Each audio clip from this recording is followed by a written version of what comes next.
Next year.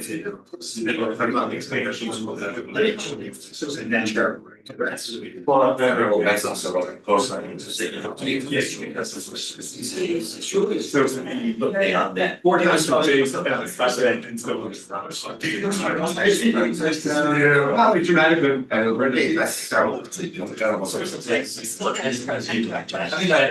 Should we? Yeah, I don't even want to see. Should we? Yeah. Thank you so much for your best. Or I think. Yeah. I'll go.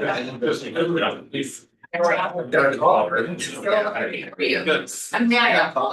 Nice to meet you. I just wanted to say hi. Thanks so much for having us.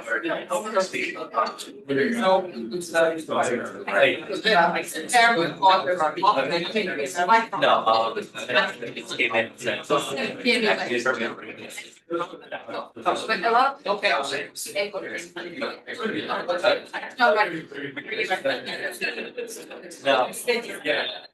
Yeah, so I mean, we'll have to see. Well, I'm not.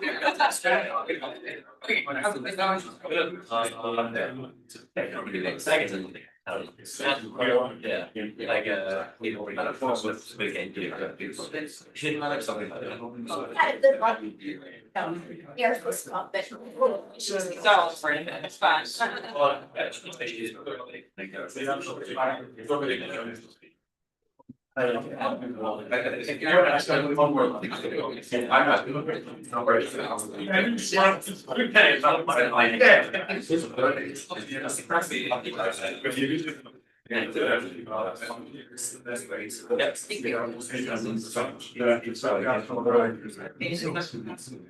Thanks really told them to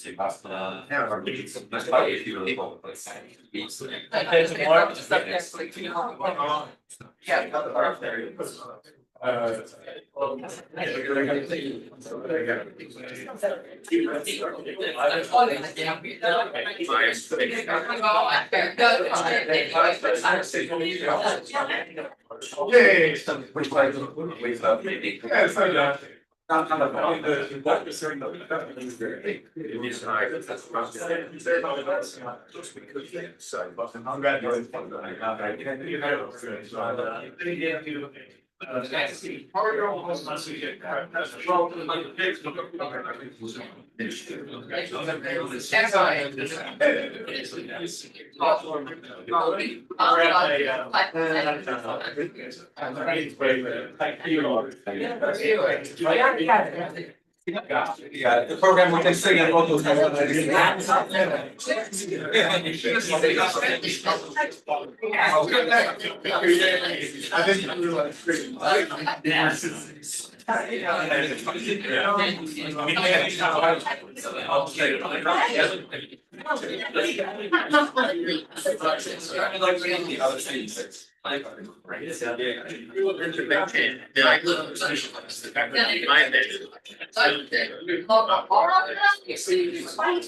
Summer Institute. It's so awesome to see everyone here. As per usual, I have a couple of announcements, either required or optional for me. And then we will quickly go around and just say our names. I always say not to say your institution. People say it anyway. If you want to say your institution, go for it. But please say your name, and we'll just do that real quickly so people can have a sense of people they don't know in the room. So just a couple things. You may have noticed that the restrooms are under construction. So the closest restrooms are, you go up the stairs, you go a little further that way, go up the stairs, and then the restrooms are right near there. I think you take left, but I can't remember for sure. Do budget in a little extra time during the coffee break so that we can still start on time after that. There usually some years there's like a reception outside at the end of the day, but that's not happening this year, both because of the Feldstein lecture and also apparently it's going to be raining. There is a reception after the Feldstein lecture, so if you're choosing to go to that, then after that there will be some sort of reception. I have no idea what it consists of. As always, I need to announce the incredible importance of the obvious fact that you should please not harass, proposition, or otherwise behave in that kind of way at the NBER. Obviously, since the time I said this last year, things have happened that make this even more visceral. So please don't do anything that would bring shame on you. Okay, now we'll introduce ourselves. I'm Christine Jules. Eric Baldwin. And loud, please. Eric Baldwin. John Donahue. Sam Anto. Justin Holtz. David Norman. Eric Sitzowitz. And Chen. Daniel Chen. I'm Dash. Roman Rivera. Next person. James Reeds. Mike Mueller-Smith. John Schubert. Steve Mello. Ed Morse. Alan Pearl. Ben Faber. Dan Rubenfeld. Steve Chevelle. Chris Snyder. Bernardo Severa. Nicola Persico. Marion Fabu. Amalia Miller. Great. And Ave Anisha has just arrived. And with no further ado, we are delighted to hear from Eric and John, presenting Mutton Talks, Organized Interest, Public Opinion and Policy Change in the American States. I kind of like the way we changed this title. That was the previous title, but we can all see what we think. Yeah, look, again, all credit goes to Eric Baldwin for the deep insights of title and choice of topic. So everybody's familiar with the fact that gun deaths are a big phenomenon in the US. We do much worse, of course, than every other affluent industrialized nation. In fact, one stat always struck me that in the United States every year, more people are shot by pets than are killed by guns in Japan. So it gives you a sense of the prevalence of guns in American life. Over the last, 250 years, there has been periods of greater and lesser regulation since the 2008 decision by the Supreme Court, which for the first time established a federal individual constitutional right to keep arms. We've started down a path towards greater deregulation in this area, although as you'll see today, there's division across the states in the movement along those lines. Basically, this paper is one of a trio of papers that Eric and our co-authors have put together.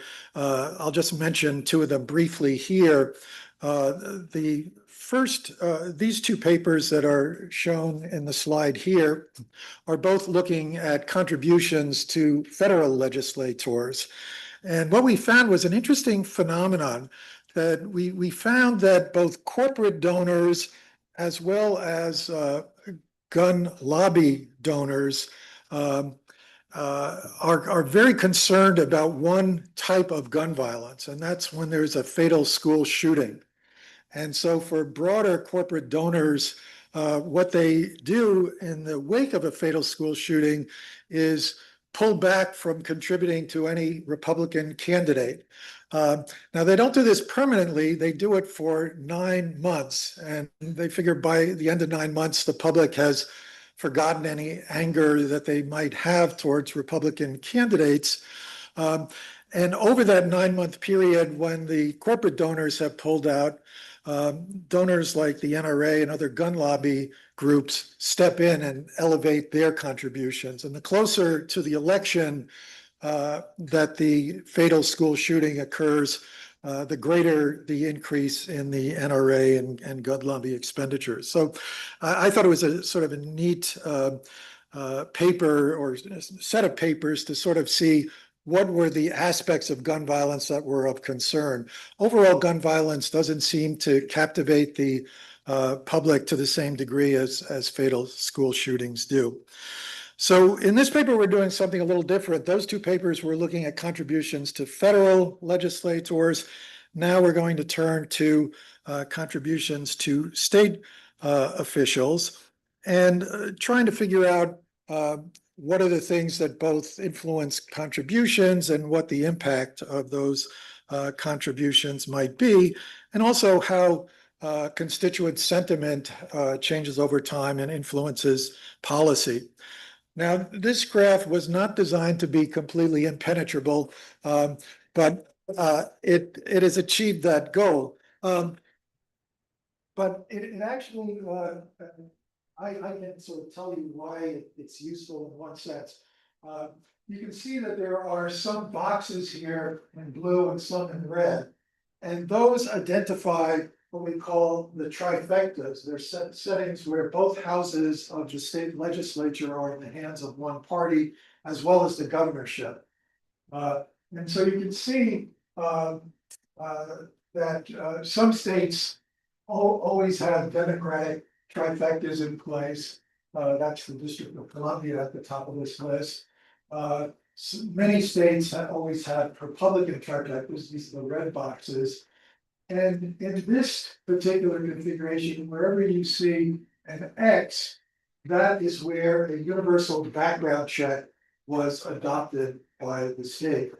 Now, what's interesting for our purposes is that universal background checks are probably the single most popular public policy option that has ever existed in the 250 years of the United States.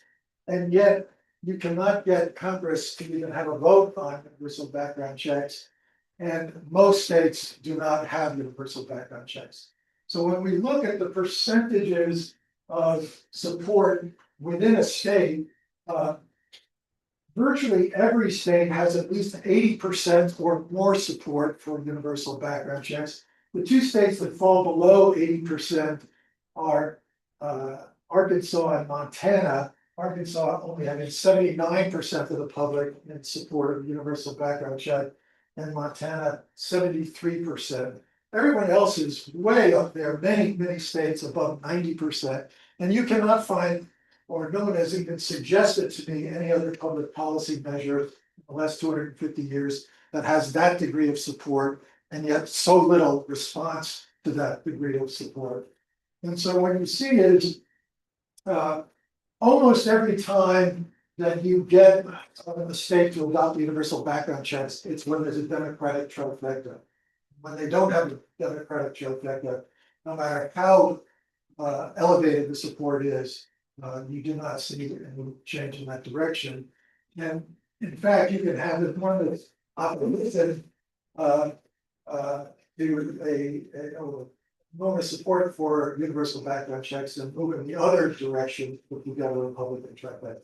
So this just seems like something right for a ballot initiative or some direct democracy. Is there a reason why that hasn't happened? Oh, sorry. Is this working? Yeah, I forgot to announce, and then Amalia, so it'd be great for people who are near the front to use the stand-up mic, and then I'm gonna put this other mic in the back, and I apologize for forgetting to announce about the mics ahead of time. Please go, and sorry for interrupting you. For the record, it seems like the kind of issue where it would be ripe for some direct democracy, like a ballot initiative or other kind of way that citizens could turn their preferences into policy. Yeah, no, it's a great question. And there have been a few referendum a number of years ago, before the big surge in support for universal background checks, where some passed and some barely passed. It was interesting to see that the universal background check measures failed in two states, in part for one reason. The way federal law works, you cannot buy a gun from a licensed dealer if you're a handgun between the ages of 18 and 20. If you got a universal background check, the way it usually works is you have to, even if it's a private transaction, it has to go through a licensed dealer.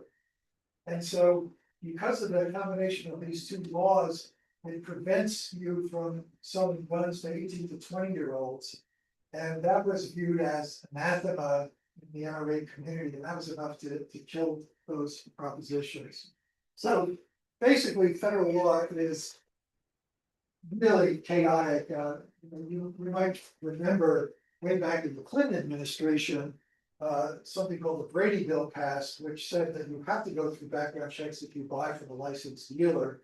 But the big loophole is you can always buy a gun on the internet just do it through a private sale. So it's like having, screening at the airport to say, we have two lines here, if you want to go through and take off your shoes and go through a metal detector, go through this line, but if you don't want to go through that, just go through this other line. Of course, the hijackers go through the other line.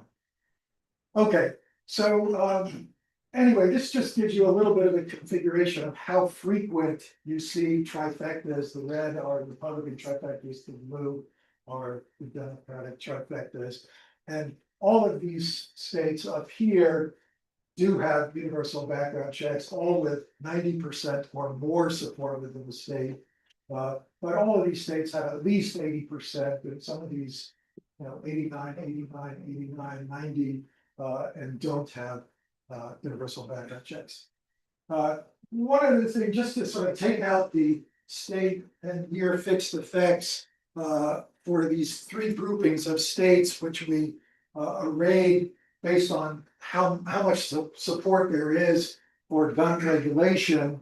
One thing that you see from 2005 to the present is you're getting a divergence in states. So the states that were at the top of that list, which have a fair amount of gun regulation, essentially have trended down, and crime homicide has fallen by 23% over that period, while the states that have the least gun regulation have ended up with 16% higher levels of homicide than they've had at the beginning of this period. So you're getting quite a variation from down 23% to up 16%. But you notice that there are very big year fixed effects operating. So guns are not the only story. John Lott asked some of us here at one point to bet on what would happen in Brazil when the latest president came in and said he was going to reverse Bolsonaro's very permissive gun laws. And John said, I'll bet you $1,000 crime will go up. And Phil Cook and a bunch of others said, well, it's not really a sensible bet because there are a lot of other factors that influence homicide. And I said, and I don't know anything about Brazil, and I don't even know if they have good murder figures. And so then John got some of his conservative friends to say, well, this shows Donahue and Cook really don't believe their work because they said crime would go up if you were permissive with guns. But I was speaking in Brazil a few months ago, and I said, by the way, what happened to crime over the last 2 years? And it had fallen very substantially. So I wrote to John, I said, would you have paid me the 1,000 because crime did go down? He wrote back and said, well, they made some other changes, and I don't really believe those murder numbers anyway. I said, John. All right. So let me just end with one thing before I turn it over to Eric. You see some of the same issues. Assault weapon bans are not as popular as universal background checks, but many states that have at least 55% support or more, many have 60% or more, but only 10 states have bans. And the Supreme Court is probably about to strike down these existing bans. The case has already been accepted. In fact, Linda Greenhouse wrote a piece a week ago where she said every federal court of appeals that has looked at this issue has supported as constitutional assault weapons bans. And the day she wrote that, the Third Circuit, in the case where RCA expert witness, ruled the other way. So I wrote to Linda, what you said was true yesterday, but Third Circuit ruled the other way. And many people think the Supreme Court is going to follow the Third Circuit and strike down the existing assault weapon ban. Florida is an interesting case, but not unusual by any means. When they switched to permitless concealed carry a few years ago, 77% of the public opposed that move, including 62% of Republicans, but it was a Republican trifecta that was pushing for that. All right, let me turn things over to Eric and thanks for listening. Thanks, John. The baton has been passed.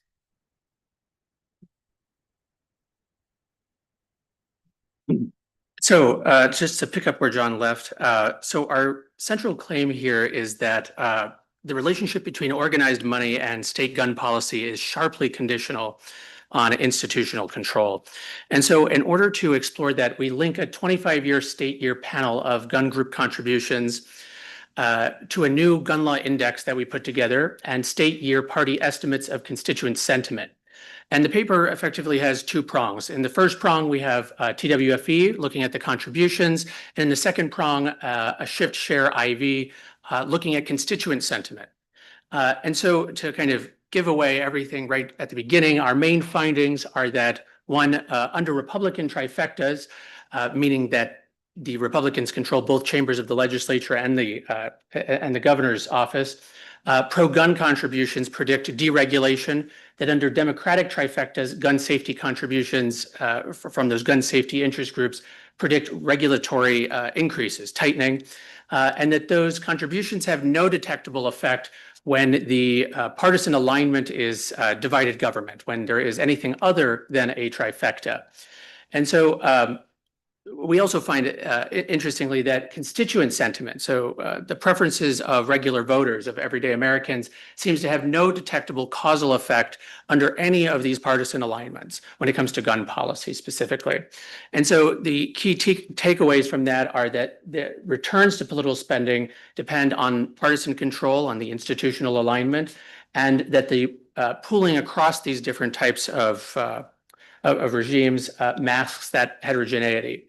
And what we also find, and I'll show you in the coming slides, that the deregulatory effects, the loosening of gun laws in the United States seems to be the overarching trend. Those effects, those findings are more robust than the regulatory increases. And so if we take a look here at this figure, this is the figure that started this project. We actually produced it for another project that didn't work last summer, and it led to this current paper. But it's the state gun law index, and all of the states are shown here using something called a majority score, so a discrete scale of 0 to 3, counting which party has control of each chamber and the governorship. And we can see that over the last 35 years, beginning in 1990, the states are much closer together on gun policy in the United States, and that over the last 35 years, like with so many other topics, gun policy, the states are moving further and further apart from one another and are increasingly polarized. So in terms of our gun law index that this is based on, we start with the RAND state firearm law database that you may be familiar with, but we update that by checking both the Giffords and Westlaw repositories, looking for additional laws, and then we code according to 21 policy categories, gun policy categories, and then we scale it 0, 1, or 2, depending on whether it's covering long guns or handguns, both, or neither. And then we take a look at when the particular provision takes effect, not when it's introduced. And so in terms of our other measures, so that's the first measure that we're putting together for this project. The second is organized interest money. So we obtain money at the state level for contributions to members of each legislative chamber, except for Nebraska, which has a unicameral, nonpartisan chamber. And we obtain that data from open secrets from all special interest groups on both the pro-gun and the anti-gun or gun safety side. And then we aggregate it to the state and year level, and we deflate the amounts to the CPI base in 1982-84. Furthermore, we're actually using the term contributions a bit loosely in that it does represent contributions to legislators, as I said, both direct contributions, which vary, the cap on those vary from state to state. Of course, at the federal level, they're capped uniformly at 5,000, but the states have different campaign finance laws. And then the independent expenditures, which are generally either have a higher cap or have no cap, and are usually done, are made outside of coordination with the candidate. But then we also aggregate additional categories. So money to the governor, candidates for governor, and we only look at winners for both the legislative chambers and the governor. We're not interested in the losers. And We also then aggregate in money that is spent on lobbying by these groups, as well as ballot measure money, money to ballot measure committees and to the state party committees, because we're trying to capture the total interest of these groups, what they're trying to do wholesale in each state, not just in terms of contributions directly to winning members of the legislature. And then in terms of partisan control, in order to determine the trifectas, we determine the Republican and Democratic trifectas and produce the discrete majority scores and the continuous ratio scores using data from Klarner, Dave Leap, the NCSL, and for Nebraska, which is a tricky one because it's apartisan, we had to look up each legislator's personal party affiliation to put that together. And then we simply, because it's unicameral, we simply counted the scores for that one chamber twice and producing both the majority and the ratio scores. And then for the constituent sentiment, we use the cooperative election study questions from 2006 to 2024, although our main analysis is only from 2013 to 2024 because the CES only asks really one real gun question from 2006 through 2012, which is basically, do you have a gun in your household or in your home, I believe. And so they really up the number of questions on guns starting in 2013. Although we do have a robustness check in the in an appendix that shows that even if we use all of the data starting from 2006, the findings still hold. And so what we're trying to do with this design is compare two channels of responsiveness, policy responsiveness. One, organized money, and constituent sentiment, basically which gets the responsiveness on this issue of gun policy, and of course, conditional on institutions. In terms of our setup, here, our design, the outcome is the annual change in the gun law index with a treatment that is the 2-year moving average of the lagged contributions, so as to include the period from introduction and draft. Yes. Can I just ask a general question before you kind of move into the econometrics? I mean, is this sort of an out of equilibrium story where significant contributions are being made during the time of divided government, yet apparently they're having no effect? Or is it like you guys would expect that as your paper becomes, out there, contributions will decline during a divided government? Or is it more of a dynamic story that they're like, well, government is divided now, but hopefully, we Republicans will capture this the governorship, and then they'll remember that I was contributing earlier. I know it's kind of a broad question, but just before you get into the specifics. Yeah, so I've asked the same question of people on the gun safety side who are in the special interest groups. I just see an example, but no. So that's where I get the answer. Although the pro-gun side, they won't speak to us, but they won't answer our questions. But what basically, yes, so they're giving the money all the time. The flow of money from both sides seems to be continuous. It just seems to only have an effect when there is unified government in their favor, and they're doing that in order to buy access so that when there is unified government, they can get the things that they want. Although I will say that on the gun safety side, there are some charts in the appendix of the paper that show their contributions across all of those 5 channels that I described. Is pretty close to zero for the entire since 1990. And then suddenly around 2013, 2014, it shoots up across all categories. And they really spend a lot on lobbying mostly, although their contributions to individual candidates are significant as well. Whereas on the pro-gun side, they have been giving for many more decades on the gun safety side and continue and more stable or consistently across all of the 5 channels of giving. Or of spending money. So we also, where I left off, so yes, the moving average of lagged contributions to capture all of the contributions basically during the entirety of the period that the bill is being considered, from the drafting all the way through to the final floor votes. And we Winsorize the contributions at the 99th percentile, and we also test them at the 95th percentile to see if anything were changed, and everything still holds at both Winsorizing at both of those. And then we apply state and year fixed effects, and we population weight. and our standard errors are clustered by state.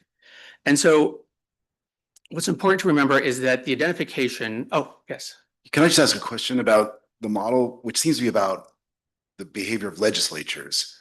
So where do like courts and referenda fit into this? My understanding is from your paper that Illinois, for example, that law changed there at the direction you say of a federal court ruling. I'm not quite sure how that worked, but that suggests a channel of courts acting on the left-hand side for reasons that are unrelated to what's happening on the right. I don't know. Maybe contributions matter to the courts. I don't know how it works in Illinois. So, and then my understanding also from your paper is that I think there was referenda on this in Nevada. I think I've heard about one in Maine as well. So how do those fit in to this model?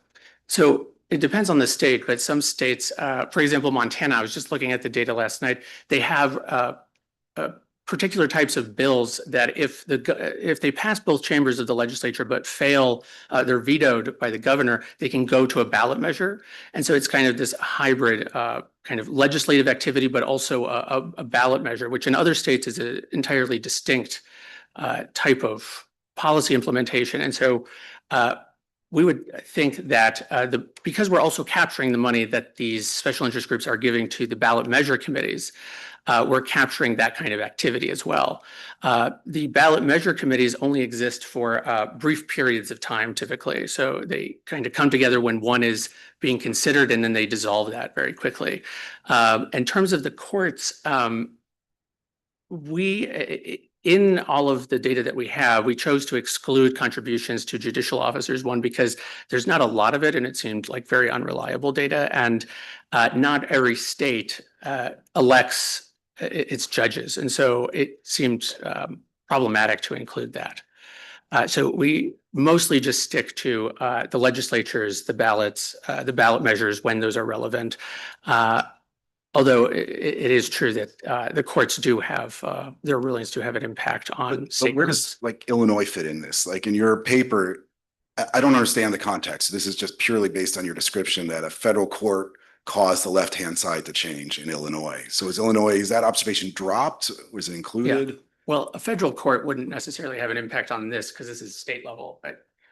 Yeah, although it is interesting. Dick Posner wrote the federal court decision, which said you had a constitutional right to carry guns outside the home. So it was before the Bruin decision, and that led to Illinois adopting their right to carry law in 2014.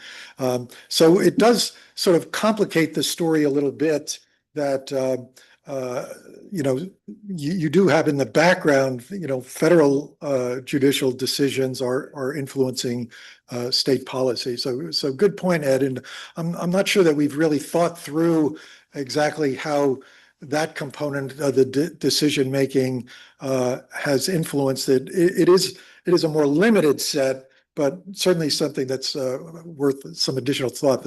Thanks for highlighting that. Yeah.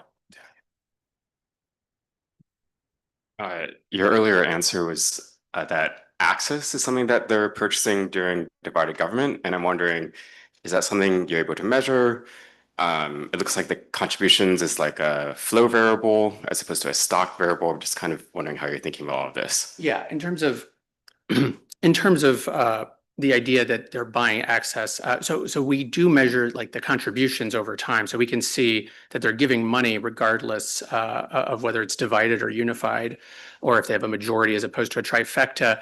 As to the exact reasoning, that we don't have a measure of. Yeah.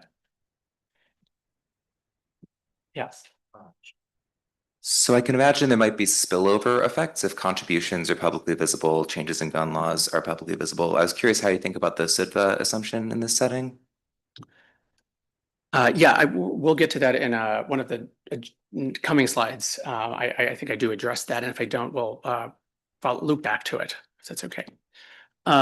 So what I was just getting at with setting all of this up is that the identification rests on the heterogeneity and not on a particular exclusion.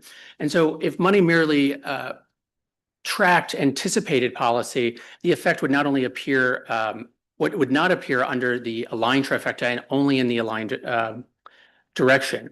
We also conduct placebo tests on future contributions as to whether or not they predict current change, and we find that they in fact do not. And we also find that the null that I mentioned earlier under divided government. And we also find that the money does not predict trifecta formations, nor the majority score, although it does have an impact on the more granular ratio score that measures kind of the amount of political power that one party has at any given time. And so what we're fundamentally trying to get at here with the setup is the change in the contribution policy gradient under aligned and unified control. And so in terms of the first result, the pro-gun side, the pro-gun contributions are predicting deregulation.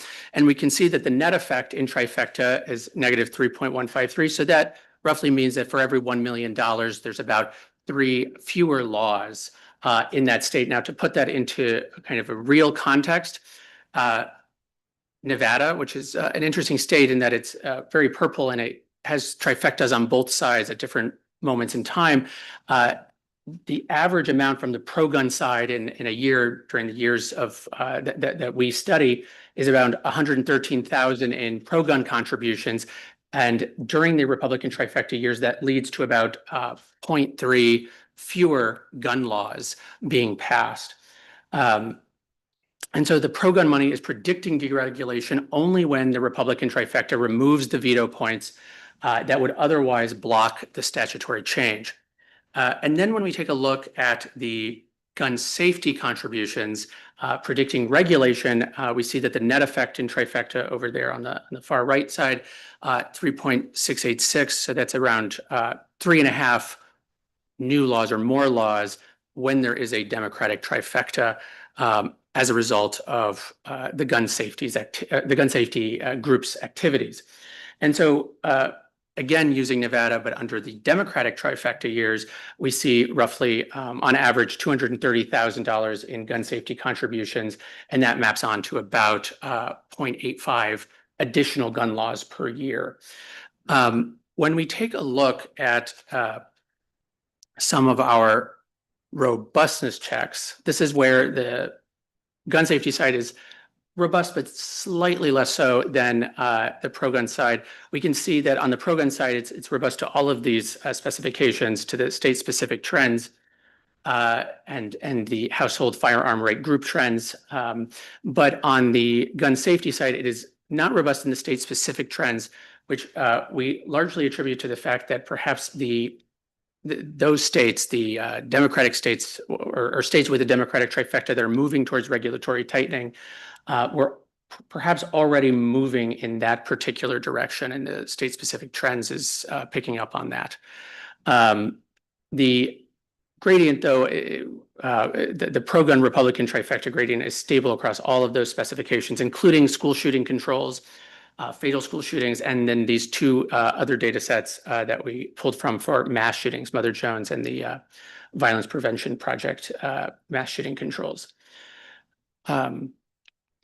So one kind of intuitive story that one could tell is that perhaps these contributions are in fact generating or leading to the formation of trifectas. And so we went about looking into that and testing that. And so does the organized money predict later partisan control? And we find that it does not. And as I mentioned earlier, it does have an effect on the ratio score is significant, but that's a more granular measure, and it doesn't necessarily affect majority formation or the trifecta formation. And so the money is shaping statute conditional on that partisan control. It's not manufacturing the institutional conditions for the policy to be implemented, to pass and be implemented. And then in the second part, the second prong of the paper, which is on constituent sentiment, the preferences of everyday voters, we use a quasi-shift share, a state-specific quasi-shift share instrument in which the shift is the state party-specific gun sentiment in 49 states, leaving out the focal state, multiplied by the share, which is the 2006 party population the population of the state that it pertains to one party in 2006, which is the baseline exposure for the shift. And in the share, we use the year fixed effects are absorbing the common national shocks, and the state fixed effects are absorbing the time invariant exposure. And so the identification relies or consists of an exposure scaled response to the time varying national shock. Now, the reason we leave out the focal state and only focus on the other 49 is so that the state's own sentiment does not become mechanically entangled with the shift portion of the shift share. And so in order to do that, the state's own sentiment shock cannot drive its own instrument in the way that we've set it up. And then one potential concern is that any direct national channel, so groups like ALEC or the national version of the NRA as opposed to the state versions, would bias us towards a sentiment effect. So in this case, what we find is that there is a null, but that null is in fact a conservative one. Both in terms of the majority party sentiment and the minority party sentiment, the FSTAT clears the threshold of 10, and we find no evidence that the constituent sentiment independently predicts statutory change. The null holds for both parties and for all of the trifecta interactions. And so where I think the kind of portion I want to highlight is that the force comes from the contrast. In the same panel, money moves statute and sentiment does not. And the more precise TWFE estimate is also near zero in the first prong. And so what that would lead us to believe is that partisan control channels organized money, not marginal changes in constituent sentiment. Now, that doesn't necessarily mean that there's that public sentiment, voter preferences don't matter under any circumstance. It's simply that we're not finding evidence here that they have an effect.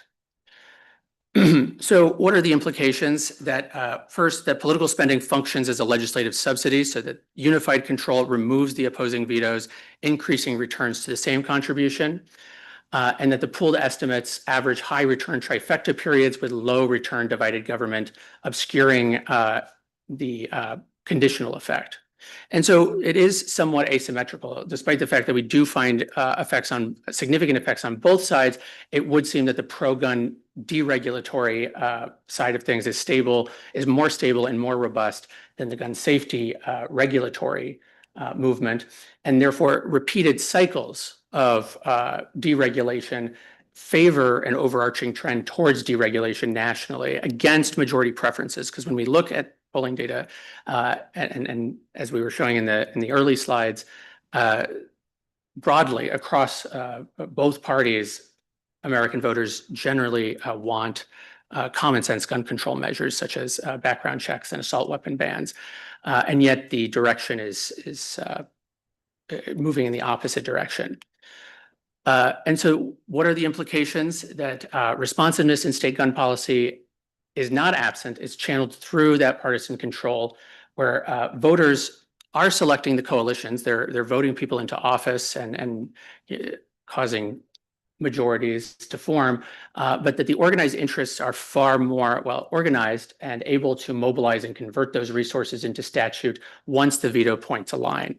And so the long run process generally tends towards an asymmetric finding that deregulation is more reliably converted into law than tightening. Okay. Any questions? Yeah.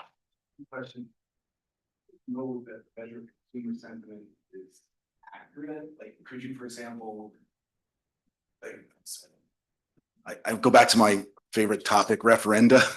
I mean, do the votes in referenda map on to your consumer sentiment? Like you say at the beginning, John said like 90% of over 80% of residents or survey respondents favor universal background checks. Like, if you ever had a referendum in any state, do you get close to 80% approval? Or it's another way of just asking, can we be confident that the fact you don't get an effect is the lack of an effect or is a measurement problem? Yeah, so when we have seen bills that are vetoed by governors and then go to the ballot for people to vote on, they overwhelmingly vote in favor of gun control measures in what we've seen. So, yeah. I just add one thing. So when I put up that impenetrable chart, I was citing actual survey responses on the particular measure of, would you favor comprehensive background check? So that was what citizens were saying. The gun sentiment index that we came up with is a composite across all the gun control banquet of opportunities. So it's a more complex measure. To give an example, a few years back, California did have a referendum, and 67% of people voted in favor of abolishing high-capacity magazines, as well as requiring background checks for ammunition purchases. So even though our gun sentiment index is a more complex composite, that seems to be, roughly indicative of the support in California. But as I said, earlier referendum back in the period before 2012, we're getting less support, even on comprehensive background check matters. And what we found was the world changed pretty dramatically after Sandy Hook. Basically, the gun safety groups were not really contributing much at all to politicians before that, and they really only became actors after 2013. And that chart I put together was just showing you sentiment from 2013 to 2024, and that's when the sentiment was elevated. And one of the things we showed in that figure is the support for universal background checks was trending up over that decade, but a lot of sentiment overall has been relatively constant over time, not a lot of movement. So for things like assault weapons ban, for most states, it's around 55% support with not a lot of variation over that. So one factor that clearly is an element of this discussion is you're not getting nearly as much variation in that gun sentiment explanatory variable, and therefore it's harder to identify the impact of gun sentiment on these outcomes that we're looking at. John DeFigueredo has a question from Zoom. Will that come where the loudspeaker? John, we're just working on the technical aspect here.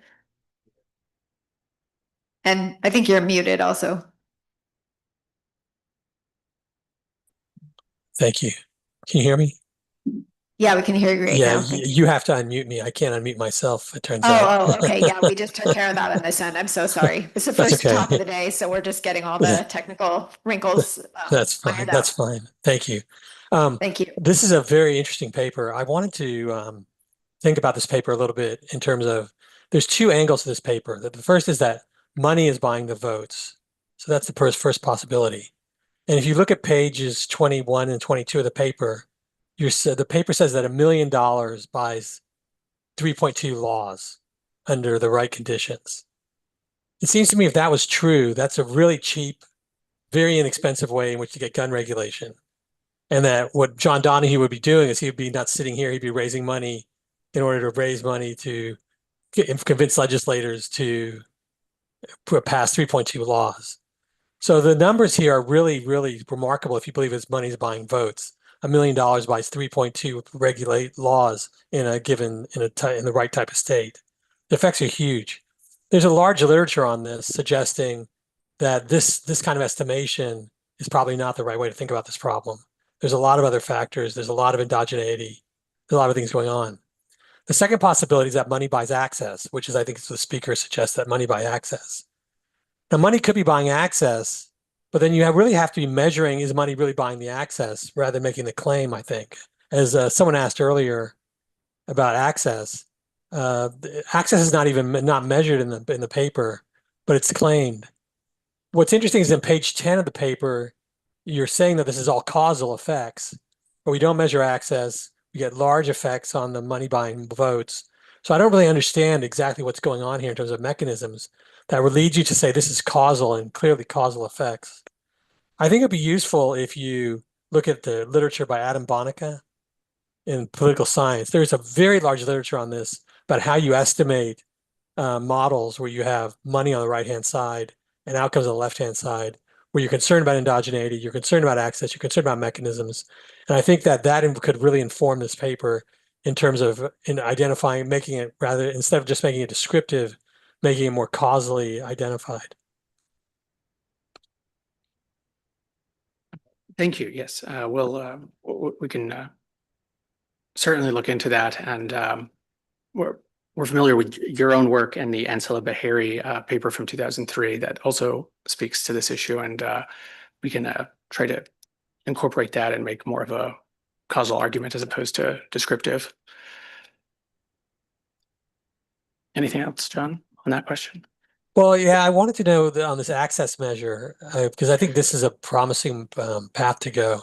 How might you measure access and how much you use the lobbying data to help you with that? Have you thought about that?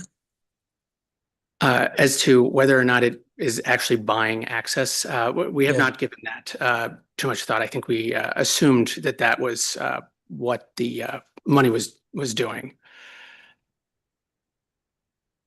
There are in some states, I will say in some states you can actually grab the data on how many, like in Wisconsin, you can actually grab the data on how many meetings they're having with the legislators, which may be a useful mechanism for you to look at specific states measuring the access measures.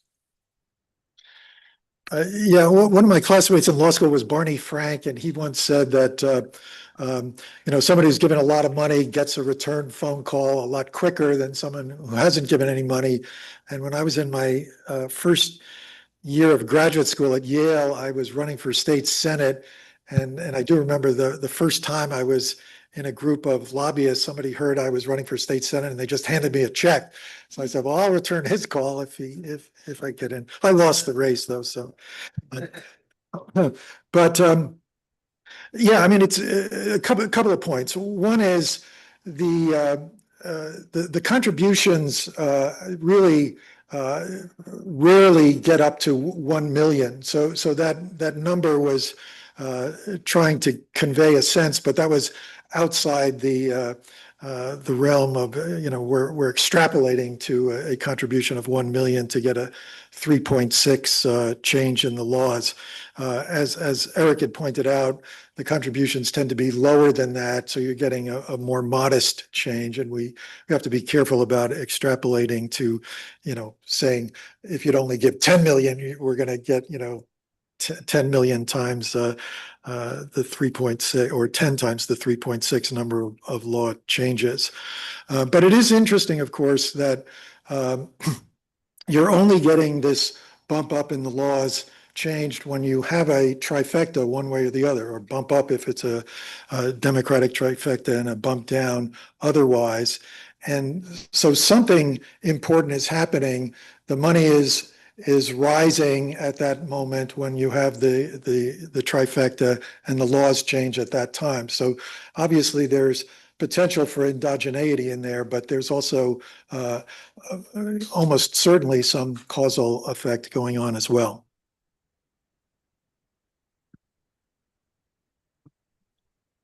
Yeah, so an alternative mechanism I was thinking about for your results is you have a trifecta.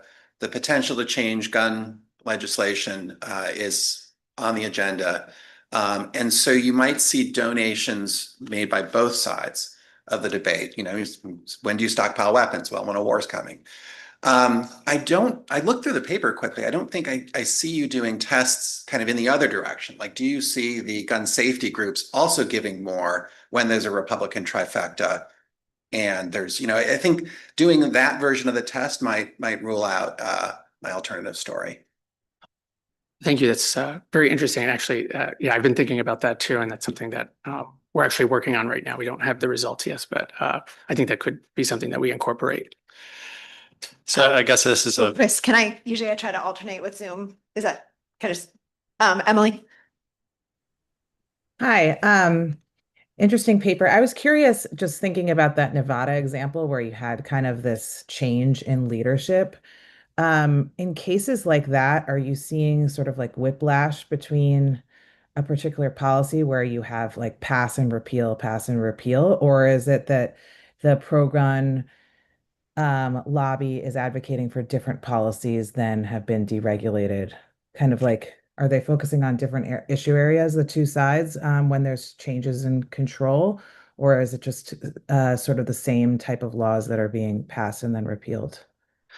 So we do not find that they're just simply kind of volleying it back and forth, passing and then repealing the same things back and forth. It tends to only go in one direction. So if they're and the two sides do have substantively, or they're similar in that they're both interested in guns from different angles, but they have kind of different areas of gun policy that they seem to focus on.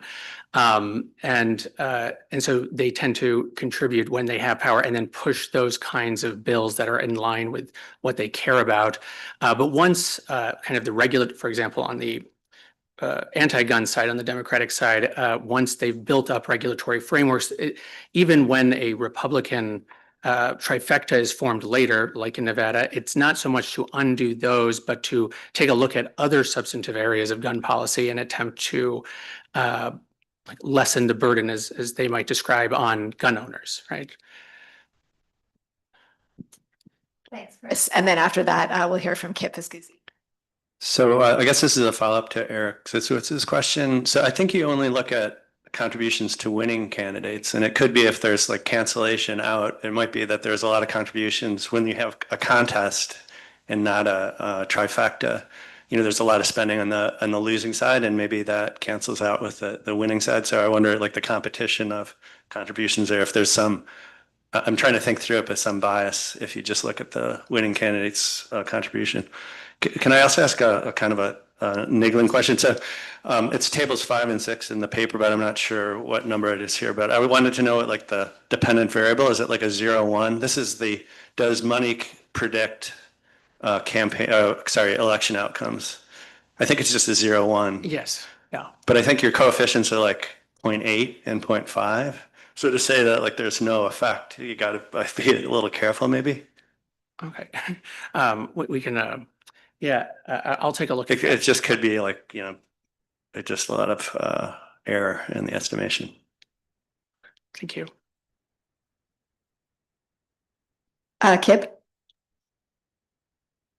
Yeah, could you say something about your dependent variable and how you hit on the 0, 1, 2 classification? So is this an ordinal index? How much did you explore other alternatives?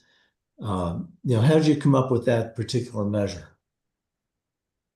Yeah, so the dependent variable, the annual change in the gun law index, is coded as 0, 1, 2, 0 being that it does not pertain to either long gun or handguns, 1 being one or the other, and 2 being that it covers both. We came up with that because I think we had found it in another citation, another paper where they had done something similar, and it was the most reliable way to, because as we were going through all of the gun laws and updating the RAND database, we found that the biggest difference was between handguns and long guns in terms of the way that the statutes were written, and also when you look at certain types of crime data, the differences in what types of guns are used to commit crimes seem to have implications for the gun law index, which is why we chose to have that be a kind of a central feature of the way we coded and put together the gun law index. So is it sensitive to having long guns in there being twice as stringent? So is the cardinal aspect of it important? Yeah, you're saying that laws are you imposing a cardinal metric on an ordinal system is the question. Yeah, so long guns do tend to be more stringent than those for handguns. But Sure. you know, I'll have to get back to you on that. I have to think it out. Yeah. So I want to come back to my earlier question yeah. on spillovers. I can imagine if I'm trying to influence policy, one thing I can do is make a monetary contribution like you're measuring. There are a lot of other sort of harder to observe things I can do, like back channeling or just sort of harassing policymakers. If we see there's a contribution in one state and then it leads to a change in gun laws, neighboring states might be influenced. For example, they might be concerned that a similar change might happen there. They don't like it. They start pushing in the opposite direction in a way that's not necessarily captured through monetary contributions. Alternatively, they might be encouraged in neighboring states and see, look, this law just passed, maybe we can do the same thing. So how do we think about the impact of a contribution law change combination in one state on the neighboring states, and how would that impact your treatment effects? Yeah, so we did not check for spillovers effects here on neighboring states in this paper. And although we probably should, but when we did the other two papers, we did check for spillovers at various levels from 25 to 100 miles and on kind of other levels as well as neighboring states, other counties, other congressional districts, because those papers focus on federal congressional districts. And we found no spillovers at all, pretty much anywhere at all. And so because of that, we didn't prioritize it in the creation of this one, but it is something that we should look at. So building on the question about your index, so it seems, I think there's this question about the 0, 1, 2, but I was more curious about the other aspect of aggregating across all these different policy dimensions and just adding it up. And it seems like on two levels, one is that they seem quite different. Some might be much more meaningful, others are more narrow. And then on the other hand, it also seems like there would be interactions that one policy would interact with another, you know, like universal background checks could reinforce or change the impact of other policies. So I would also like kind of double click on the encouragements to think about that measure. Just to follow up slightly, so we do break it down by provisions. When I say laws or bills, maybe that was misleading, but so there might be a statute that has multiple provisions that address multiple types of aspects of gun regulation. And so we split that apart, if that's what you're perhaps getting at. Is that what you were getting at a little bit? Yeah, I mean, all of the questions on the gun index are right on point. It's complicated to turn the full array of gun policies into one number. Interestingly, though, we do see that contributions make that index number bump up or bump down. So we are capturing something, but we haven't spent a lot of time, even though you can spend a lot of time thinking of different ways to craft that index. Again, the chart that I had put up showing universal background checks was not based on an index. I was just looking at one particular measure where we had identifiable public opinion data on that particular measure as well. Alan.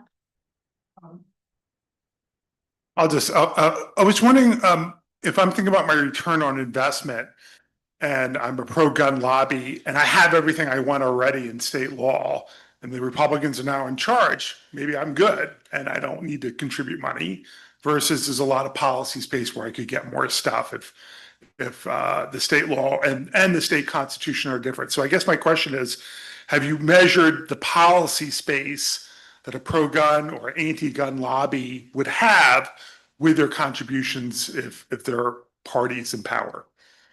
In terms of like the potential to enact further change in the direction that they. If I have everything I want as a pro-gun lobby, now the Republicans are in charge, you know, maybe my return on investment is going to be lower. So is there a measure of the policy space of additional stuff I could get once my group is in power? And that would presumably affect the return on my contribution investment.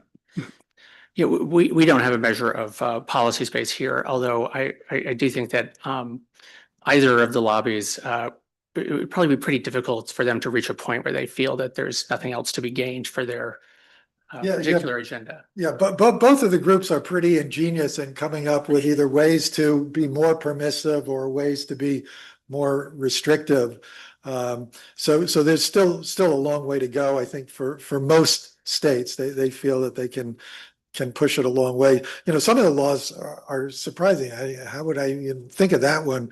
Like Missouri passed a law, for example, that makes it a criminal offense for any state agent to actually try to enforce federal gun safety measures or have any interaction with any federal agent who's trying to enforce gun safety measures. And that's a criminal violation now in Missouri. So there's a long way that you can go both on the permissiveness side as well as the more restrictive side beyond what we currently have.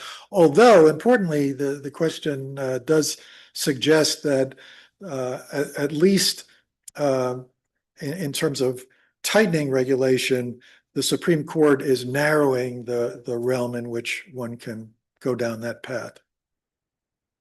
All right, thank you so much, John and Eric.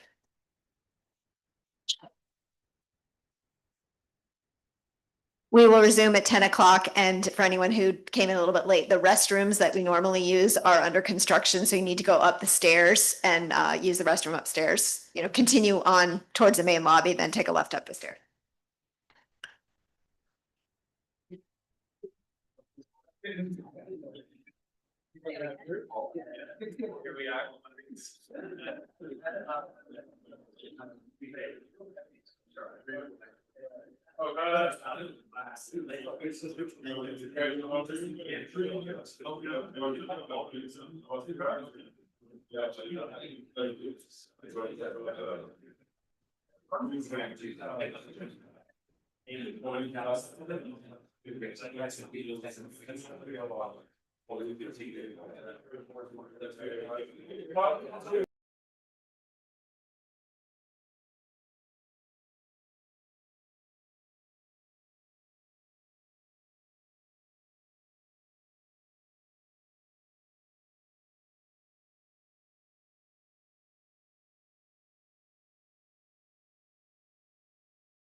Yeah.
And I was wondering about like how you like what how depending on like what word you and on which side like you actually like this month. I yeah. For John. So what you do is you do it by so you give it to AI.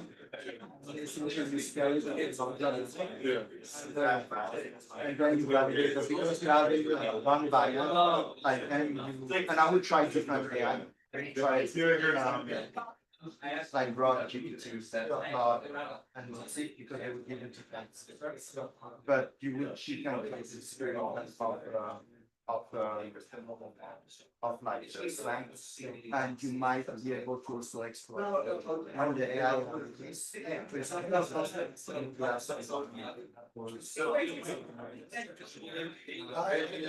right now we're ready for such a more AI systems.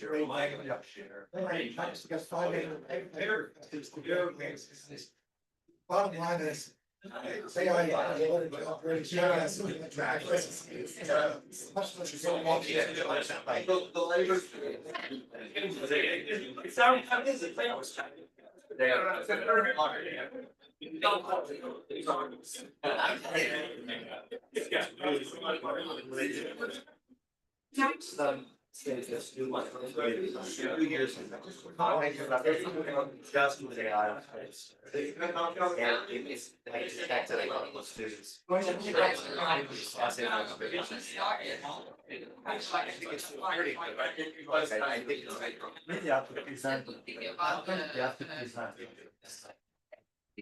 That's why I fully know that.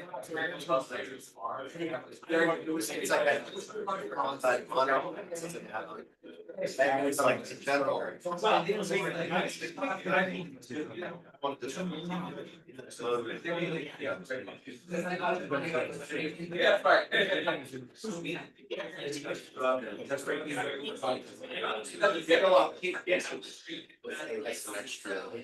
Maybe I should.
Otherwise, I would start protesting. Our next speaker is when do protests work? And Gokar, please take it away. Yeah. Hi, everyone. Thank you so much for having me and having me on the program. So the former title of the paper was "Do When Do Protests Work?" We revise it and yeah, like some people in political economy that I'm trying to avoid as referees. So I'm framing it more in like law and econ.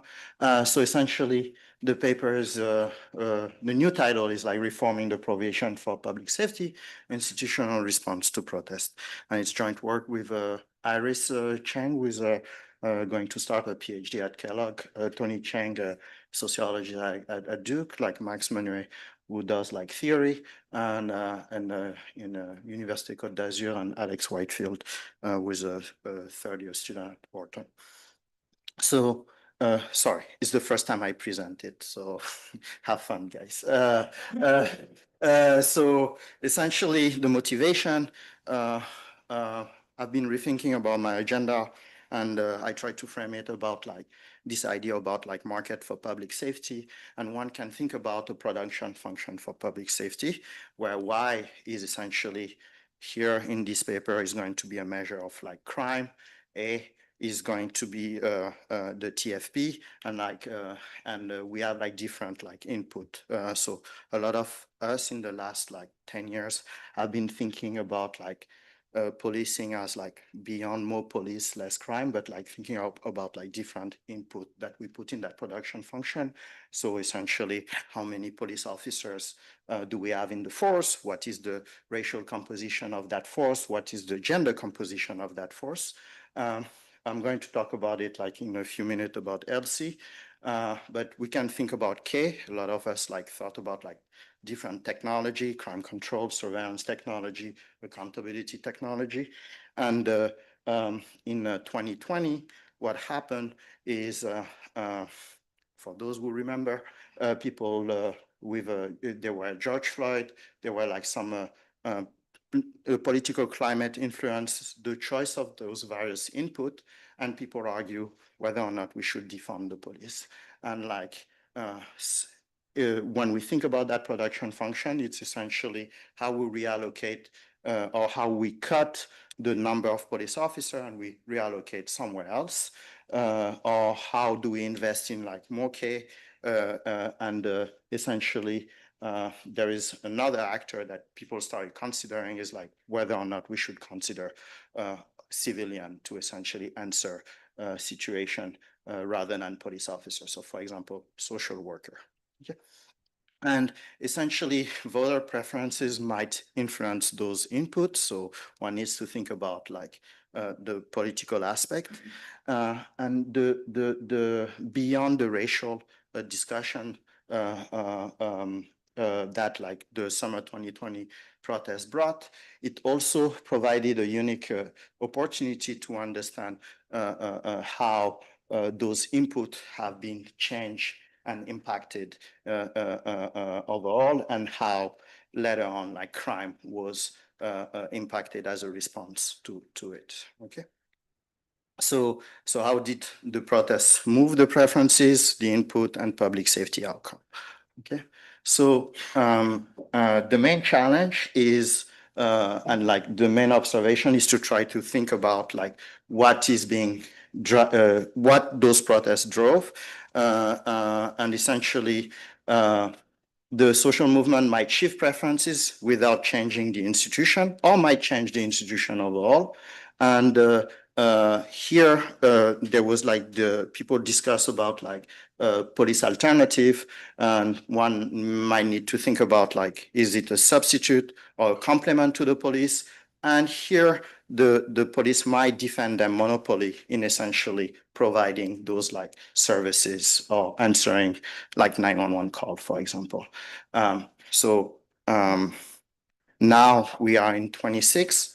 So it's obvious that like defunding the police did not work, but many of people in the room, if I had asked you in 2020 or in 2023 whether or not defund the police was happening, many of you said, yes, defund the police, hurt the police. But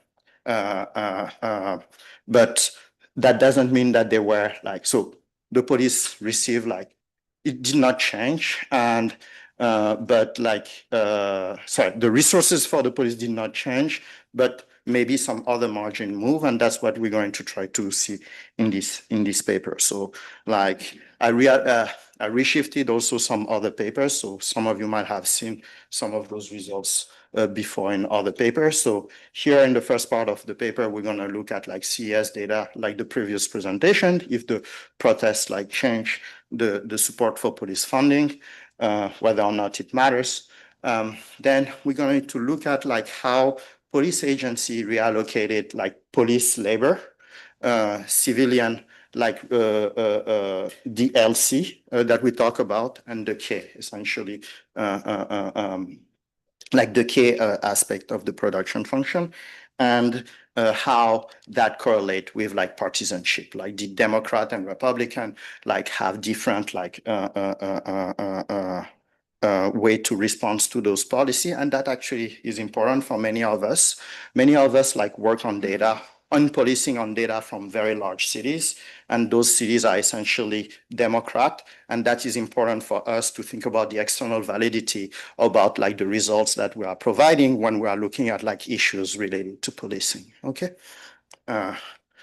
So the empirical strategy are just going to be, we're going to collect a bunch of like UCR data and LEOCA data on like crime and like a number of police, but we're going to also add surveillance technology data all around the country and like survey about like protester, and use various diff and diff and triple diff design for places that are exposed to the protest. Okay. And also the police alternative aspect, right? So essentially, that is something that is familiar for many of you. The support in the short run, what happened is places that are exposed to the George Floyd protest and to a police killing in the summer 2020, in the short run, like supported less police funding. But in the long run, so long run 22, 24, it went back to the initial level. And those were driven by essentially Democrat areas. Republican did not change their behavior. The police, there was not like genuine like willingness from the public to essentially reduce police funding, okay? At least in the long run. Here, did the number of police officers change over time? We don't find any effect that like essentially the staffing change, and we don't find any effect that like the composition of the police change. We don't have data on like the racial composition, but we can say like many like Amalia had like this paper on like the gender composition of the police. We did not find any effect that like more women were hired. Okay. However, a new type of input or technology appear is the crisis response team. So essentially, when people are thinking about like cahoots or various programs as like police alternative, that is like the big innovation that appear. And yeah, yes. Oh, finish your sentence. No, go ahead. So you said that the police composition or staffing did not decline, but I thought that during the pandemic, there was quite a bit of decline because the states were and localities were under a lot of budget constraints, and so the number of police declined, but that's not what you were seeing? That's not what we see. Like Okay. a lot of like what I've learned over the last 10 years is like there's a lot of short-run response about like how people are going to interpret the fact and are going to speak on Twitter and like whatever. Yeah. I verified we don't find any effect based on our identification strategy. And so you do find that support fell modestly in the protest exposed counties for the police, but it returned to baseline, which almost always happens when crime goes up. Yeah. Then the demand for police. Yeah, we're gonna talk about which crime went up. Some crime went up. Yeah. It's the property crime, and I Yeah. think it's like related to the pandemic, but we don't find that like places that are exposed to those protests, like essentially violent crime were impacted. Yes. Yeah. Now, another thing that happened is also a surveillance technology like Rose. So we have a paper with like Roman and Alex where we essentially verify it using the LIMAS data. Here in this paper, we're using, so it's essentially survey data from law enforcement agency. Here, we are looking at like essentially actual data from law enforcement agencies, okay? It's also an argument that like people have made in political economy that like in China with the rise of like it's an autocracy and like essentially protests led to more investment in surveillance technology, right? It seems that like there is a parallel here in the US that like when you have a black killing, black people protest and essentially there is like more investment in surveillance technology, body worn camera, drones, video camera. Yeah. Okay. So it doesn't seem to us that like, at least to me, that it's a autocratic just argument about China. Bokar, Yes. Emily Weitzberg has a question. Hi, sorry, this might be coming too early, but how are you thinking about protests as a treatment versus like it actually just being an outcome of sentiment that is measured a little differently than like your survey measures of democratic like preferences? So here just going to, this is a great question. So like how to think about like, where do people, so like protests are definitely not random. It's just here in the short run, I want to understand what is the impact of those protests on like essentially various outcome. If you can ask me that question in like 3-4 years, I can like think about like why do people protest and like why like we saw protests. Why, for example, in Minneapolis, like from what I understood, like George Floyd happened in an area that is essentially more less segregated than the rest of Minneapolis. So there was some mobilization. I don't know if it's like related to like COVID, but there were enough white people protesting for George Floyd as opposed to another part of Minneapolis where it's like more segregated, where that stuff happened all the time and it did not become viral. So yeah, that is like something I'm like thinking on the side. Like if you look at like many of the protests in the last like related to BLM, many of them actually came from the Minneapolis areas. And I think there is something particular about Minneapolis that is not, that we cannot like extrapolate to like LA or like Chicago, for example. So, but it's a very good point that I'm like thinking about. And yeah, any other question? Aaron, oh, go ahead. We'll alternate. So David and then Aaron Chaffin. Just looking for exogenous variation in protests, which seems important. The weather seems national. Yeah, so that we did that in the other paper. So that's like another identification strategy that we did using the survey data. Sorry, for the surveillance part, we did that using the weather. Here, I just wanted to test for the long run, like this approach. So, but we can talk after because I'm still like writing the paper. Thank you. Aaron? Hey, Bokar, I think Yes. this is a really quick question. How do you think about disambiguating between labor supply and labor demand here, right? So on the one hand, you know, cities might have interest in hiring fewer officers. On the other hand, There's a lot of stories about recruitment challenges, early retirements. So I'm just wondering how you think through that issue. So just because you asked the question, I found the solution in my head, but I'm not going to give it now. I'm going to write it in the paper like that. It will give you some insight of like, yeah, but I will think about it now that you asked the question, and I found the solution already. So like while you were talking, but I'm not going to give it. Well, my referees, guys, so I'm not going to give you my tricks, but thank you. That's a very good point. Any other question? Yeah, hey, Bogart. Just a question about how you're sort of conceptualizing public safety. So there's like these crime measures which you're talking about, and then of course there's also sort of the over enforcement dimension, which I think was what spurred a lot of the protest. And so I'm just wondering, when you're thinking about these inputs, like some are clearly targeting crime, like the number of officers. Others, like these surveillance measures, like drones might be designed to reduce perpetrating because there's more visibility. Body worn cameras, I think, are more focused on the latter of making sure there's not excessive enforcement.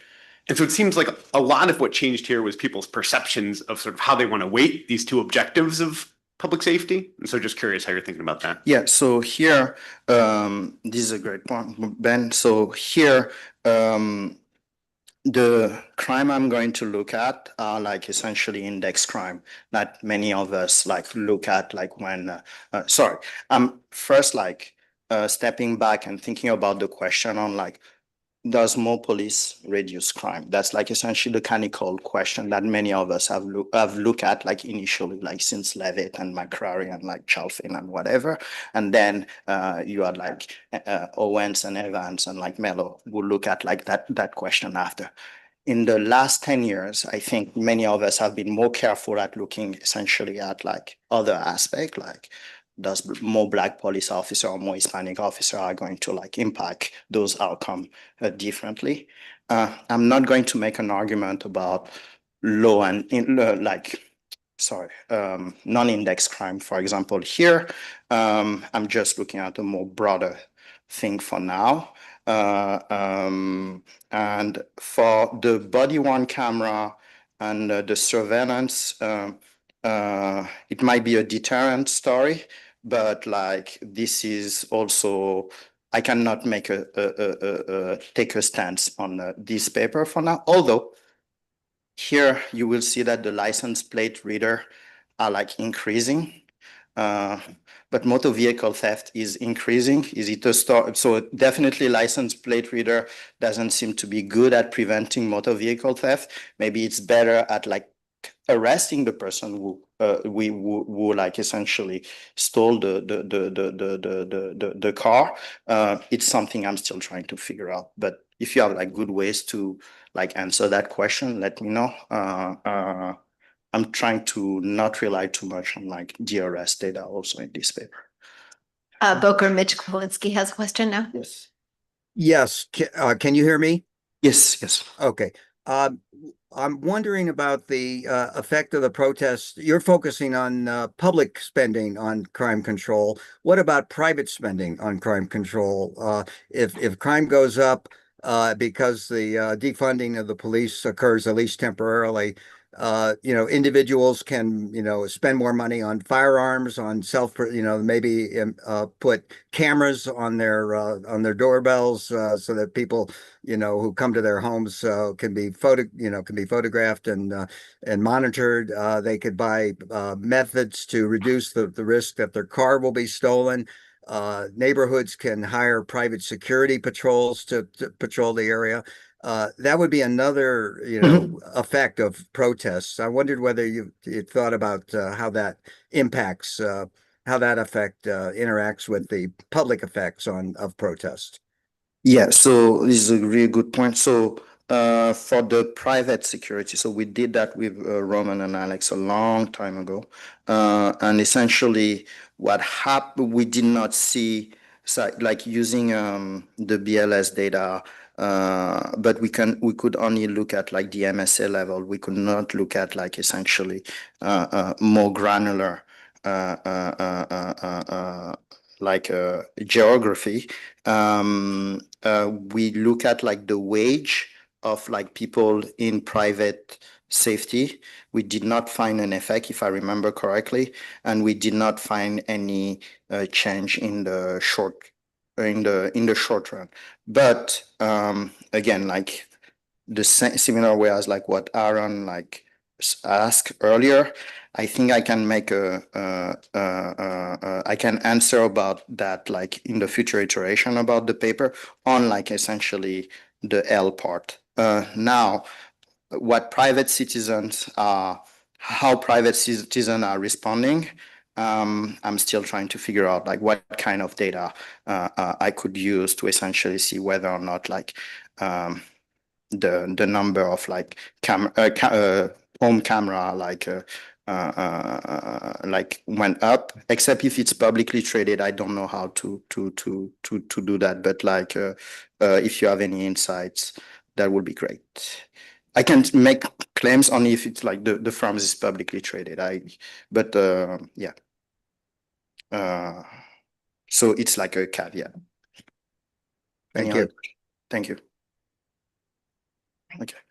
So so surveillance went up, but so what happened to public safety?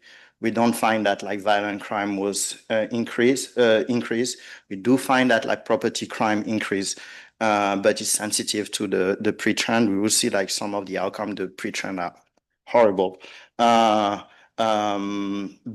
for motor vehicle theft, it's definitely an increase, and yeah.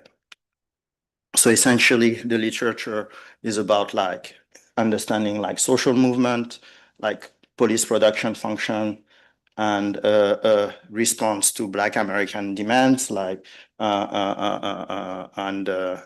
yeah. So the background. Essentially, what happened is like defunding the police stalled, but like some investment like happened later after. Sorry, the other stuff is like one need to think about like the fiscal aspect of like essentially investing in all of those technologies, and it's not clear to me that it's actually working, but we still like it still come out of our tax money. So. Like you had like the George Floyd protest, you have like essentially people argue or like talk about like defunding the police or abolishing the police. So meaning like they want a reduction in like the number of like police officer and the resources that we give to police officer, both for police reform and crime control.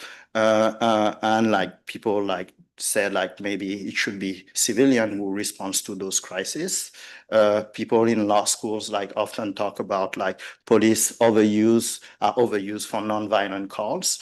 But if you look at the surveys and if you look at like market response, you can see that like the people kind of publicly said that like they support defunding the police, but like privately really did not want to defund the police, especially the Democrat, because they worry about like public like social sanction. And if you look at stock prices of firms like working with police, it went up. Okay. So even if you look at like the sociology literature, people, even if they started like in the short run saying we need to defund the police, went back very quickly, say, yeah, no, we need to go back to the older system. And there are like been some feasible margins. So you have like the Cahoots paper or like the Hart paper that like we presented last year. And there have been like also a lot of investment on like accountability tools. So body worn camera, crime control, et cetera, et cetera, et cetera. It's not clear to me that it's working again. Maybe body worn camera. Sorry, I'm going to talk about that later. But essentially, it's not clear to me that they were like budget cuts. And yeah, but the net effect on like public safety is unknown, and that's like what we're going to try to look at. So in the paper, Max is going to do the theory. So I just summarize it in one slide because yeah, anyway. So essentially the idea is like you have a public shock, you have some belief about like that shock, like George Floyd happened. People have some belief of like how Black people are being treated in society or how police is important or not important in our society.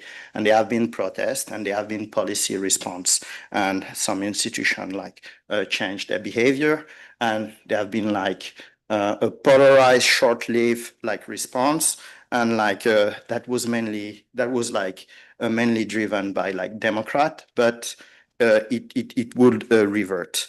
So in terms of like civilian like response to those protests, but still some policies were implemented, and like people try to think about like policies that are viable. So cutting the number of police or giving less resources to police is actually costly and probably politically difficult to enforce.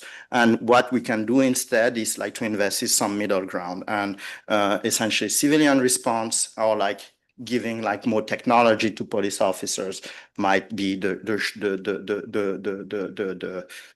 response. And but those new institutions or those new like response stick, and so program are cumulative and outlive the protest. So like body worn camera, actually, if you look at like Police Chief magazine, the first time that body worn camera appear in Police Chief magazine is after Ferguson 2014. It did not exist before.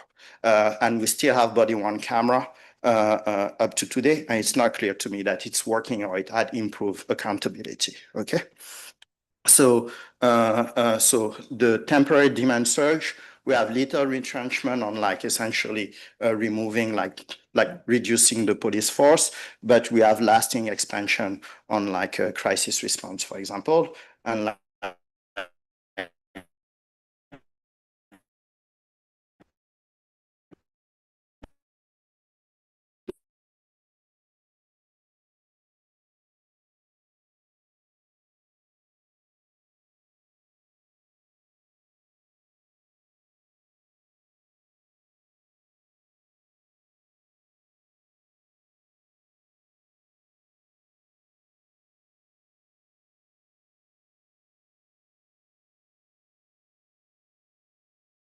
technology. Okay.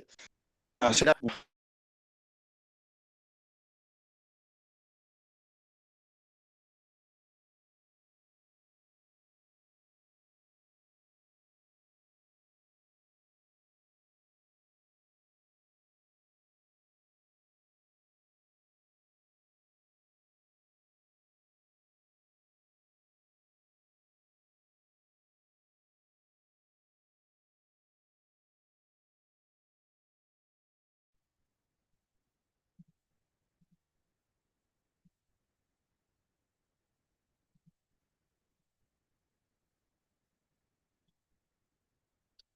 Yeah.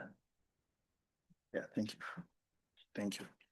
So essentially, we're gonna have like the CES data, and where we're going to use the question about whether or not people are want to maintaining or increasing police spending, and we're gonna have a placebo. We're gonna use the placebo question for like a triple diff. We're going to use the data that like many of us use, so the FBI UCR from 2016 to 2014, and we're going to match it to the those police agencies for which we have like a balanced panel from 26 to 24. We're gonna map that to the atlas of surveillance that like document like which police department adopted some surveillance technology, body worn camera, drones, license plate reader. And we're gonna also identify cities that like essentially implemented those police alternative program like Cahoots, and yeah. So essentially, as Emily suggested earlier, protests are not random. And what we're going to see here is like the respondents in our sample are essentially who are exposed to the protests are on average younger, more educated, and more democratic. Okay. And essentially what we're not just going to do is just a simple like difference and difference, where we're going to look at whether or not your county was exposed to a protest and a police killing at the same time of a Black individual, and it was salient locally. If you just do protests, like there were protests all around the country, but you need to have essentially a killing locally that was salient, and like control for county fixed effect and time fixed effect. The threat to one thing is like the protests hit in 2020, a lot of stuff happened, COVID, the economy, the presidential election. So what we're going to do to really isolate the response to policing, we're going to use the other questions on education and infrastructure as a placebo for a triple diff. And this is essentially the results. So first is essentially notice the mean of the location without protest is 93%. So people are essentially overwhelmingly supporting like police spending. Okay, and even after so in 2020, places that are exposed to the protest, the treatment effect goes by 3 to 3.7 percentage points. Okay, so there was a response, but that response would not shift the median voter. And then after you see this gradual coming back. So the protest would not have. Yes, Amanda. Sorry, just a quick question. Was there any information about preferences about police accountability? No. Because I think like Ben's point, No, okay. it was only in 2020, and I don't know what would be the identification strategy I would use. So they like, yeah, that started in 2020 and after, so I don't have a like, unfortunately. So now when you break it by Republican and Democrat, so you can see that like Republican at least very consistent. Yes, Felipe.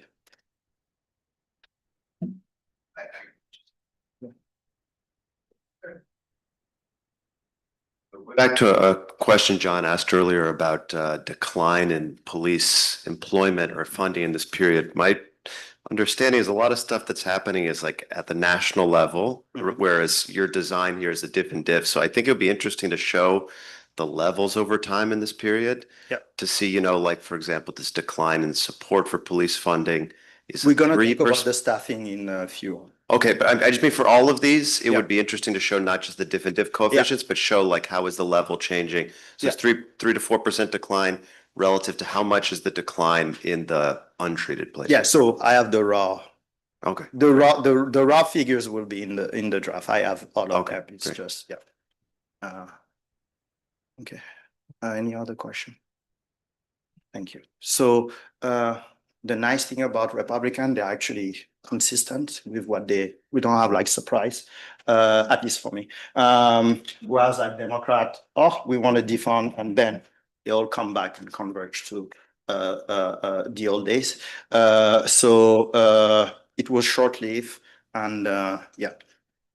And here that's like essentially a summary about like the short run versus the long run support for police. Okay, so yes.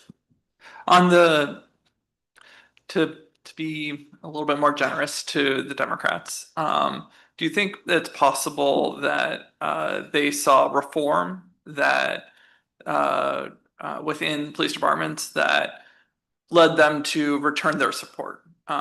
So they withheld support while kind of seeking change, and then whether or not it accomplished change, they saw policy changes like body worn cameras or something. So if you look at like the paper from like Burstein, like I don't know if you know the paper from Leo Burstein justifying this dissent is essentially Democrat had their opinion about like so the paper look at like Democrat support for defunding the police, and what the paper is documenting is many people were actually wanted reform, but not defunding.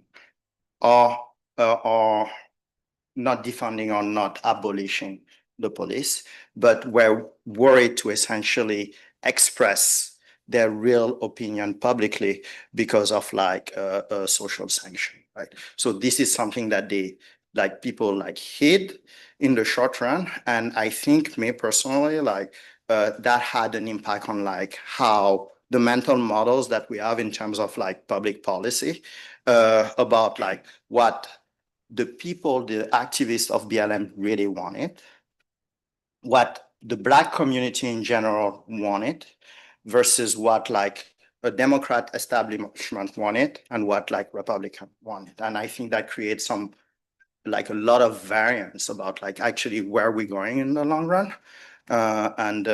Yeah, we're going to talk about the crisis response model, which is essentially a way how Democrat essentially responded to. So essentially what they wanted is like maintain police, but maybe invest in other ways of like handling the situation. And that's what we're going to discuss in a few. Yes. Just Yeah. follow up in the space of the answer you just gave. Yes. I've been wondering throughout, but especially in this portion, what we think polls are measuring, and it's being referred to in the various stories as sort of public support for X, Y, or Z. But when you have an unbelievably salient movement pushing for something very extreme, and a much less extreme question among those most inclined to be favorable, we have only a few percentage point movement. The question is this, how much can we disentangle? This is a movement of what people really want, and if you're a savvy politician looking slightly long run, that might affect your behavior and responses, versus this is becoming among certain groups a thing to say, depending on your baseline beliefs. So you're more likely to have sort of bolster sort of social acceptability factor. So what we're measuring, and it may seem even more plausible given the magnitudes of the reversion, is a temporary shift among some people and what's socially acceptable to teleposter. And the savvy politicians of whatever their political stripe might actually be quite aware that that's what they're seeing. And one reason you put this spot is that you understand there actually hasn't been much of a change. I don't know whether any of what I just said is true. It's just the question, whether we can. Yeah, very good. I will process. Yeah, thanks. Simha. Can I add on the same point? Very similar to the N. What seems surprising, given the estimates you're finding, is how many politicians ran campaigns on these issues. And so, were they wrong? Were they right? I think it's worth. I have another like. But it is surprising at the very least, given what you're showing us, that this was such a large issue for politicians and political campaigns. Yeah. Yeah. I mean, that's like I'm actually working on another project about like longer, bigger question related to social movement, related to race and like backlash on DEI and whatever. Hopefully next year. But yeah. Mark? Well, sorry, just a quick comment. Like the one area nationally where I think we have seen a big change in policing is on discretionary stops, which I think is obviously harder for you to look at. Yeah. But I think it would be interesting because I think the story there is like a lot of policing agencies that had defund movements in their communities, like voluntarily pulled back, sort of as like a backlash for those protests. I don't know. If that complicates the story. Okay. So how would you verify that? Like open policing, like the Stanford policing, whatever data and look at. I think it's like, hard. They don't update. Yeah, it's like. But I just know from a lot of the states that we've looked at, there's been a huge decline in traffic stops. Even in the long run? Yeah, even in the long run. Okay. Yeah, they've just started to kind of come back, but yeah, for 5 or 6 years. Aaron, Yeah. I'm sorry. Yeah, go ahead. I was just gonna call on Aaron from Mobmine, but if you were still. No. Okay, Aaron. Hey, so I had a thought about another margin that you can look at. So cities during this time period got a huge amount of money, like $400 billion in state and local fiscal recovery funds. it would be really interesting, I think, to see as a function of your treatment, how those funds were spent. I think there is some detail uh, that you can sort of see how much is going to the police department, how much is spent on CVI or just like other stuff. I haven't looked at the data carefully myself, so I'm not sure that all the detail that you would need would be in there. But that would be really interesting to see a little bit more detail on how these choices are being made as a function of political opinion and response to protest. Yes, this is great. Is a good point. We are looking at it, and also let me get to the crisis response model, and after I will share what I think is going to happen in a few years. And I can put my money on it as opposed to your boy. So just like the input response, what we do, we just take like the police agency, we look at the agency level and places like, again, who are like exposed to protests are like larger, more denser, and more democratic on average. And what we're just going to do, again, we still have like this problem about like protests are not like random. So we're working on like the weather identification strategy to look at that aspect. But essentially it's the parallel trend assumption. But what we're going to do, because of like some of the event study, the pre-trend are like kind of horrible. Sometimes we're just going to see, do some sensitivity analysis to see how much our effect like survive. And essentially what happened to the staffing, so the number of officers, we don't find any effect that like essentially the number of like officer like was impacted. In the short term, there was a decline, and after we don't find an effect. If we look at like the share of officers who are women or civilian, we don't find like strong evidence to say one thing or the other. Now, related to Aaron Like's point, so the adoption of police alternative, we're going to find that essentially like police alternative, the likelihood that like places that like were exposed to the protest are more likely to adopt police alternative.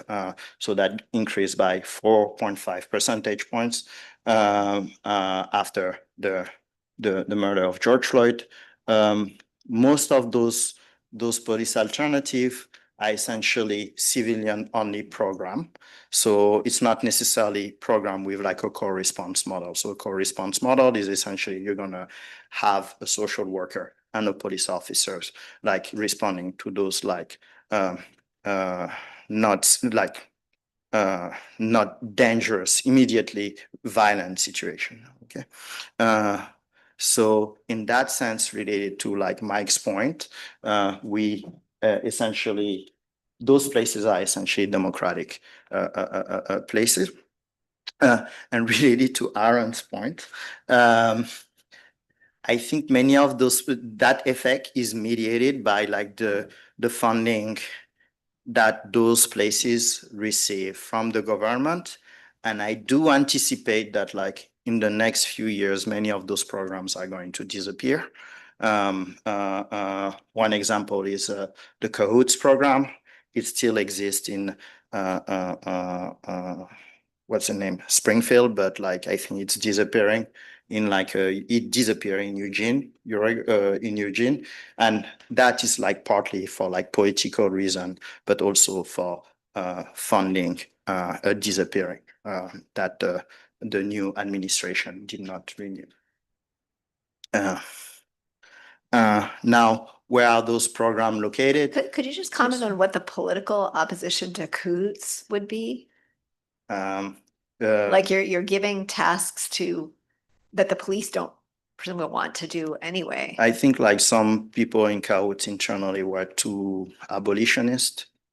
Like some people are like, oh, it's just a bunch of like, what's the name? Left, radical left, whatever, I don't know.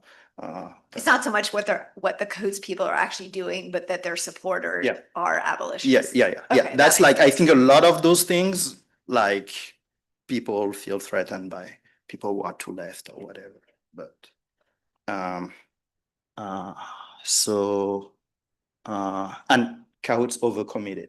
I think they promised more than they could deliver. And this is something that we are seeing, at least anecdotally.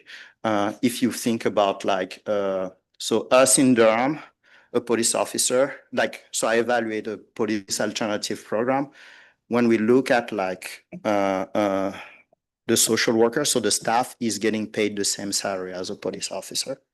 Where like in other places, I think Minneapolis, they are getting paid minimum wage. And I think, and they are under contract. And it seems to me that they have an incentive for renewing their contract rather than like providing the service correctly. So it's in that sense that like we're trying to rethink about all of this idea of like policing as like a market for public safety where like you have different agents like competing for resources, and police has a very strong monopoly about based on their situation. So most of those programs are essentially community-based or with the fire and EMS department. So they are not necessarily housed within police department. And for the last 10 minutes that I have, let's look at like the K aspect of that production function. So again, here the pre-trend start to be very ugly, but here it doesn't survive, but the honest DID, but there is an increase of like 7 percentage points. So at baseline, it will be 23% of the agency non-exposed to the protest essentially have some kind of surveillance technology, and it goes up by 7 percentage points. If you look at body worn camera, the untreated mean was 14% in 2019, and it goes up by 9 percentage points.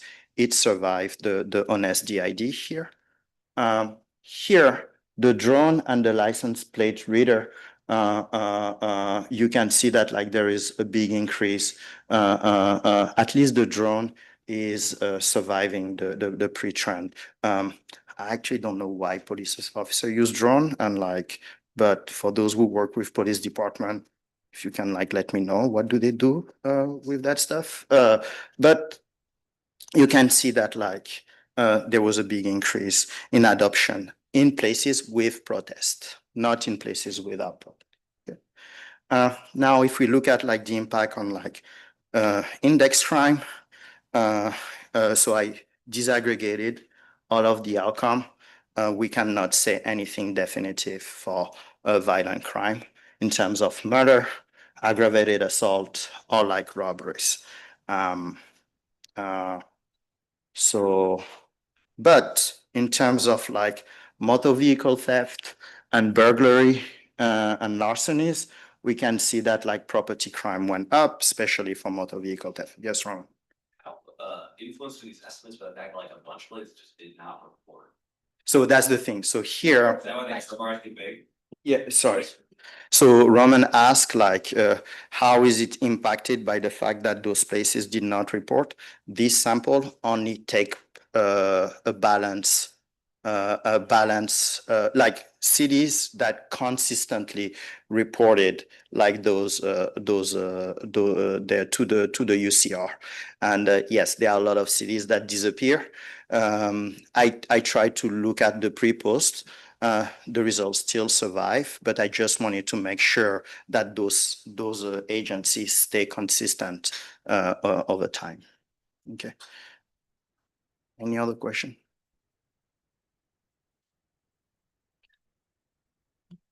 Now the role of partisanship. For now, I'm not trying to take any causal like stand. What I'm just going to do is to interact those those post-treat and like the share of like democratic areas, just to look at the relationship of the treatment effect. And essentially what we're going to see is like, yes, there is like some like there is some evidence that like areas with like a higher share of like Democrat reduce the number of like of sworn officers and increase their adoption of like crisis response. Less likely to use some kind of like surveillance technology, but it's not associated necessarily with like more violent crime. Okay, so that is still like work in progress. So as a conclusion, did the protest fail? I actually don't know. It's just like all the people writing papers on protest, they want to say, did it work, did it not work? Yeah, it depends on like what you look at. Here we find that like the scale of like number of officers did not change, but the composition was transformed.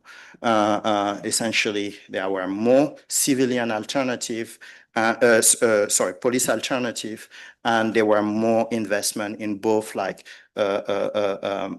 surveillance technology and accountability technology. So any kind of tech. We don't find any evidence that violent crime was impacted, which is often the outcome that we care about, and in particular, murder. And for property crime, it's like sensitive to some outcome, but like for motor vehicle theft, it seems that like it's clear that like something happened. So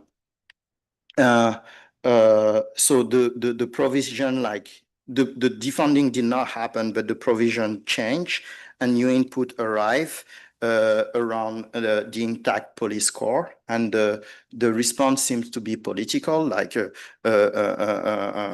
again, the protests are not random, and the temporary opinion like was like a short shock, but like went back to institutional footprint. And one thing that like we have to say is like K is actually not neutral. It might like essentially who has access to like all those like surveillance technology, who can evaluate them, and who can say whether or not it's working is not like actually neutral. Surveillance can answer accountability demands. So for example, for body-worn camera, but it's not clear to me that like everyone has access to body-worn camera. Like the public defender do not have access to the footage the same way as like the police department. The surveillance might also increase the police coercive capacity, and that like constrain or empower like depends on like who controls the data, and not necessarily the device. So it's in that sense, it's like more political economy question about like accountability rather than like the effectiveness of the tool. So thank you.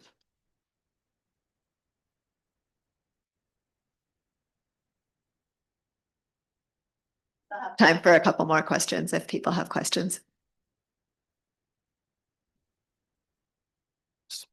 Just a quick question on the motor vehicle. So essentially you're saying in the protest areas, motor vehicle theft increased. Now, this was a period of enormous increase in motor vehicle theft. And my understanding was it was because a couple of, I believe, Japanese cars had a flaw that allowed them to be stolen. Yeah, challenge. And so I'm wondering if in the democratic areas, they're more prone to buy Japanese cars, and you're sort of picking up some phenomenon there. Yeah, you're talking about the Kia challenge, Yeah, and essentially the role of social media on those. Yeah, I need to think about it. It's yeah, I need to think about it. But yeah, I know exactly what you're talking about, and yeah. Do people know what is he talking about or no? Okay, so that's yeah. But also there was also how do you call that?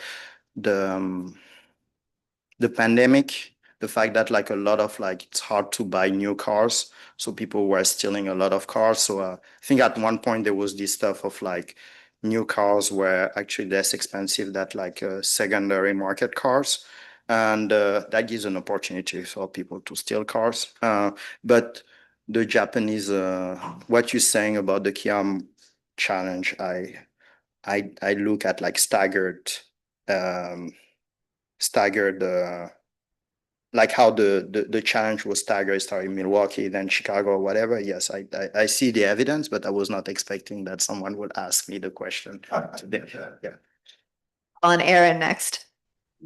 Yeah, so question about spillovers here, right? So as a function of your treatment, you're not seeing staffing go down.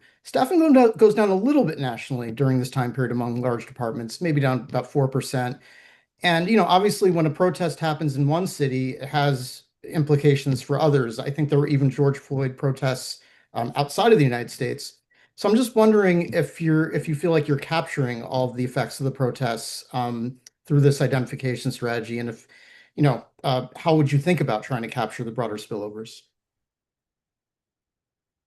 For the outcome I'm talking about, or for like other spillovers like policy stuff? So for policy aspect of the spillovers, like Iris is working on like essentially how like some cities are more likely to refer to George Floyd when they implement a new policy, for example. But for the outcome there, I need to think about more about like how to do the spillovers using this identification strategy. And that's why like I'm gonna use like the weather thing as an instrument in the next iteration. But that's like all I have for you for now. But if you have suggestions, they are actually welcome. Yeah. Yes, man. Can you use the mic, Ben? Sorry. Oh, I'm not sure what happened to the one up there. Can you put that? Oh, thanks, John. Bokar, I was just going to ask if you've thought at all about police training as sort of a complement to thinking about the number of police. And, my guess is like state requirements aren't going to move that quickly, but you could imagine some agencies are changing, how accessible they make given trainings on, whether it's profiling or cultural diversity, whatever you have, that would be relevant, where they offer it, sort of how quickly they try to get officers retrained. That might be an interesting so metric. that's like something Iris is looking at, like essentially where which city is advocating that they are doing training. My sense is like the people who are advocating are the one who said it's working. But like it would be good to, like the idea here would be like to look at like social media and like whether or not the city is advocating like a new police training or not, and then wait for many of us doing the evaluation and come and say, oh, look, it's working. And I'm like, look at the data. It's not clear to me that anyway. But yeah, that's like we work on that. Thanks. So that is the A part in the production function that we are still work in progress. Yes, Roman. Really sorry to ask about this, but. Yeah. Could you tell us a little bit more about the model? The what? The model. Okay, never mind. But basically, essentially, my question is like, does it have in the timeline that you displayed for us, in the model world, do the police get defunded ever? Does the advocated policy change work? Or does this model factor in the fact that basically this was an entirely defunct and never actually applied change? Okay, so that's like, yeah. Well, then I wish I could learn more about the model. But Yeah, no, that like you're not going to learn from me. So that is, yeah. The referee say, put it in the appendix. So yeah. Okay, well, that's good timing because we were almost at time. So thank you so much, Bokar. Yeah, thank you. I did not mention the lunch location at the morning, which is great because then I got an email that it's changed. So back to our normal location. So we usually have lunch in the restaurant. I mean, if you want to go upstairs to the bigger room, that's fine. But if you're indifferent, just go, the later update was to go to the restaurant, which is nice because that's usually where we are. But for now, we'll take a 15-minute break and we will resume at 11:15 sharp. So see you then. And again, a reminder that the bathrooms are to the stairs. Go to the first set of stairs, go upstairs.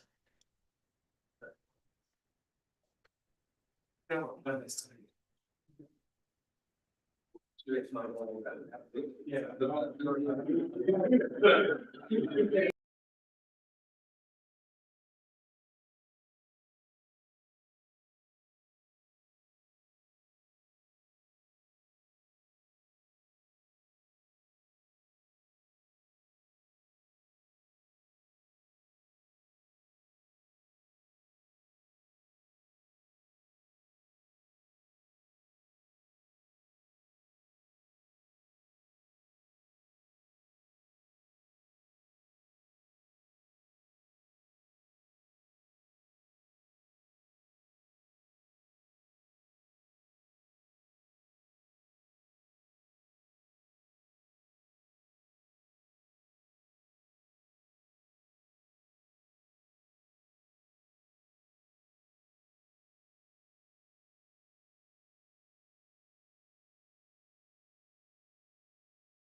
Next we are delighted to welcome guys.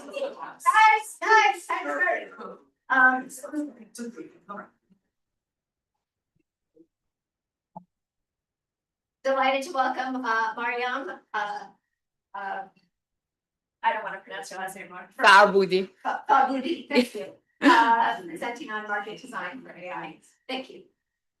Thanks so much to Christian for having us on the program. Clearly, it's the first time I'm presenting in law and economics. And I just, before getting into it, I just wanted to mention that this is really as interdisciplinary as a set of co-authors can be. I'm like finance, econ, AI, and Nadine is IT, and Seper is the only legal person who actually knows something. And Jan is our great student who's operations research. Okay, so if there are, I mean, not if, like it's very likely that, like for like more legal, if there is legal policy questions, I would not be able to answer. But Seper is on Zoom. He was supposed to come, but his flight from St. Louis was canceled last time. So he's on Zoom, and he might. I mean, he should be free to jump in and answer. But or otherwise, I'm gonna take a note, and then hopefully we're gonna get back. I'm gonna get back. All right. So, okay. So we want to think about this kind of, if you want a bigger picture question. Unlike the first two talks, there's zero empirics. Okay, there is zero identification. This is just I mean, if you want, I'm an applied theory, so this is just a way of thinking about this question. We might disagree on a lot of stuff, and I would love to. And the whole point of this paper is to capture the most important things that are contributing to this question. And we might be missing some, and I would love to hear if you think we're missing something that is very important. Okay, so I guess I don't need to argue here that AI model depends on a lot of human created content, and LLMs train on like a lot of online data. And so far, AI firms have mostly acquired it by just scrapping without constant compensation or credit.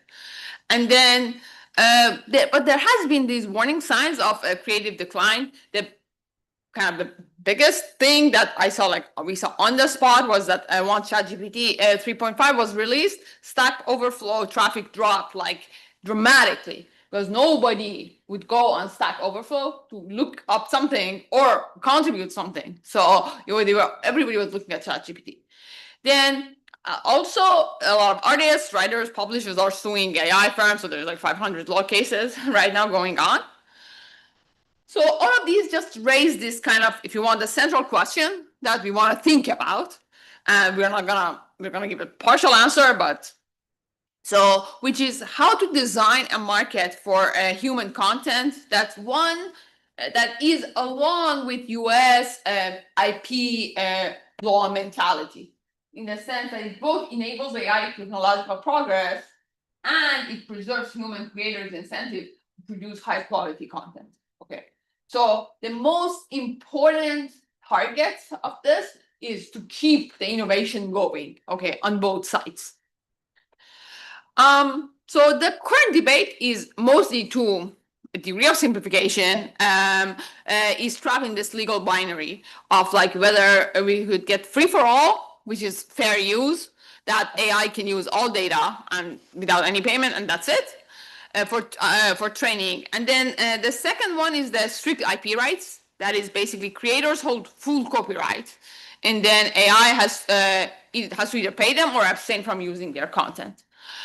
So another thing before going ahead is that there are different discussions on basically interaction between AI and big data. There is use for training. There is what if AI produces something and that data is used. So we are not thinking about the second one.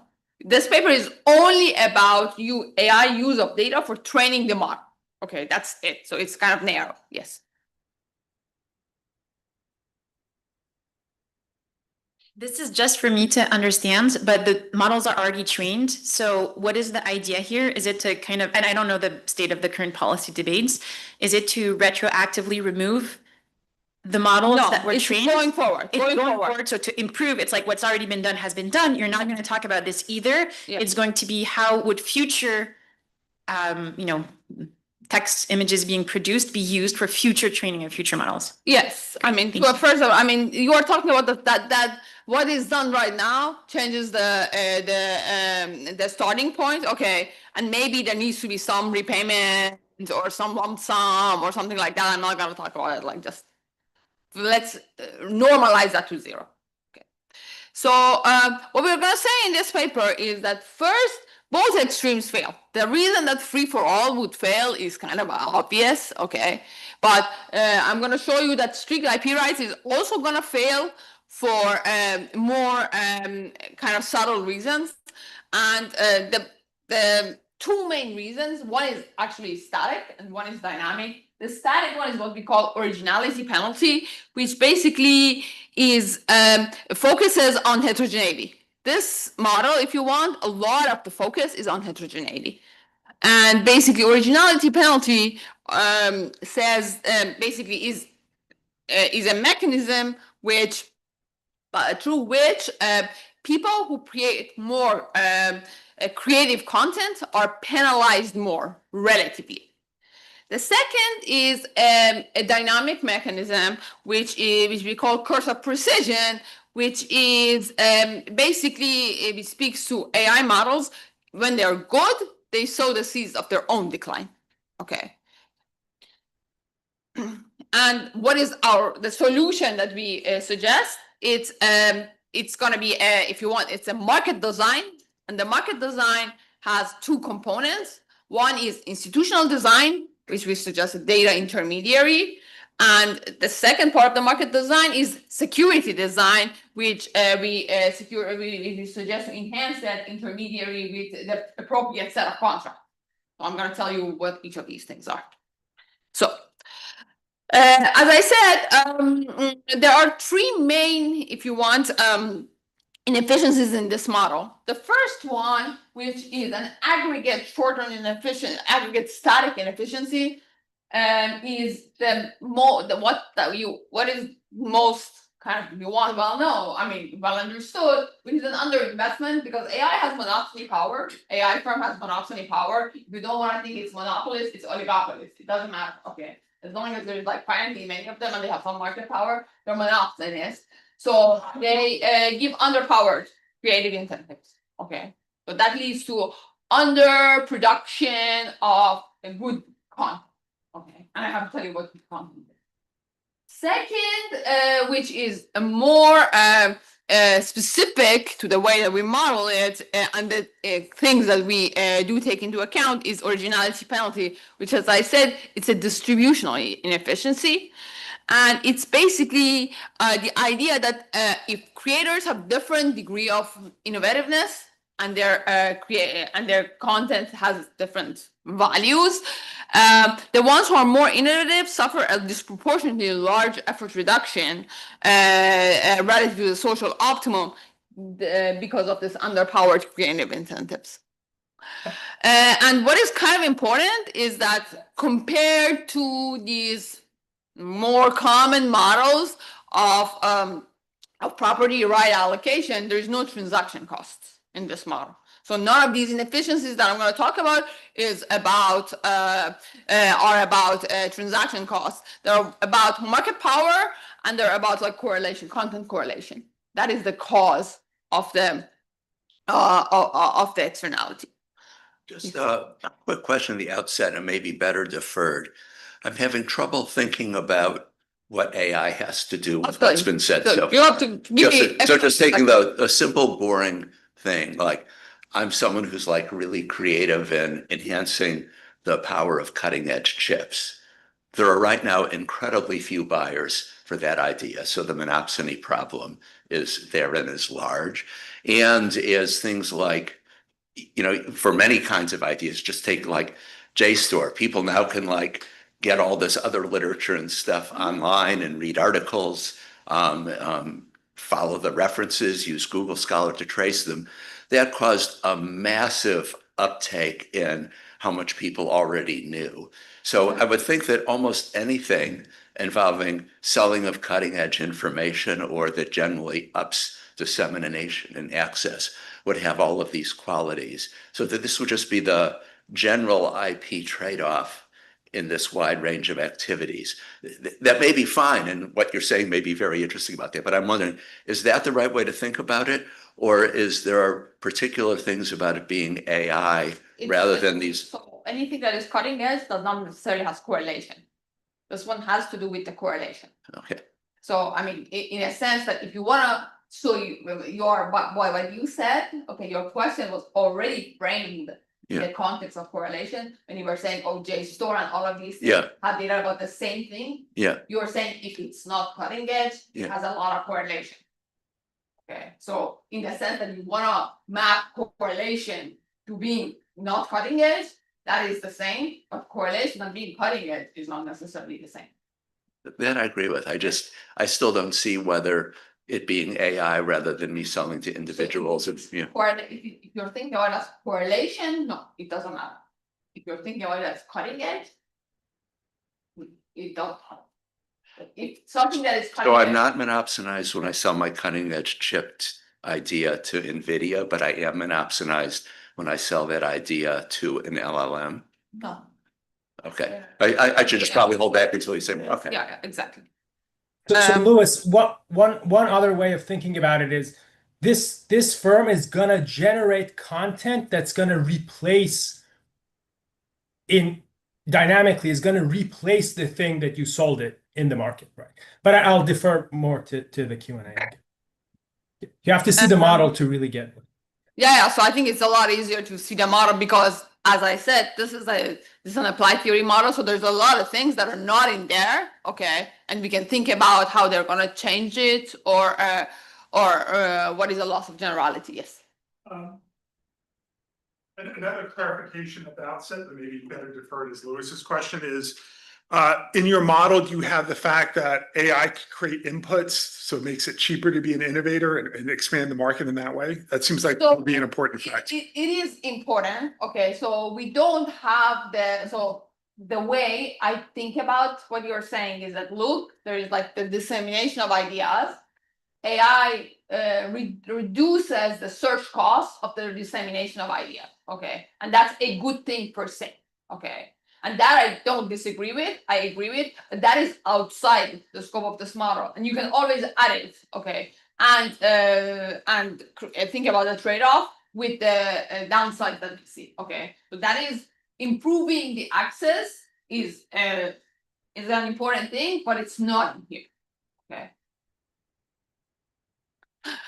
So the third one, which is the kind of third inefficiency that as I said, it's about the long run, is a curse of precision, which is basically, again, works through the fact that there are the creators, the data generators are heterogeneous. So let's take them simply as like two groups. There's the creative guys, their things are unique. There's the rank and file guys, okay, their output, their content is correlated. Okay, it's not the wrong, it's correlated. Then what happens is that, and if you want, you can think about them as imitators. So when AI is better, the imitators, as Seper mentioned, use the content, the dynamically generated content of AI to imitate.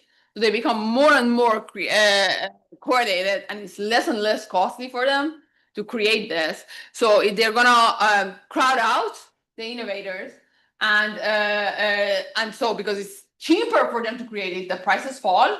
So the innovators don't have any more incentive to produce, so the model collapses. So that is the only place that if you want this effective cost enters in a negative way. Okay.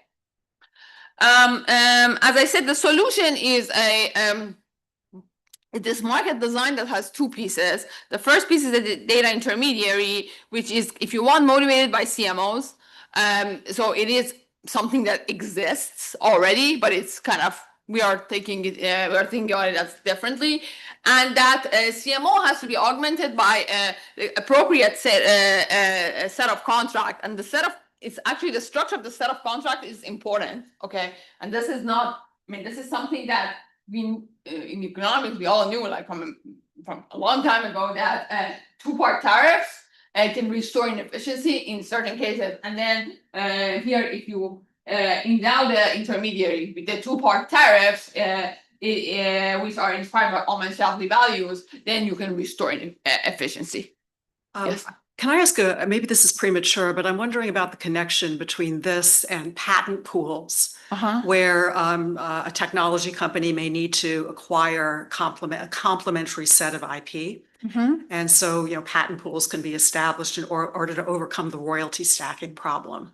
So can I think about this in a similar way to the, I don't know if you're familiar with the literature on royalty stacking. Is, but I don't know the literature, so let me defer to Seper to answer on Zoom if he wants to, but because I don't know the literature on it, okay, I don't want to say something that is already done in the literature. Yeah, I also conceptually can see the relationship, but I also am not, Kathy, super sure about I'm not super following that literature right now. But conceptually there's sort of a similarity. I mean, just to follow up, with Lewis's question, in some of these, technology settings, the IP components are complementary to each other. A producer of a cell phone would need these individual pieces of IP in order to produce. These pieces of IP are being held by separate entities. And so there are these kind of externalities among the components. So there's a major difference here. This is substitutability, not complementarity. So the main yes, this is signal correlation here is substitutability, not complementarity. So that is a difference. Okay, it does not mean that. I mean, they're the two sides of the same coin. So I don't want to rule out the correct, but the main source of externality here is actually substitutability. Yes. For better AI, should we think about that as that it can produce better content, or that it is cheaper to produce the content? It's better. So there's no cost here. Oh, okay. There is cost of content creation by all the content is created by users. Okay. AI aggregate them. Okay. The cost of aggregation is, imagine, it's constant. So both the bad creators and the good creators are using the imitators. Yeah. And the innovators are both using AI to create content. Innovators don't. Okay, innovators don't. So the imitators are the ones that are making funny animal videos with AI animals, and the good ones are the ones that train their pet to do something really cool in reality. Exactly. It's exactly about originality. That's why we call it originality penalty. Got it. Okay. The innovators are not using it. Yes, exactly. I mean, here in the extreme, you're saying they're not using it at all. Okay. They can be used less, so there's a factor loading. Okay. So let me kind of jump into the model, okay, to answer a lot of these questions. So Let me start with the static model, which clarifies the underinvestment and originality penalty, and then I'm gonna make it dynamic. Okay, and there is it's basically the same model. So there's gonna be more than 2 content creators, okay, that are data producers, and there is 1 AI firm that is the buyer for training data, only training, okay, and of course, so just by assumption that there's 1 AI guy, he's a monopolist, okay. If there is like oligopolies, it doesn't matter. As long as there is market power, all the arguments go through. Okay, I mean, there's gonna be a lot more complication because of extra correlations, but let's ignore that. So now this is so we're trying to be as general without taking a side on what is good or bad. Okay, so in that sense, the state X that is the target to predict is a fixed, unobserved, best response to the user query. Okay, there is no. So sometimes the query might be factual. Was there a war yesterday? The answer is a yes or no. Okay. Sometimes the query might not be factual. What is the best lullaby for my child? Okay. So I don't want to take a side about what does best mean. Okay. But it is the X represents the best answer to the user query. Now, creator's content is an imprecise signal of this underlying state. Okay. And the key friction is that, as I said, as I've been saying, creators' content is correlated with each other. Okay, correlation leads to substitutability. So now the game is a simple game. It's the Stackelberg of game of full information. So this is the biggest simplification of the model, that there is full information. Okay, AI knows, observes your effort. Okay, which is definitely wrong. Okay, definitely violated. But you kind of, the point of this paper is to say that even if you shut down the information asymmetry, there are inefficiencies to deal with, and then you can add the information asymmetry on top of it, and then good luck dealing with it. But hopefully, so that's what we're doing next. Okay, but if I understand, if anybody is concerned about information asymmetry, that's outside the scope of us. So the AI firm sets the prices, and the creators choose efforts. And then the signal is realized. So the creators choose effort, they produce their content, and the content is realized. And then the AI, and it's handed to the AI, okay, because the AI has paid them the price. Then the AI aggregate the signal into a single output. What's the goal of the output? Is to give the best prediction of the state. Okay. Now, let me just put a little bit of math on this. So the signal of each signal is the content. The content of each producer I, let me denote by SI, it's the best response, not true, the best response, plus some noise. Okay. And all the heterogeneity of this model comes from the noise. Okay. All the gains in the noise. So the noise has 2 components. The first component, which is the epsilon I, it's an idiosyncratic error, okay? And this is what is in the control of the content provider by the effort that it puts. If he puts more effort, higher HI, the variance is gonna go down, okay? So the more efforts the creator puts, the precision of the signal becomes higher, okay? Then the effort cost for simplicity, I mean, of course, it's convex. Okay, that's not negotiable. Okay, but for simplicity, let's assume it's quadratic because that makes life a lot easier. Okay. Then the second piece, which is really the source of heterogeneity, okay, across the creator, is eta. So the noise is in the form of epsilon I plus beta I eta. Eta is a common factor, if you want, in the language of finance. And different creators load differently on this common factor. You can think about it as a trend, okay? So for instance, if this year, Katy Perry is very beloved. They're gonna all sing songs which are like come up with songs which are related to Katy Perry. Okay, so that's like kind of trend. It might be a shared systemic bias. Okay, so if you want, you can think about like lending in finance. There is like this bias against the black.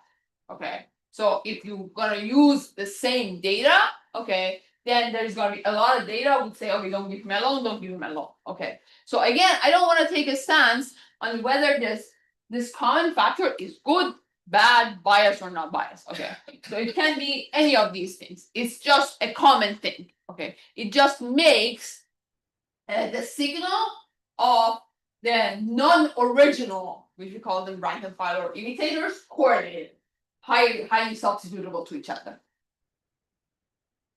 Then the beta is an exogenous factor loading.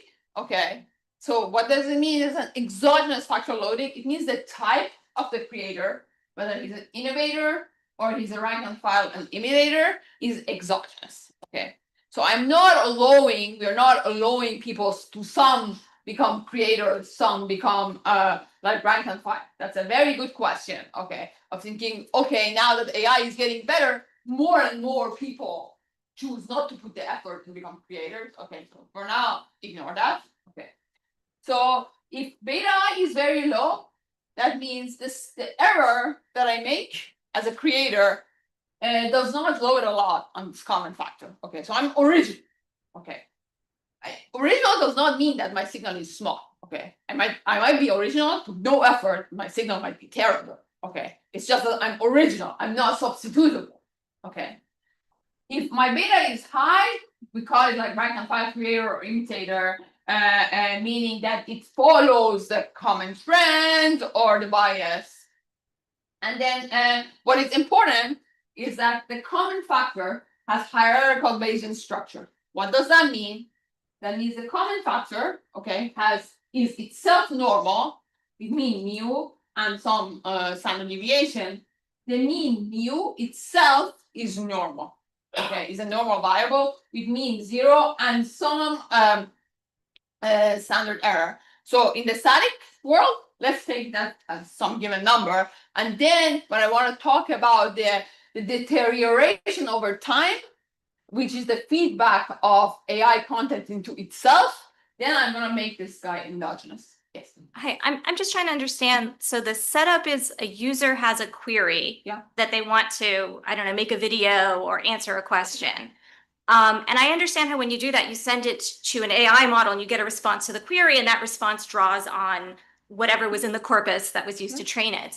But when I think about content creators kind of in the world, they're not creating content in response to the query unless I go and hire someone and I give them a spec and I say, I want, this PR material, or I want this ad campaign or this video. So how do we think about, like, there's just the content that they've created that has nothing to do with my query, right? That's exactly the thing. So what is the best lullaby? Okay, so today, like, everybody is into French. Okay, everybody who's writing lullabies online, okay, writes French lullaby. Good. So they're writing, and then when the corpus looks, okay, it's gonna find a lot of French lullabies. So sorry, it's just when it says each creator produces a noisy signal of X, you're just saying they make something, and then if you applied it to this particular query, it would have a noise element to it? Yeah, it has produced. So if you're thinking about the timing, it does not need that. Yeah, it's not like they're trying to meet this thing. I didn't do a good job. So there are these different, if you want, there's like a continuum of X's in the world.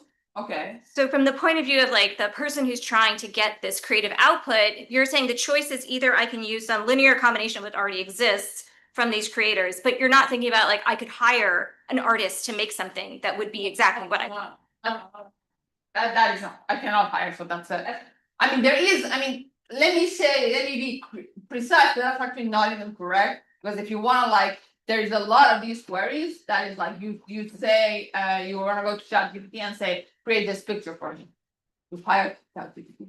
So and the ChatGPT looks at all the pictures of cats that has been produced and uses it. So I don't think I don't see the barrier between the boundary between what you're saying. I'm sorry. So if ChatGPT makes some linear combination of existing pictures, but if I hired someone to make a specific cat picture for my purpose, Is that, you're saying that's still consistent with her model? So That seems like a different thing. I mean, that's, if I hire a particular person, then I'm choosing a particular signal. It doesn't, so the timing of whether it was produced before or now, why does it matter? I don't think the timing of whether something was produced now, or, I mean, when it was produced doesn't matter. As long as X's are a bunch of X's, okay, so you can come up, if you're thinking about new product design, okay, that is not in here. Okay. So in a sense, if you're thinking about a model where set of products increase, that is not in here. The set of all the products or questions X is a finite set. The finite existing set. Wouldn't that be interesting? Yeah, that's very interesting. That's very interesting. But this is not about, okay, that's a very good point. This is not, so I think now we're still way far away from AI being really innovative. Okay. So that is AI creating innovation is not in this model. Yeah, just a clarification point. It's not because I am French. Just I don't see here what is the correlations between the different creators. My feeling is that maybe, yeah, but maybe the effort of other creators maybe affect my error or affect. So beta I is. Beta I is different. Eta is the correlation. Everybody can load. Okay. Load differently on beta I. Okay. Okay. If my beta I is greater than 1, I'm mechanically, my output is mechanically correlated to. Okay. So it has nothing to do with my effort. Okay. Okay. And the effort of other creators, does affect or not my my noisy seniors that produce or not? Sorry? If the effort of other creators, epsilon G, for example, as G, affect or not my one senior or not? So it does. So the correlation, the weight of the effort of other creators, what they affect is their it affects it the total precision of their own signal. Okay, it does not affect the total precision of your signal. So it does not affect the contribution of the common component to your signal's error. Okay. It does affect the contribution of the correlation with you to their signals, but not to your signals. Okay, thanks. All right. So then now let's sorry. I think the model might be missing a market. So it seems to me that there's the innovator. And if we have content creation, that's the person that people want to listen to, which is why it's here. If there's a market where people are paying for their content, so people watch YouTube and put up with ads, that would lead them to have incentives to continue to innovate. And that would be a way that we would, and that's, so the incentives here are not aligned. If the AI doesn't know if you're good or bad and I have to pay everyone together, it's not helpful. But if we're trying to aim to taste, the taste gets revealed as they actually produce the work. That's a very good point, and that goes back a little bit to this question of what about the fact that AI is reducing the cost of access? Okay, if you think, I mean, so number one, yes, there is no outside market. Okay, there's an outside option somewhere. Okay, but the outside option is the same for everybody, and the outside option is not conditioned on your data. Okay, and people don't have this notion of I recognize. Everybody knows everybody. Okay, but so you can have. It is true that to some extent, when I tell you dynamically that this better AI will move out the innovators from the market. If they can, they will go and buy and sell outside. Okay, that's like if you want high quality art, special art, and then people are gonna go buy directly from them. The extent and their outside option would be higher. Okay, the extent that the search costs will prevent the outside market from having access to these people. Okay, this force exists, but that is something that is very important, and that can be added into the model. We are actually. But then the model seems to be about people who can write great lullabies who can't get a following on social media or other outlets, right? Because if I can write a great lullaby and people want it because AI wants to provide it to them because they want it, then I can be identified. I can be identified by humans as providing something of value, and that would allow me As to long restore as the it incentives. serves cost, okay, so if you want, like, I have like 100,000 followers, okay, those 100,000 followers know and understand. What about this other 7 million? Okay, so this is, if you want, this is the bigger picture. So there are a lot of the niches, okay, and I'm not even saying that those niches don't exist, okay. This is like about if you want, this is about the Stack Overflow. But your argument would be that yes, so the Stack Overflow people, okay, who were very popular, they would keep posting, okay. So yes, they keep posting to some degree for people who have been before them, okay, and know them before, but all the new people who get their PhD or who start undergrad, they're gonna go to ChatGPT, okay. So in that sense, to the extent that you want to think about these dynamism of this thing, whatever your reputation was, reputation fades away. It would be good to have an example where you're not providing something for free, but there is a market. I mean, there is going to be a market. There's going The to Stack Overflow example. So it'd be nice to have an example where people do want to pay for quality, and the market still shuts down once AI comes up. Okay. Oops. Okay, so now okay, so now let's look at the AI firm problem. So his objective is, of course, maximize revenue minus total cost. This is a static model for simplicity for now. So it's, as I said, everything is observable. Okay, so not only in particular in the static version, which is even more extreme, I'm going to assume that not only the effort is observable, but also it's observable whether you are an original content creator or not an original content creator. Okay, so I'm indexing price by I. Okay, so and it's gonna pay a unit, a price per unit of effort to creator I. So because I made everything like quadratic and beautiful, the best response and the cost is quadratic. The best response of the creator would be API divided by its marginal cost. And then the AI firm is going to collect all the signals and create the best linear unbiased estimator of X. And give it to the client, to the person who serves. Okay. Now this, take it as reduced form. Imagine the revenue is something linear in effective precision. Okay.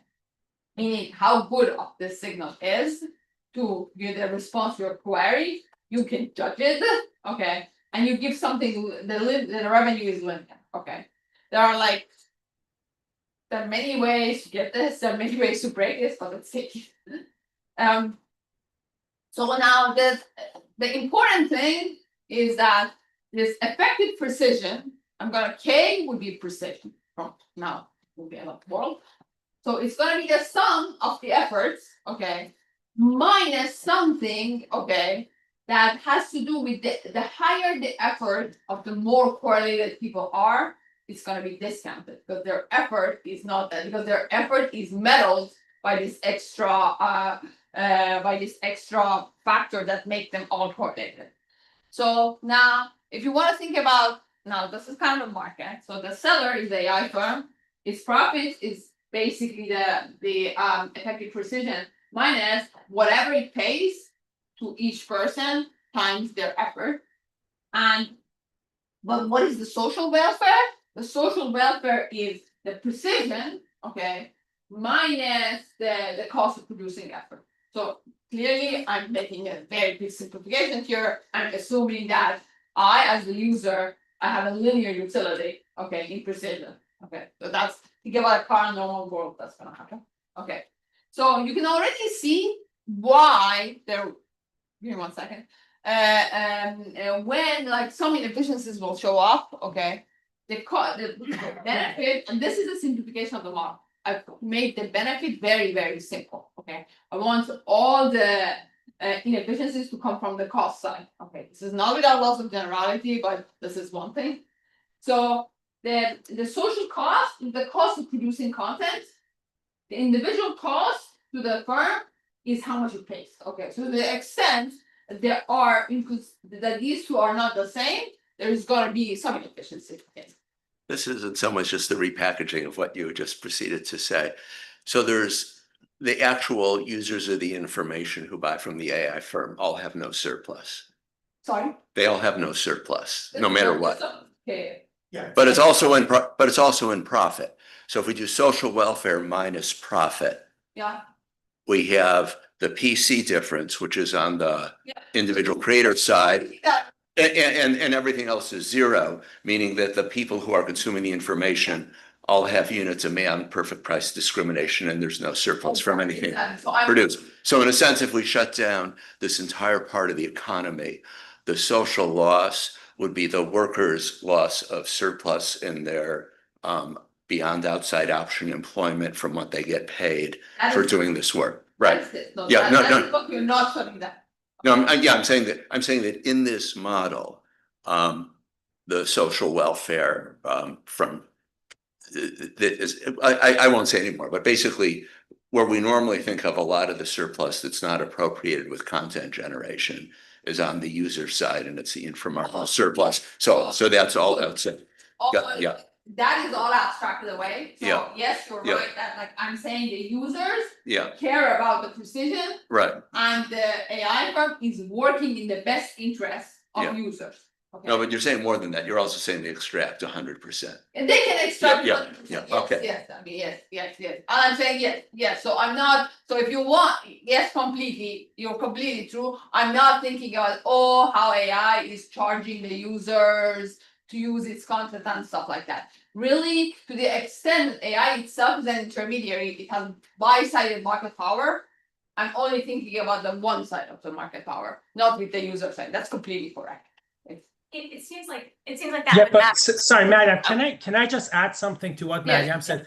It's not, so this is without loss of generality as to whether the utility from effective precision K, it's without loss of generality as to how that is distributed between the AI firm and the users of the AI platform, right? So it's not true, Lewis, that we have to assume that the user gets no surplus, right? But in the model, we're just thinking as between the creator and the AI firm, right?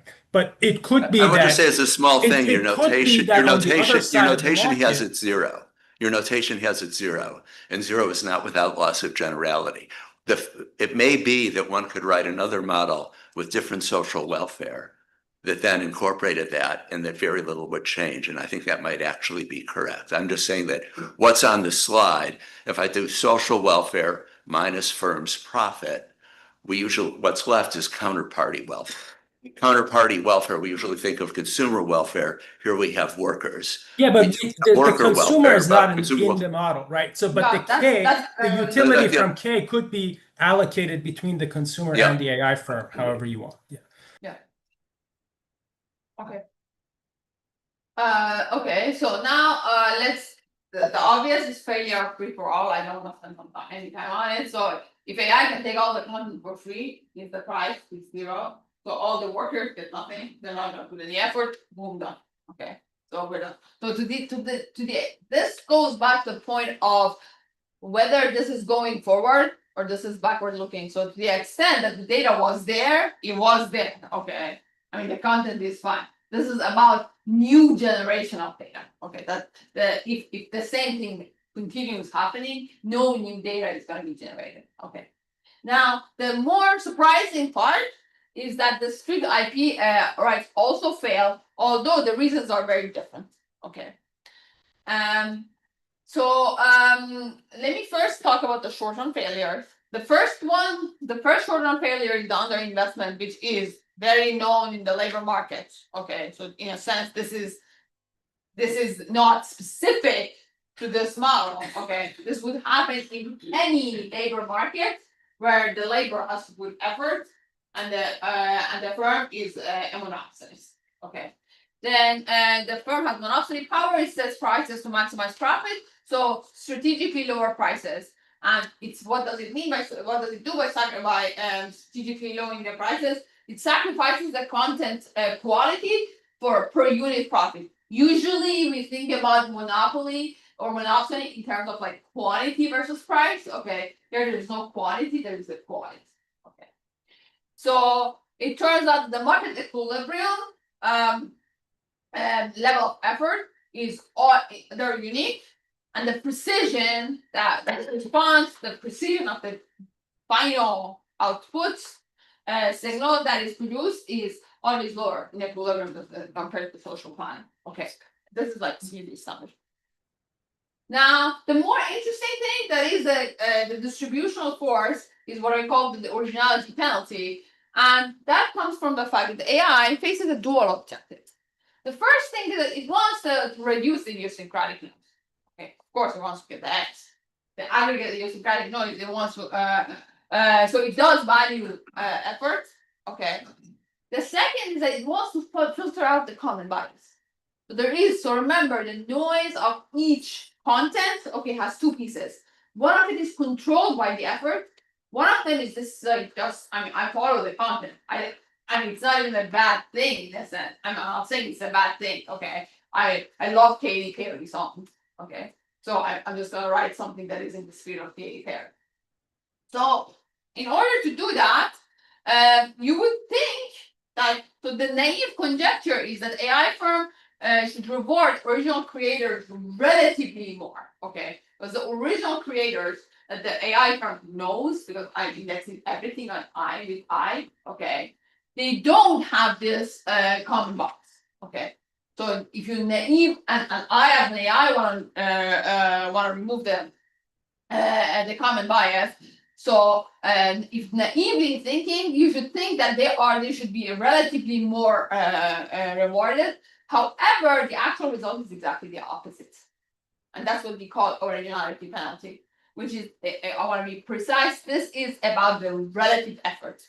Okay. So the relative effort of the original producers compared to the relative in equilibrium, compared to the relative effort of original producers in the social planner is lower than the rank and file. Okay.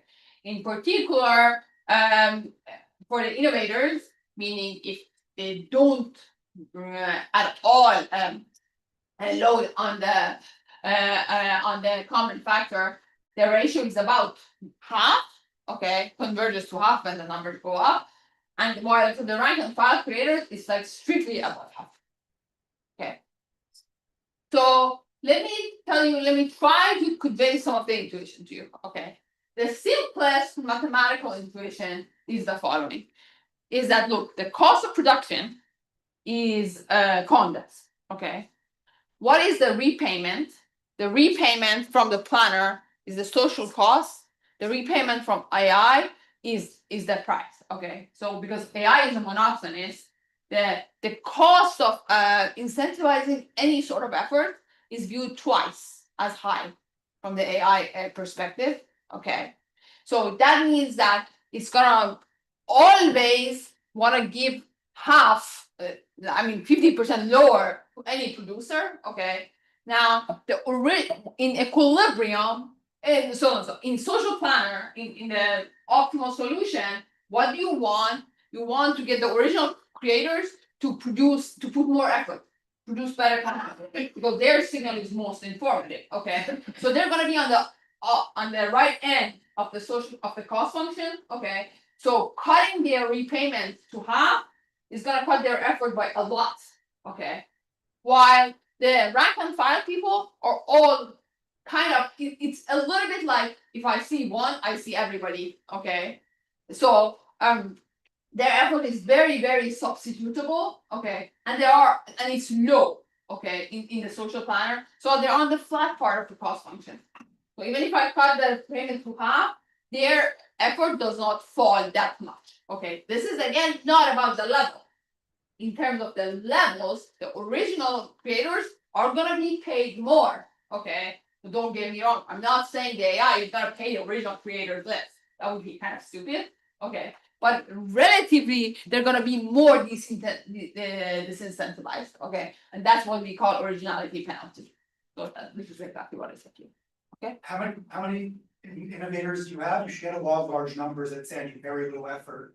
I just need independent signals that wash out as a law of large numbers. They're fine, even. Yeah. My question, I think, might be related to this. Could you just state again what the AI firm observes about? Do they know whether it's an innovator or rank and file? Do they observe how much effort? They're observing everything? Yeah, except ADA, they don't observe ADA. They don't observe the bias. They do observe beta I. They do observe beta I. Okay. They do observe SI, which is the effort. Does Not the hierarchical noise. does the innovator, they don't observe their own ADA either. Right. So I guess now I'm going back, a slide or two. If I'm a monopolist buying an input and I can perfectly observe everything about each person, there is no monopsony effect. Monopsony, just like with monopoly, is from the inability to price discriminate because you can't observe each person's type. You're assuming I can observe each person's type, so then there is no monopsony effect. Because I just pay each I just pay each person their marginal value. Because in a sense, think about like if you think instead of like this is a little confusing because it's quality. Imagine it's quantity, okay. So as long as the demand curve is downward sloping, and it's a monopolist, okay. The monopolist observe everything. Okay. No, I mean on the consumer side, I extract all the surplus. Yeah, but forget about Imagine AI is eating itself. Okay, forget about the consumers altogether. So what's it? AI is eating the cake. So maybe this was in when you said Stackelberg, and it may also have to do with commitment. You didn't put up a timeline. Am I ex post with no commitment as to what my contracts are, one by one paying people? So you meaning there is commitment or there isn't? There is commitment. There's no issue of commitment. Yes. So what I've. So let me make it simple. So this is so it really is a monopoly. It's bilateral monopoly as to each person. Well, why bilateral monopoly? I'm giving all the monopoly power or monopsony power to the AI first. But it's a bilateral. I mean, monopsony is on the curve, and I can't tell who's who. I'm just saying it's a different model. The effort is not contractual. Yeah, the effort is not contractual. No, I understand. But if there was just one person on the other side, and I'm bargaining with them, if I could move first, I'm going to commit to pay them less, and that's going to give them less effort, just as in the standard two-party contracting holdout problem. But we don't call that the monopsony problem. Yeah. Okay. Okay. Yeah. Okay. No, that's helpful. Okay, fine. So whatever, I don't wanna like swear on the. I don't wanna like go into how we name it. It's fine. So it's a hold of problem if you want. So that's totally fine. Yeah. Sorry, on this slide, I did have a question. I'm trying to think about what you're calling the innovator, the person who's kind of uncorrelated with the norm. Like, it seems like it could be that they just are different. They're making some products like really, I don't know, extremely ultra-violent, and there's not as, well, I guess that is popular these days, but something that people don't want to see. Well, but and so in here, okay, so that's yeah, so that is not in here. So I am what does it? That when you are not loading on this, your signal is an unbiased signal of the best answer. And I think that's maybe the structure of putting this as like a unidimensional kind of quality thing, that it's sort of, it's hard. Yeah. I 100% agree with you that there are many other dimensions that, for instance, you might want to say, oh, there's a group of people who want to like intentionally impact the result and fool all the users. Okay, that is not possible. Yeah, or that being different from the norm is innovative in the sense of new or contributing something. Yeah, so in a sense, it's the only notion of innovation here is not correlated with the other. Okay, so what we call innovation is lack of correlation. Right, Okay, exactly. so that's it, that's why I said from the beginning, to the extent that you think anything. It's which has not to do like I with the- came up with a new method or I have some new idea. No, it's no. So the set of X, that is a different thing. So again, the set of X is known. The set of products are known. Okay. Yes, it's about me answering this math question. I'm more innovative. So okay. But very good point. Okay, great.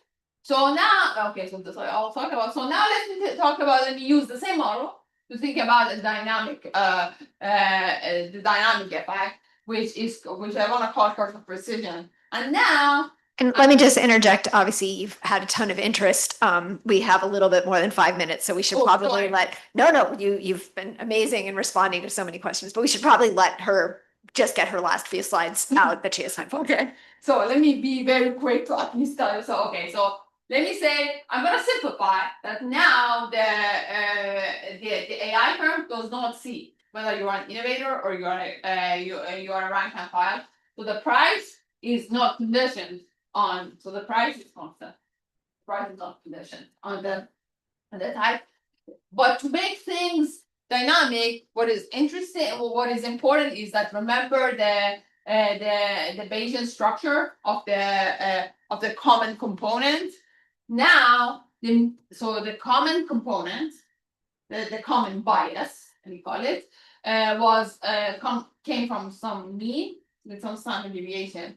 Now the mean used to be mean zero and gamma constant volatility. Now the volatility increases with the precision of the with the AI. What does that mean? That means when the AI becomes more precise, if I'm an imitator, it's more likely that I'm going to be closer to it, more similar to it, even if it's very different from the real X. Okay, so I'm going to simplify and say that there are only two types of producers, innovators, and a rank and file.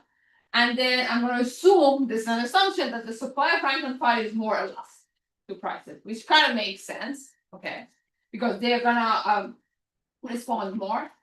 Then, and as I said, there's gonna be a single price, not this price is still per effort, so still the effort is observable, okay, but the type, whether you're innovator or rank and file, is not.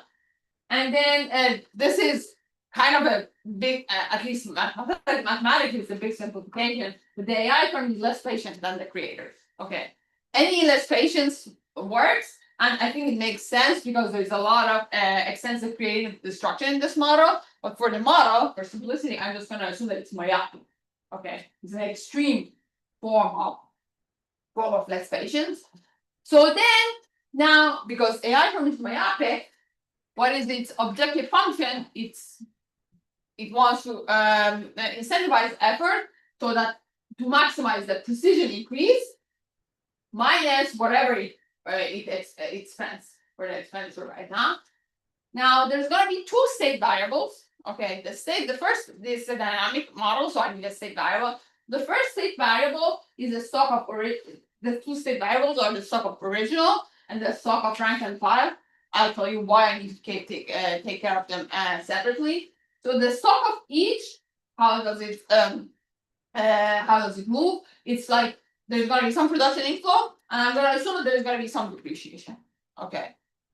Now, why do I need to take care of these two precisions or like data, stock of data separately? The reason is that the dynamic precision is, which is kind of, it is really a kind of it's the sum of the two, but the common, but the rank and file, the data of the rank and file people is discounted when increasing function of the precision of the AI. Why? Because of this hierarchical derivation structure. Okay, because the higher the more precise the AI is, it's more likely that this bias is large, and all the people load on that who are imitators load on that bias, so they have to be debiased.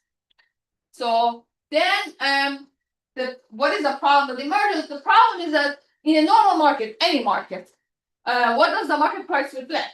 The market price is supposed to reflect the scarcity of the good, which is the same as the marginal value of the good. It's kind of obvious. So in a healthy market, the scarce good is the one with higher marginal value, so it has to command a high price. Now, what is the problem here in this data market? What is the good? It's the data precision.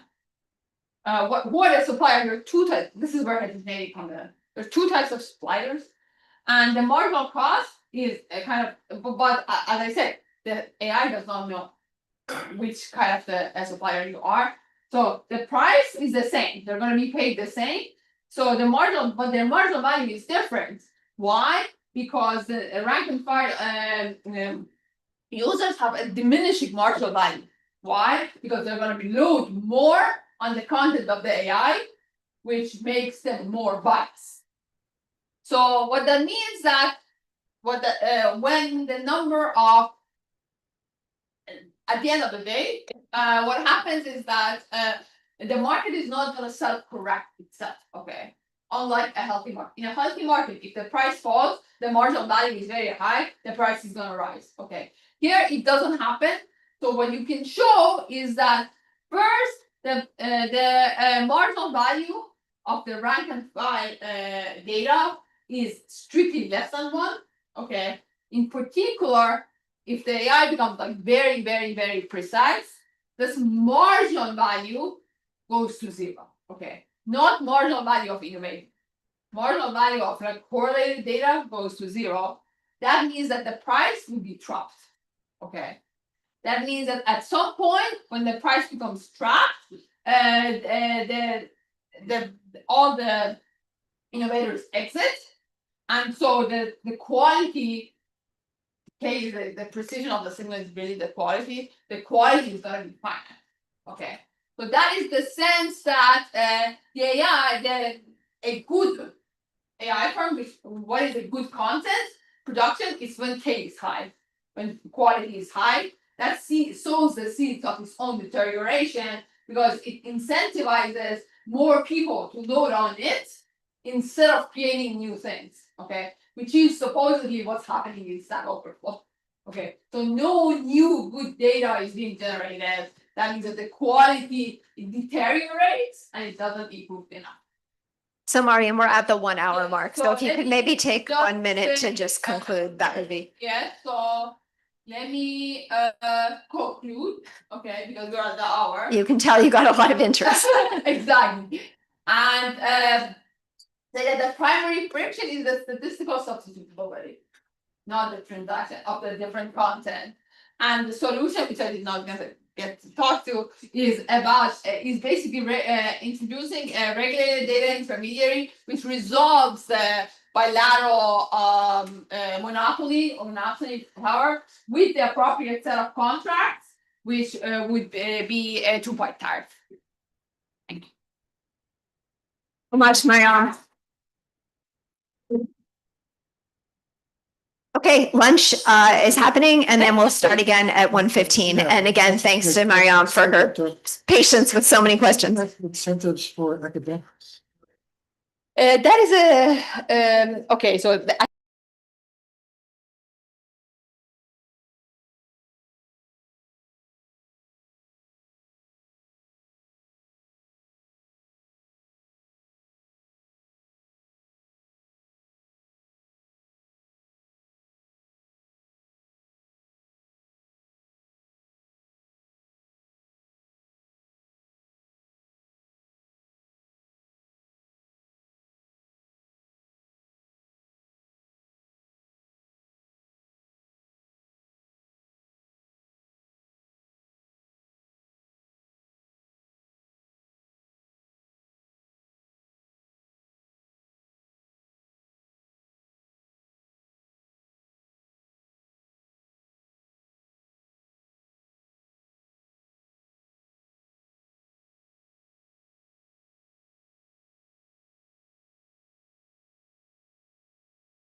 You know, they're gonna pay, you know, they're gonna pay.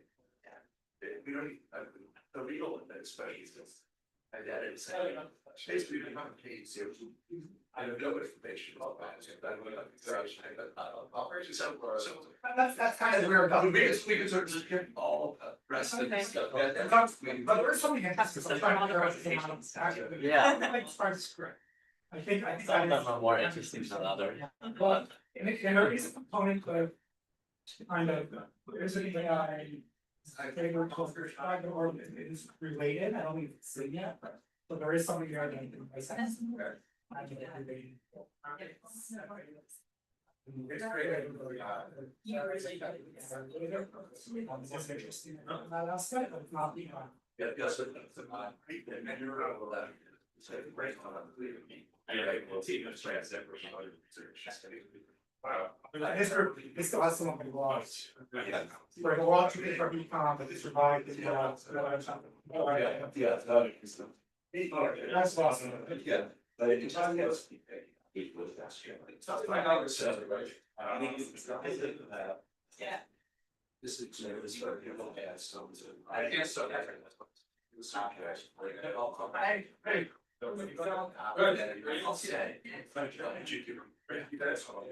Yesterday night, something said our phone.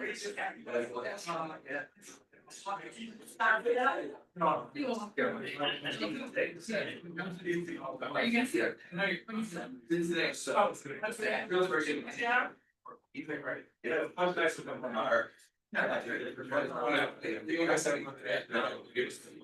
I think there are places where it's not like if you go just take them because.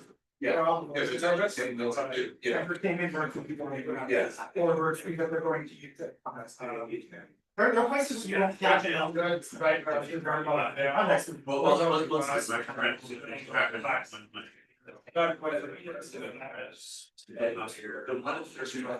actually a second about it. Oh, yeah. What you try to believe, I recommend, Brett, plenty other worries. This is an interesting, Harvard PhD. The career paper.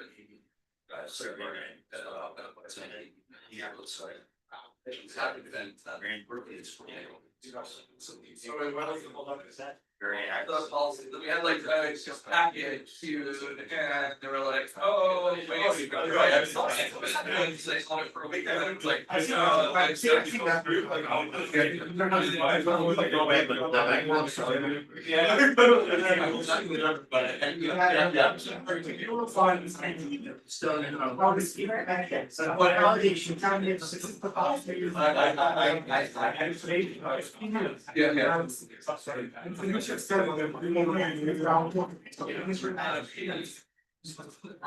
Well, I'll find you the next. I don't think I was looking at this online. So now it's really good.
Yeah, that's awesome. We have to, it's a drill, we have to.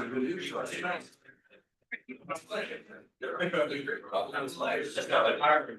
not.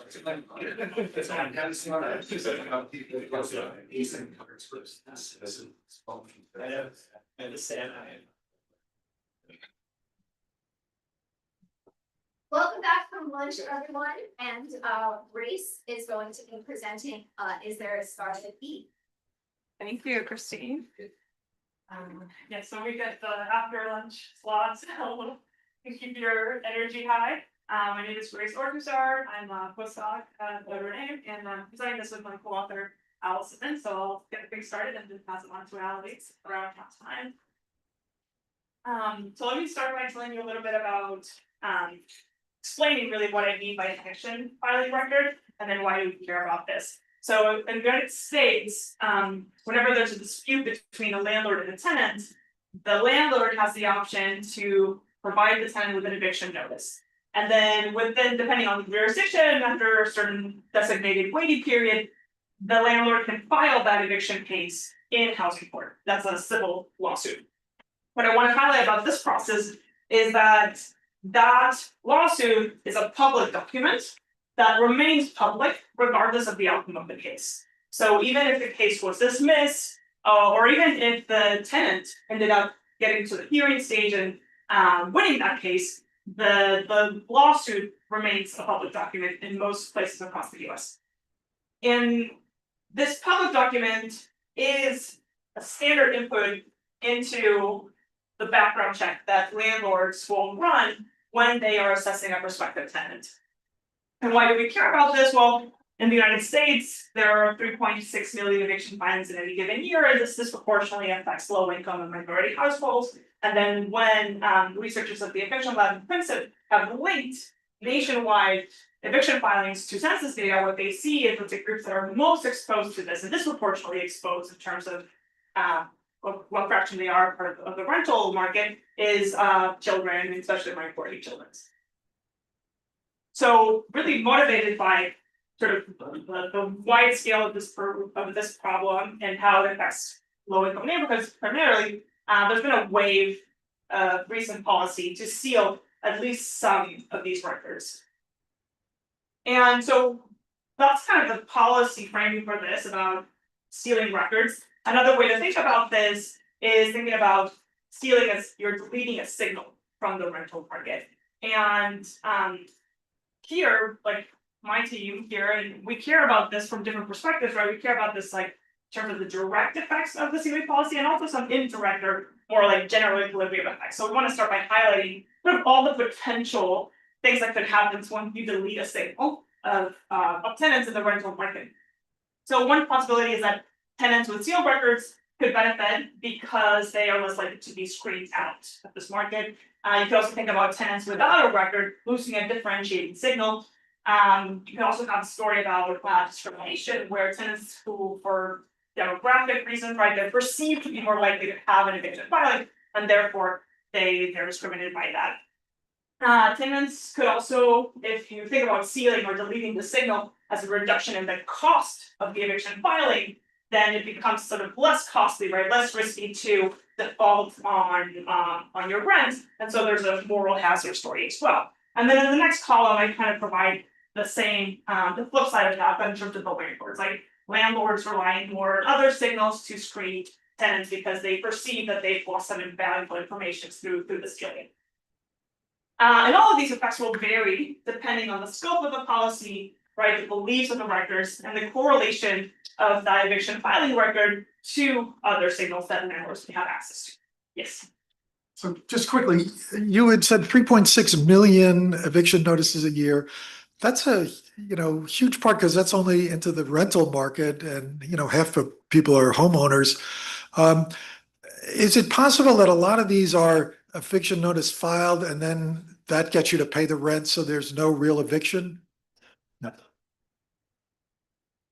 The eviction filing is that very first step in that process of that lawsuit. Not all of those end up becoming evictions. Not even, there's like distinctions in that process as well, the court order eviction, and then the next step, which is like actually getting the sheriff to execute the eviction. So the 3.6 refers to that first step in that process.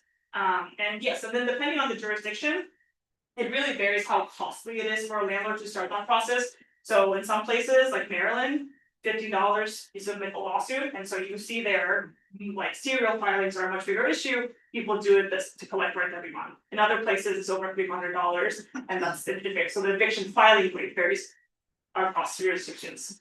Sorry, kind of a related question, just a bit about the information content. So if, is there any information that's revealed at later stages? So like, not the filing, but let's say you actually do get evicted or judgments or things like that? Yes, I think, I'll defer that question because I do go into it in a lot of detail, in particular for like our settings.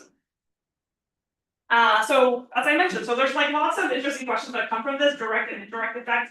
We're one of the first papers to study eviction record sealing.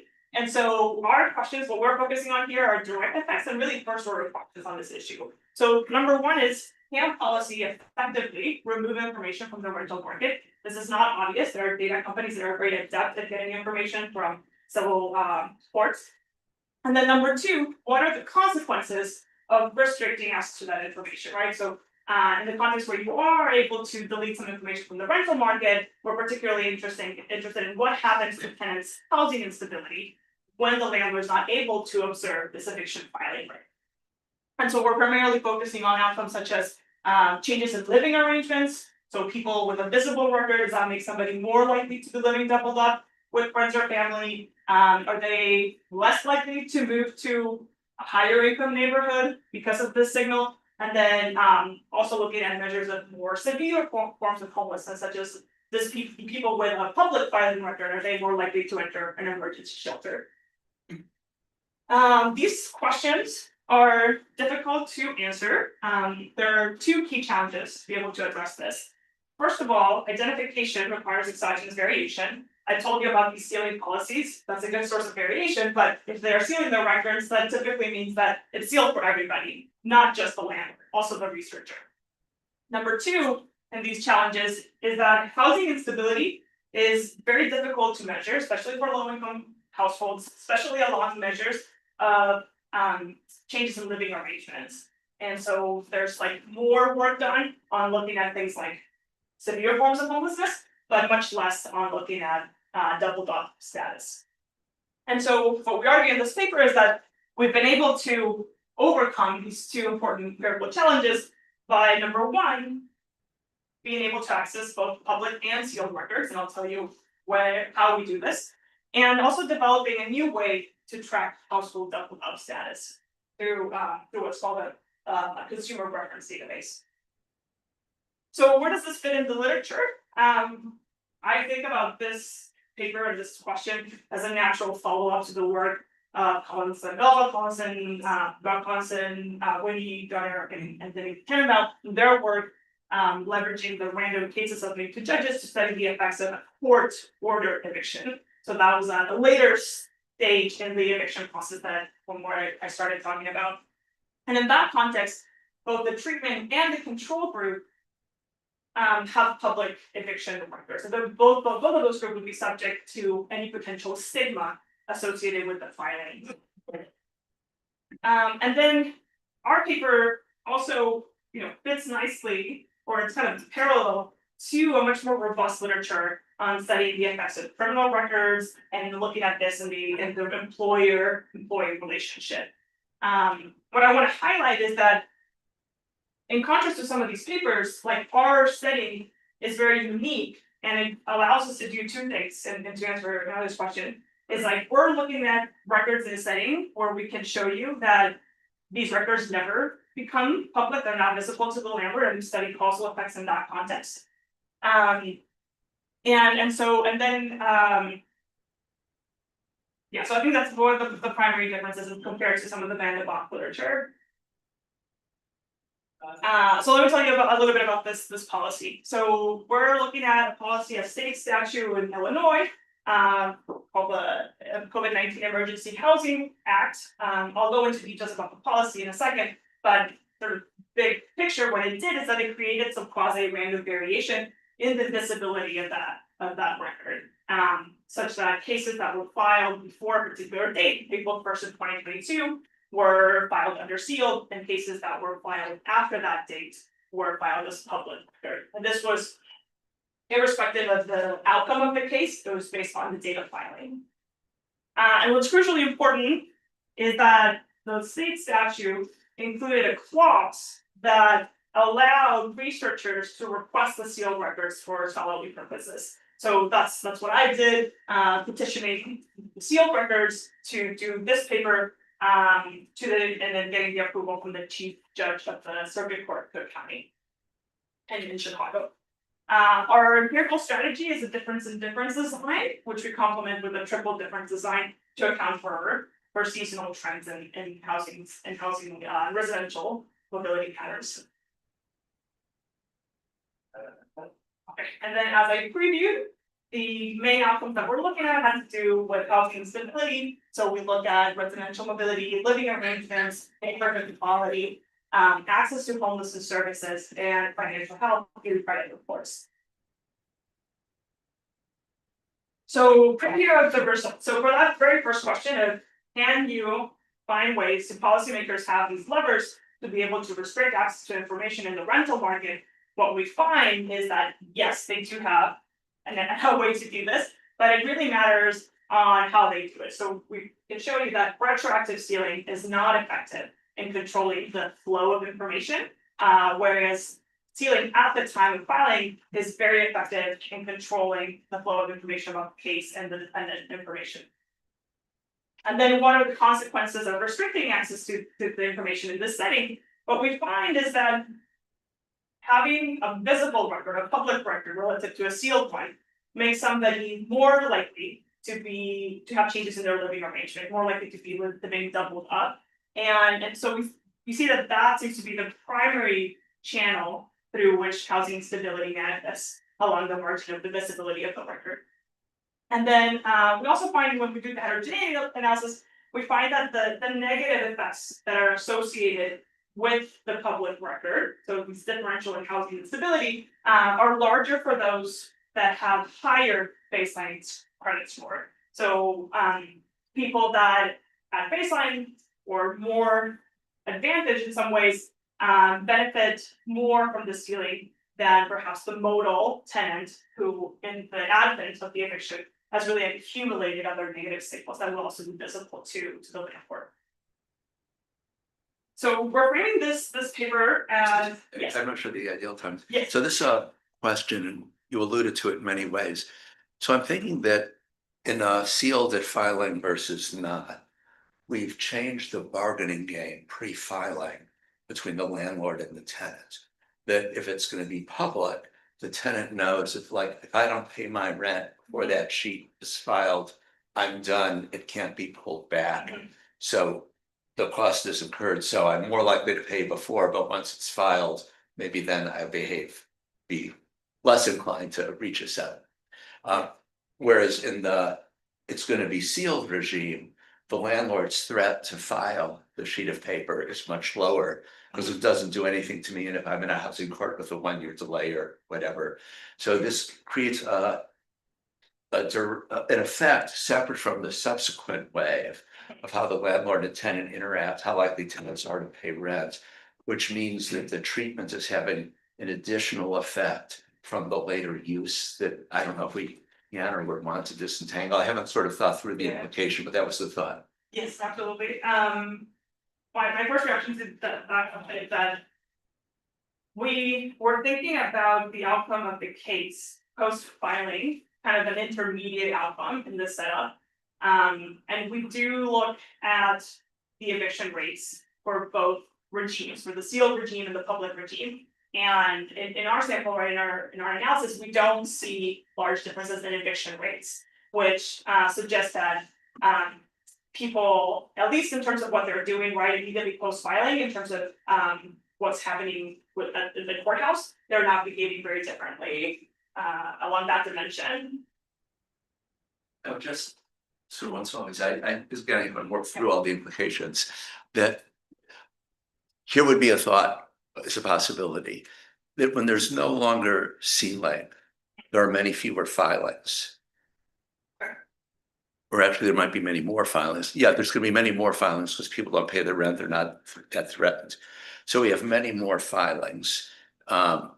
if we then had from conditional on filing the same eviction rate, that would be the same eviction rate on a larger and differently composed pool. So even if the rates didn't change, it would still be a material change in what was going on. So it's really just, and again, I'm not sure, does it mean results are overstated, understated, this or that, but just, it seems that part of the mechanism is that the view that the difference is from take as given when and how often people will file and look at the difference going forward in terms of the next step after someone is trying to find a new place is omitting that there's a change in the ex-ante behaviors to who's paying rent, which cases are getting filed, and all of that. And those things, as between the two time periods of the two regimes, might have their own causal effects. So the causal is a causal effect of the regime, but the causal effect includes causal effects of this pre-bargaining behavior, which cases are filed and things like that.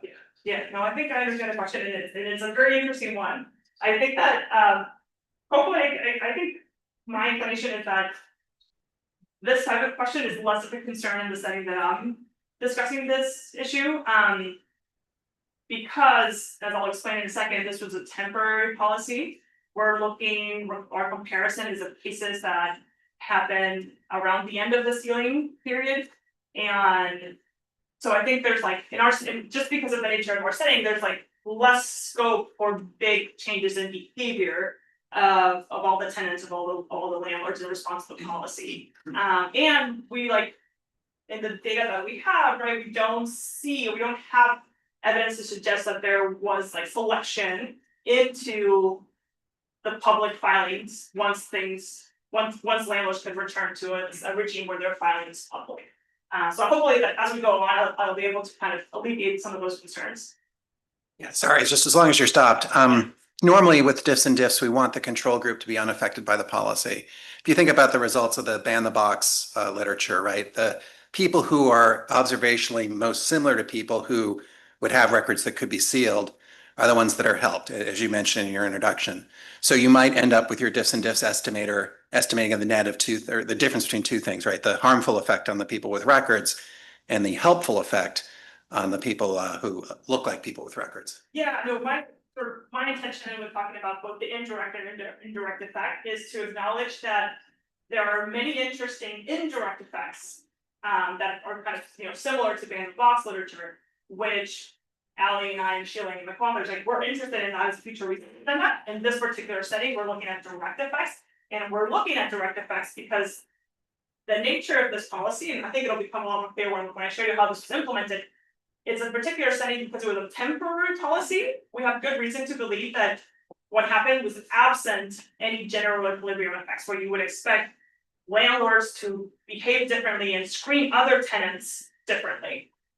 So I'm hoping that when you see that how the policy was implemented and that it affected a relatively narrow segment of the population, it's why we argue that this is a great case to study the direct effects of the policy, but not a good setting to study indirect effects of the policy. So in terms of contributions, we're the first to provide evidence of the effectiveness of sealing mechanisms for eviction records. This is something that I really want to elevate as a very important result for policymakers. Lots of jurisdictions are considering and trying to find ways to seal records, but up to this point, really, they didn't have good evidence to say retroactive or immediate sealing, which one's more effective, and we're providing that.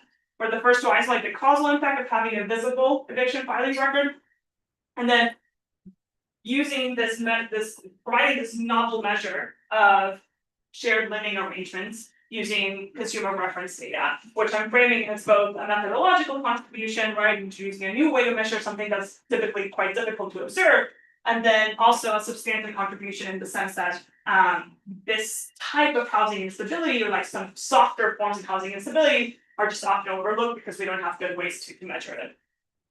So this is what we have next, and I'll start with talking about the background. Hopefully, once you see a clear timeline of how this was implemented, that will also convince you that this is a good setting for direct effects, but not the best setting for indirect effects. Yes. Does it matter if many of these lawsuits were frivolous or if they were all legitimate from the purpose of the paper? Are we trying to shield these records because we think there are many people who were kind of being caught up in this even though they did pay their rent? or they were about to pay their rent, or are we trying to seal it because we're trying to help a group even though they did in fact break the contract and not pay? Yeah, this is a concern that in the policy debate of these types of laws is very relevant. And in many places, the way when you have these types of ceiling laws, they are only applied to cases where the tenant has won the case. There's like a good behaved tenant benefits from ceiling, but a bad behaved tenant does not. So that's relevant for other jurisdictions and the way we think about this more broadly. In this particular setting, the ceiling happened. So the only condition had to do with the filing date. It did not have to do with the outcome of the case. So that means that in both my treatment and control group, I'll have both well and bad behaved tenants, if we want to put it in those terms. Do you know the ratio? What I know is what fraction is like non-payment. I'll show you that in a second with the like fraction of landlords that are seeking repayment in possession. I think it's the way you characterize it too is a little bit different to think of okay, what is a frivolous lawsuit versus not. So we have to think about it more in terms of what we can observe in the notes of the case. But at the very least we can observe non-payment, and that's the majority of the cases, like that's the modal type of case that gets to be part of the lawsuits. Yes. Yeah, so I was wondering if you could tell us a little bit more about how the rental market works here, because anytime that I've rented an apartment, I've needed to provide the names and phone numbers of the last 3 people who I rented from. So even if the record is sealed, I either have to conceal who I rented it from, and then I would have a gap in my rental history, or I'd have to provide that information, and then the landlord would just tell them that I was evicted. So it seems like the public hiding of the records may not have that, may miss that key part of it, that you can just get the information straight from the landlord as a reference.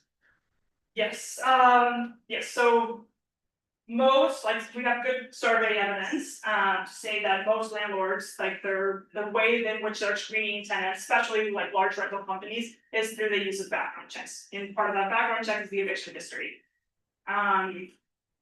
Landlords may be also, right, calling people and asking, like, for references and asking them, has this person been evicted at any point or been filing? So that is a potential mechanism for landlords to find out in the context of sealing up this policy. But if anything, if that is happening, which I think also it increases the cost for the landlord to do that. But if that is happening, in this context, what it would mean is that my estimates on the effect of having a public record are really like a lower bound of what you expect, a more conservative estimate, if there are other ways to find out about this full record. So this is the document that I have to sign when I apply for my own apartment. Grace, I'm sorry, but believe it or not, you have another question. Mitch Polinsky has a question from Zoom. He's on Zoom. He's going to ask it now. Can you hear me now? I had to turn off my Yeah. mute. Okay. Do you have information about legal aid organizations that help low-income individuals and how how those organizations might play a role in before and after the sealing, that they might behave differently, or that they might the assistance that they give to low-income tenants might be affected? Is that something that you've thought about? Yes, great question. There are a couple of relatively small programs going on in Chicago at the time of our analysis window. It's the Early Resolution Program that offers some assistance to people that don't have representation, and there was a very small pilot of right to cancel happening in Chicago. We have some data from the court to look at the Early Resolution Program, and we don't see differences across my sealed and my public group. So yeah, we don't have evidence to suggest that any of our effects are driven by differential access to legal aid or right to counsel or representation. Thank you.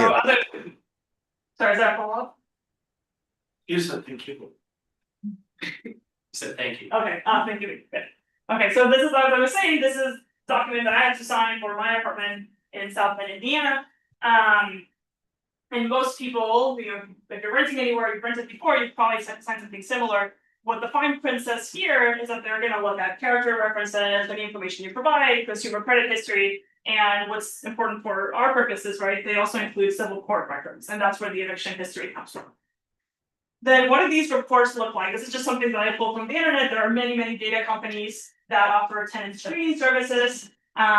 So this is like one example of a company that's advertising their services to landlords. And what they give you is a risk score for a prospective tenant, and they've also provided the eviction history. What I really want to highlight here is that it's a rather incomplete set of information that you get. So for eviction history, all you have is whether there was a record found or no record found for somebody. So this is just saying like, was this tenant named as a defendant in housing court somewhere in the country? It doesn't tell you any of the details of the case, or it doesn't even tell you whether that tenant was evicted or not as a result of that filing. So now let's move on to some details of the policy. So in Illinois, cases were filed as public record up until this ceiling policy. Sorry. Yes. So on the data that you're working with, as I understand, civil cases have very limited identifiers. And so when you say like search anywhere in the country, that means like somebody with your name shows up. Like there seems like there would be a high degree of noise that's completely swamps the signal in this. Yes, that's true. And like once you get into this topic, like one of the first things that shows up for news articles on this topic are lawsuits from people saying TransUnion is naming me as such and such. I never had this case because my name is John Smith, so there's many of us out there. So this is an issue. I mean, the quality of the data is an issue. We're working with names and addresses from civil court documents, and that's all we get. Yeah, I guess like, so given that framing, it just makes me think about like, what's the scope for there being an effect of sealing the record if the signal of having a record is so noisy to begin with? So the signal is noisy. What I'll show you is that people with records who are sealed at the time of filing, those people were not able to match them to any of these tenant services. So, but it's coming. That's the result that we'll get to. Okay, so in Illinois, cases filed as public records until this policy became effective in May 17th of 2021. What did the policy do exactly? So what happened was that cases that had already been filed for about a year up until when this policy was signed into law were retroactively sealed. Cases that had yet to be filed for about another year from May 17th of 2021 were sealed at the time of filing. And then this was a temporary policy, it was intended to be that way. And so then the sealing ended, and then any case filed on or after April 1st of 2022 was filed again as a public record. And then what's really important is that what had been sealed either retroactively or immediately at the time of filing remained sealed once this policy ended. And so you might be already kind of curious and thinking, okay, well, COVID is going on in this time. There's an eviction moratorium. This was one of our chief concerns that's happening. What I'll say is that the retroactive sealing versus the immediate sealing, we're using that variation to be able to answer our first research question, like how is the sealing working and is it effective or not? Our causal estimates come from that later period around the end of the sealing policy, 4 months before and 4 months after April 1st. And in the paper, we provide some evidence to show that many of the COVID era policies by that time, around that blue window, had already expired or were quite stable for both groups in that 8-month window. And so the way we're defining this for our difference in difference is that the treatment group is going to be composed by those filings that were filed on or after April 1st, and the control cases are going to be those filed during the sealed period, 4 months before April 1st. Just as, when was it known that the end date was April 1st? That was known when the sealing policy took effect. So basically, if I'm a landlord and I have a tenant I'm bothered or annoyed by, legitimately or not, if I file now, it will be sealed. If I wait a couple of weeks, I know it won't be sealed. Correct. And I can also even tell them this. So we might imagine that one of the things that's going on is that we would have filings move forward in time by the conscious choice of the landlord to impose a harsher penalty on the tenant. It relates to my bargaining question before, but here I'm sort of looking at it a little bit differently. Because we have a narrow window and potentially a non-random subset of cases being moved across the window from one side to the other, and we then do the comparison, it seems we have a potentially significant confound. Yes, this is a great question. This was our concern as well. Our initial approach to this policy variation was to think about this as a regression discontinuity design in time, or an RD in time. And so we spent a lot of time checking what does the balance look like around that threshold date, and do we see any sorting of people? You know, are landlords waiting to file because they really hate this tenant and they want them to have a public filing? We don't see any evidence of that. I mean, we've done density tests of the filings across that threshold of April 1st. It looks great. Like, there's no variation in density or in the volume of the filings. What we do see, but the interesting thing is that we see this in every first of the month, that the characteristics of the cases do vary based on the rent cycle. So cases that are filed on April 1st and April 2nd are very different from a case that's filed in the middle of the month.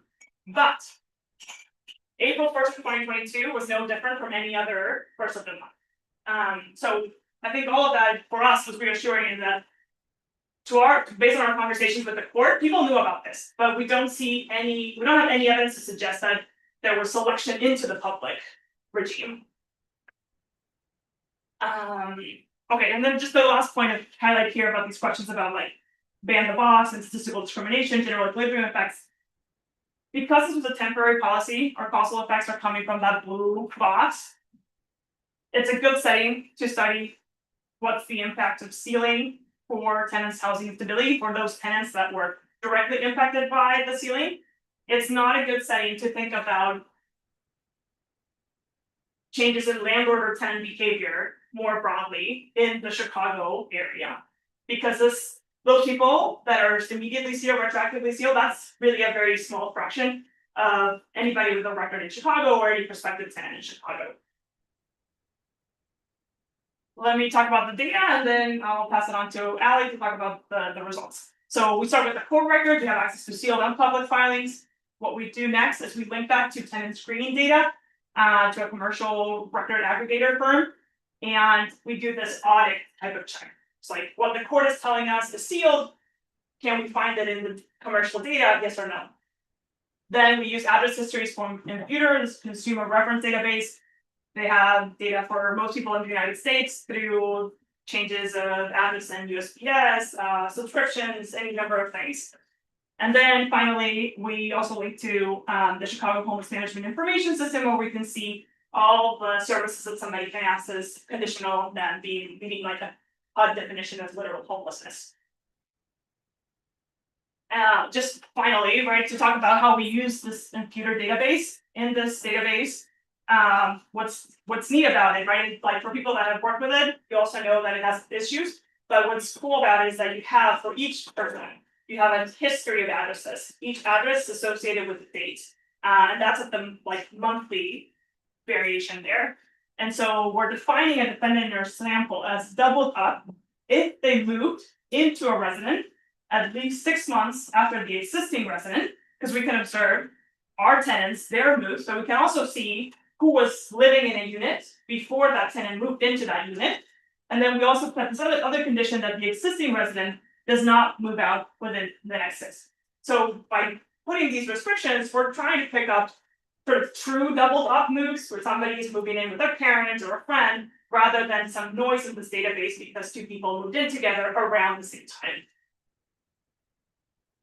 Just a couple of things to highlight in the links in the summary statistics for our main sample is this about the case characteristics. So close to 80% are joint action cases, meaning that the landlord is looking for both rent owed and possession of the unit. That also a little bit about the characteristics of the cases.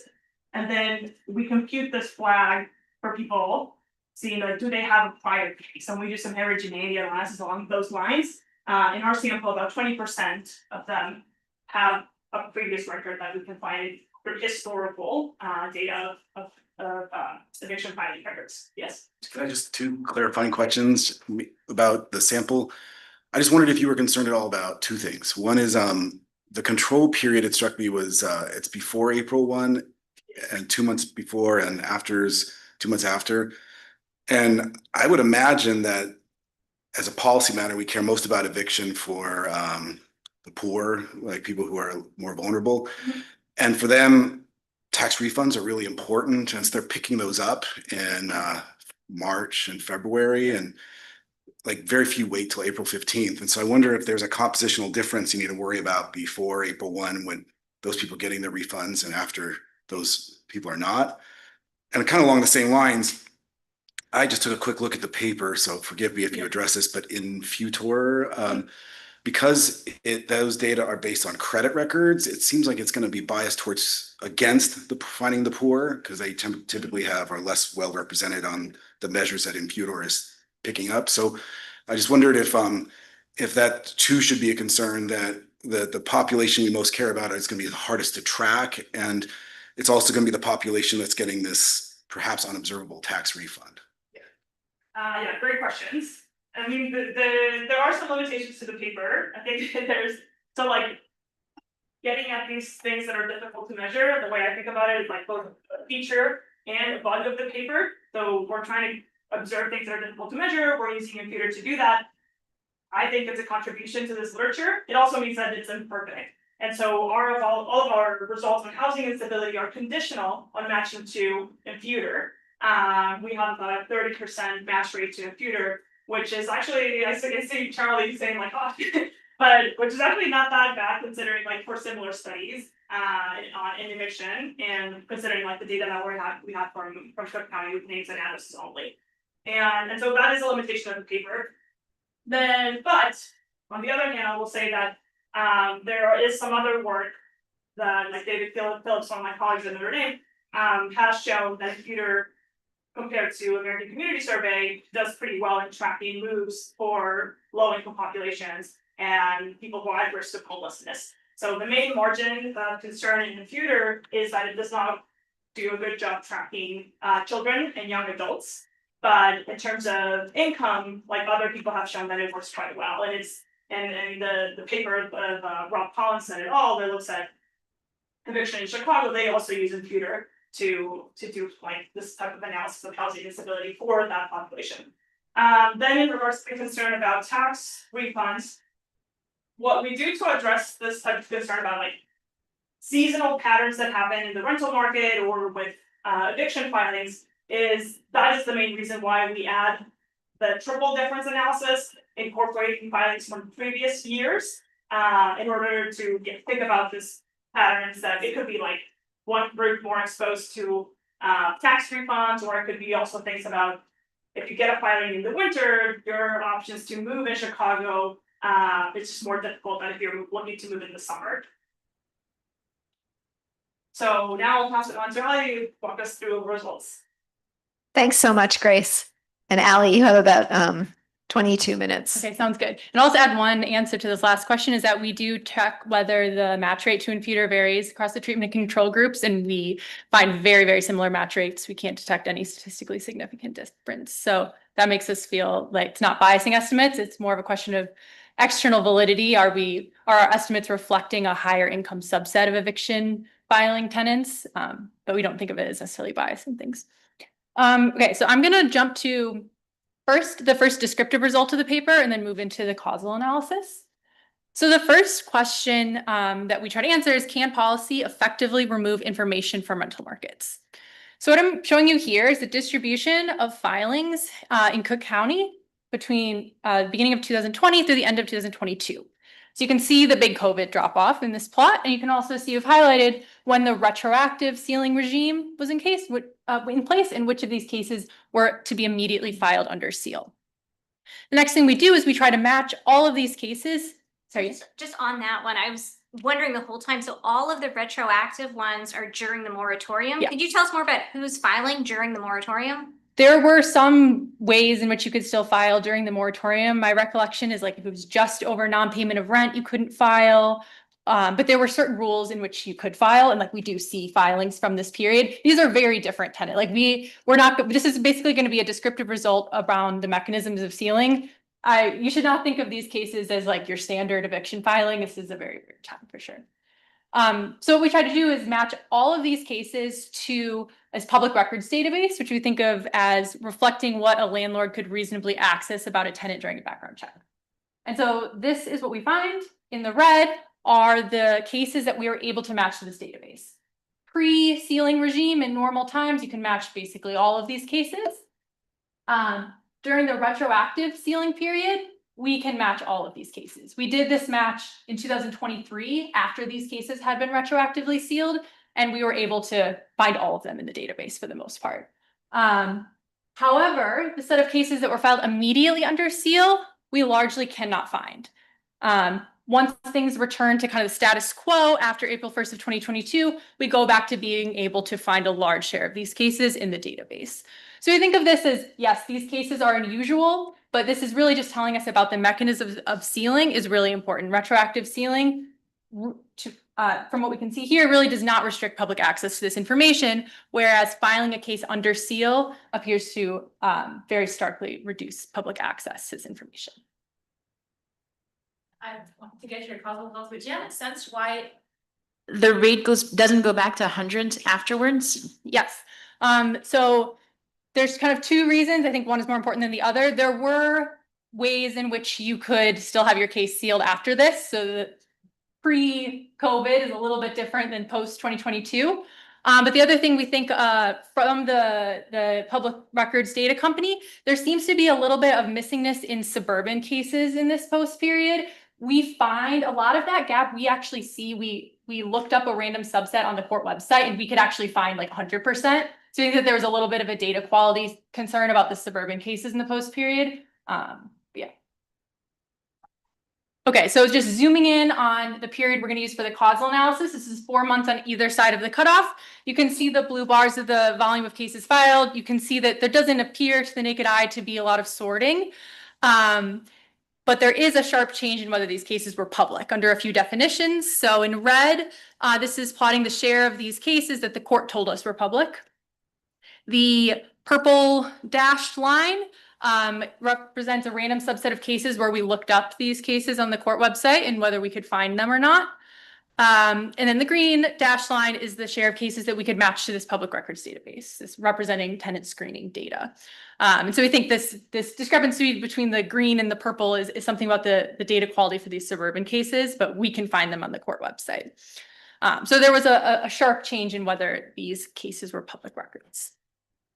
So you might think that this is kind of a natural setting for an RD design in time, which was kind of the initial approach we were going for. And as Grace kind of previewed, there's a lot of discontinuities around the 1st of every month. And so that doesn't quite make sense to do because cases filed on the 31st are just a different type of tenant in every month. And so we kind of pool cases on either side in a difference in difference design. So here's our two-way fixed effect specification. We're essentially going to be comparing within tenant, the tenant fixed effect around their eviction case, and then comparing this sealed regime to this public regime. So comparing the trajectory of mobility and other outcomes across these two regimes within tenant. Our sample is defendants named in eviction cases filed between December 1st, 2021 and July 31st, 2022. And if you want to kind of scale things by this loose first stage of whether we could find the case in the public data set, a database is about 68% of cases, although a higher share was visible on the court website. Okay. So the identified assumptions we're going to need are kind of standard parallel trends in the outcomes for tenants in eviction cases absent the end of the sealing mandate. And so something that we might be concerned about, which was brought up earlier, are potential seasonal differences in outcomes that would happen in the absence of the end of the sealing mandate. Do people have different access to liquidity from tax returns for the later filings versus the earlier filings? are tenants with a case filed in March facing a different rental market than tenants named in cases filed in May or June.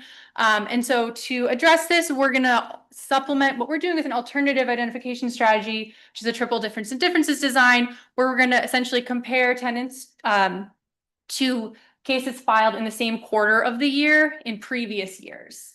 Now we have COVID, and so we're not going to use the COVID years as kind of our placebo years. We're going to go back further in time and look at cases filed from 2016 to 2018 to kind of net out those seasonal differences that we might be concerned about by just comparing December through March versus April through July cases. So this is going to require a much weaker assumption that there were no differential seasonal trends in 2022 as opposed to in these previous years. So I'm going to jump into the results now. First, I'm going to focus on the results that comes from the NBER data, which captures shared living arrangements and neighborhood mobility.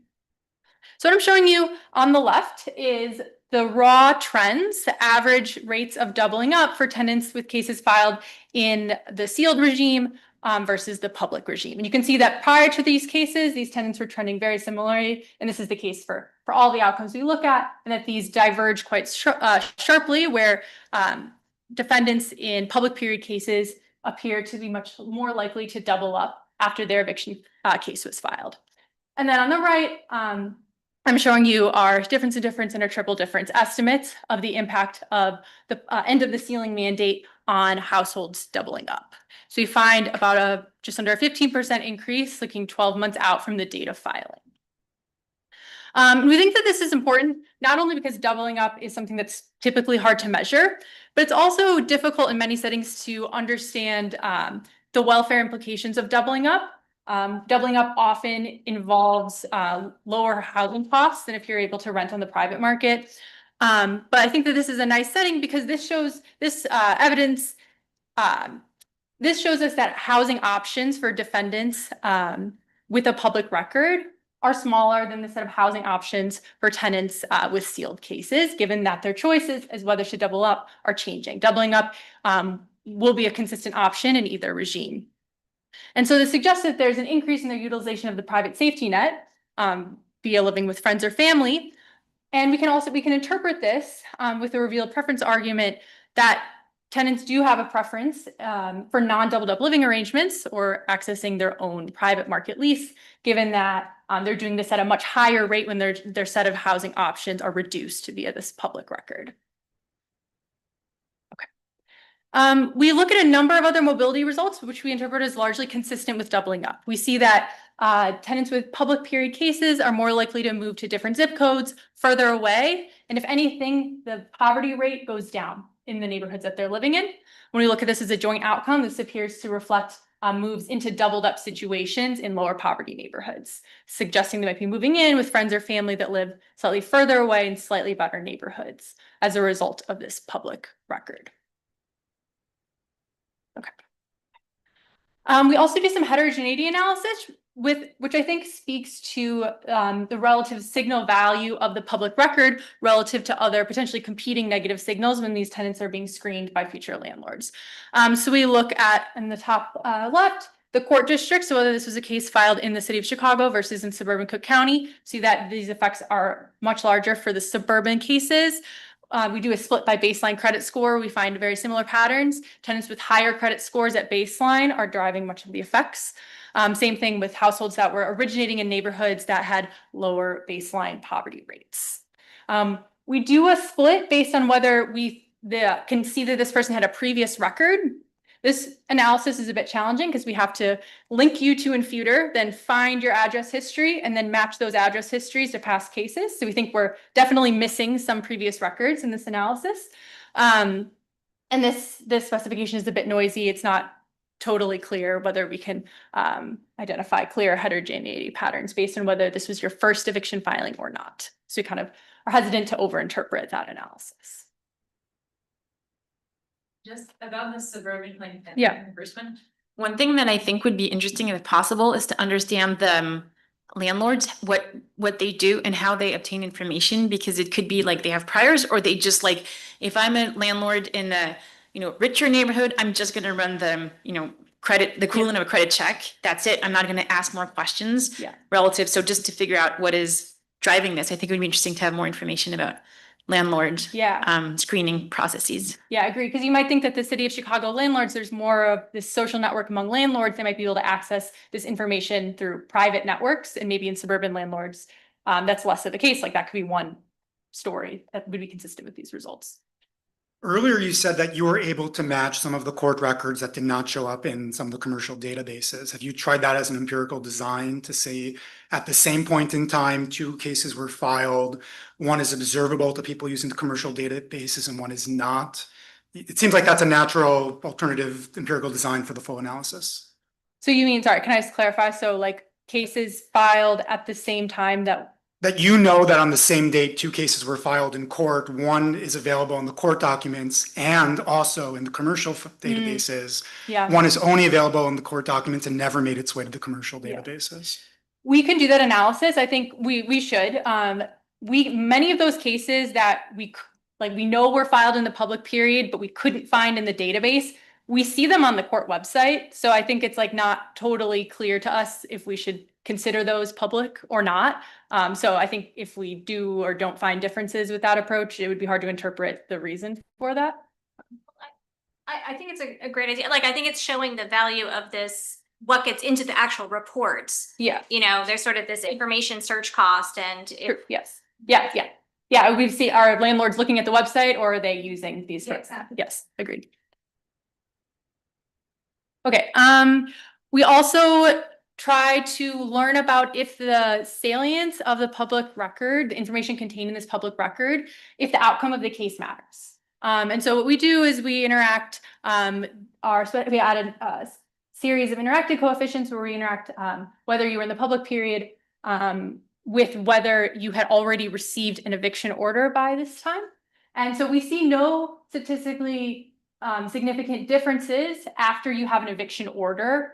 And so we think that this is consistent with the information that's being conveyed in the public record is the fact that you have a filing connected with your name. There doesn't appear to be any additional signal value once you also have a court-ordered eviction.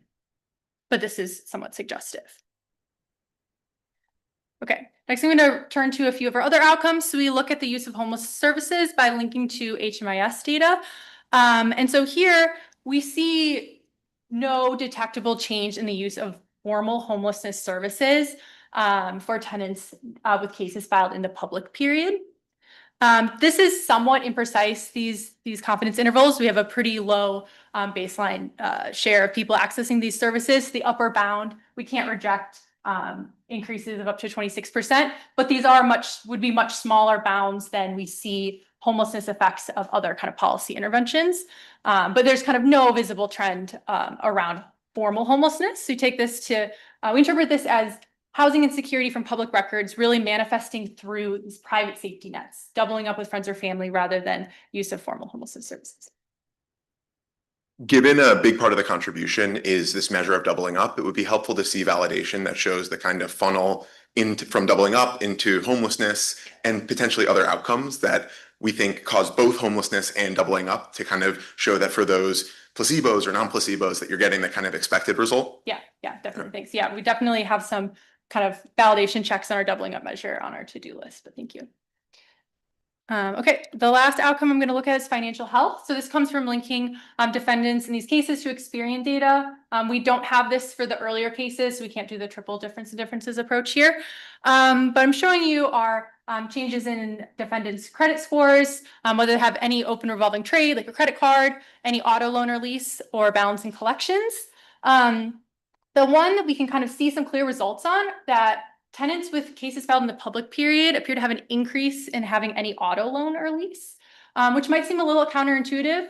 One kind of story that could be consistent with this result is that if these are the same households who are more likely to double up, there can be some housing cost savings associated with doubling up, potentially shifting some of that into car payments. Which could be also consistent with a slightly lower collection balance, maybe slightly higher credit scores, but we don't kind of overinterpret this analysis. In other work on the causal effects of eviction orders, there are impacts on these measures of financial health, but most of them appear 4 or more years out after the eviction filing. So it's very possible that there could be large effects on financial health that we just can't detect in this 2-year outcome period. Yeah, and there's no kind of mechanical reason that a public eviction record would show up on your credit report. So this has to be via changes in financial behavior, which could take much longer. So this is kind of a very short run analysis for this outcome. Okay, we do a number of robustness checks. I think we had one question earlier about Infutor and the low match rates. We're able to measure a measure of mobility and Experian as well. We know people's zip code when we match them to Experian. So we construct the same outcome measure from the 2 data sets. We have about a 67% match rate to Experian, much higher than our 30% for Infutor. And we find very similar results on changing zip codes. So we take this as kind of comforting that Infutor isn't like biasing our results in any large way. Okay. Okay, I'll conclude. So in this paper, we leverage the end of a temporary sealing mandate for the state of Illinois. And we use this to estimate the direct effects of having a public eviction filing record on the defendants themselves. Our key kind of takeaways here are that automatic immediate sealing at the time of filing effectively prevents public access to this information, but retroactive sealing does not. And many of the cases, many of the sealing policies across the country use these kind of retroactive mechanisms. So we think of this as a descriptive but very policy relevant result. Our causal analysis, we find that visible eviction filing records appear to shift households into doubling up with friends or family members, suggesting an increased take-up of this private safety net. We find minimal evidence of large changes in severe homelessness captured through HMIS or many financial health outcomes. And so to kind of frame this more broadly, we think of our estimates here are informative for understanding the partial equilibrium effects of a permanent sealing mandate. A permanent sealing mandate to seal all cases going forward is going to raise a lot of these general equilibrium questions that were raised, which is something that we hope to study in future work, looking at other policies. But we think that our estimates here are going to inform just that partial equilibrium effects, these direct effects on the defendants themselves with these records. We also want to highlight that we think that doubling up appears in our evidence here to be an important margin of adjustment for low-income households. This is largely overlooked in much of the literature, mostly because this is quite difficult to measure. And so we hope that our measure using this consumer reference data can be another tool to try to measure these softer forms of homelessness that are maybe more widespread and that households are taking up at a higher rate in response to some of these challenges. But yeah, thank you so much.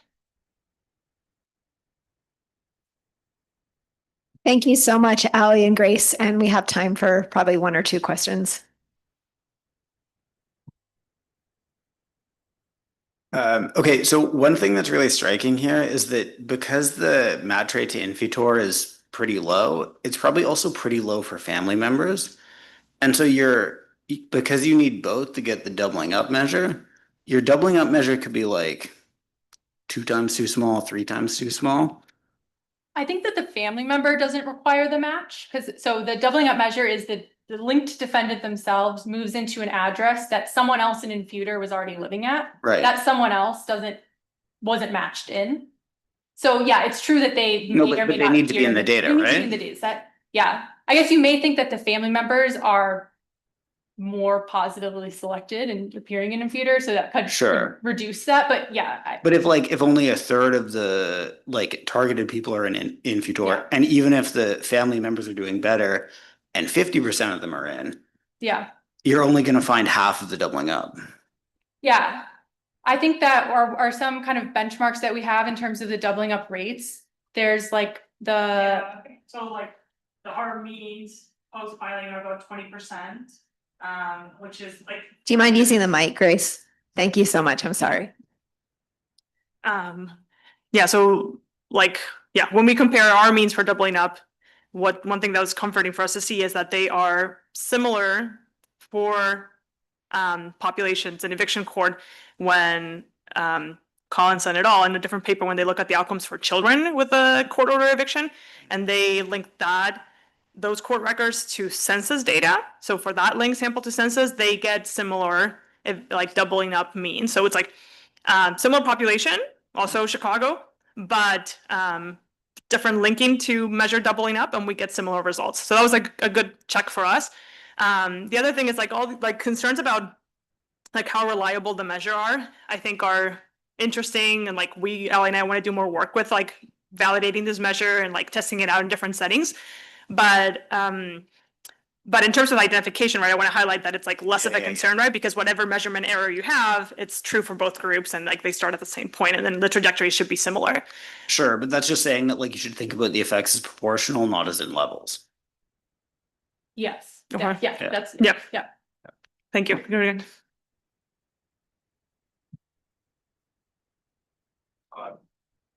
I think in the census data, there's a variable called crowded, and it returns yes if there's 1.5 or more people per room in the household.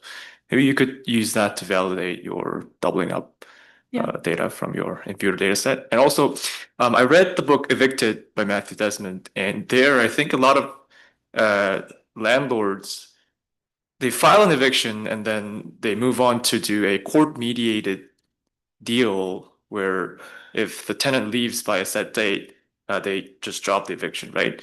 So I think to mediate concerns about landlords kind of sorting out of the the total ban period, maybe it's worth looking at whether or not the landlord behavior changes in that policy period. Do you think that could be worth looking at, or can you examine like what happens to a case after the eviction is initially filed, or do you not see data on that? Yeah, so those cases where they kind of settle in court, those would be captured in our public eviction filings or sealed regime. So we're going to see those cases.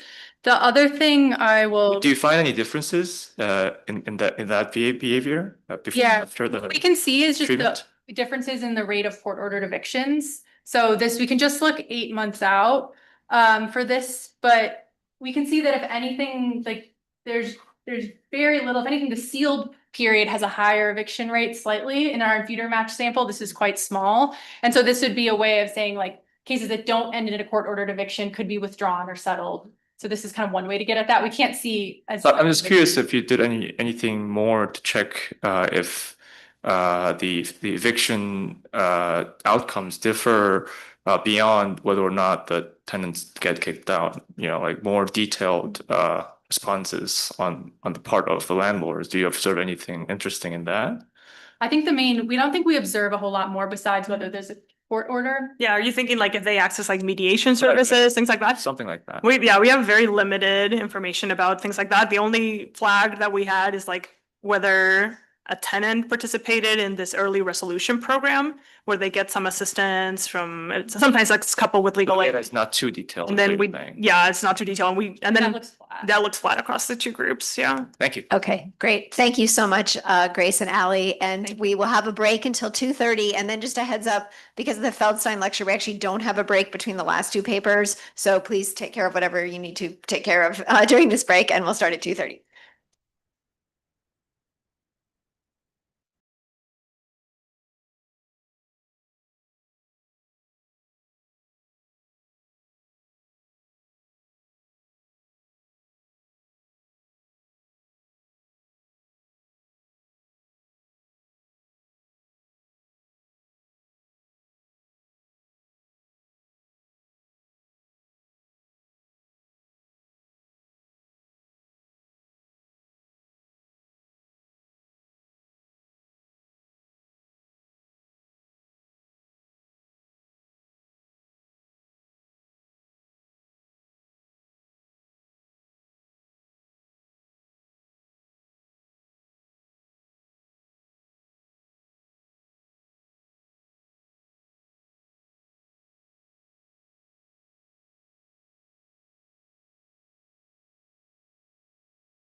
By 3/4 or so.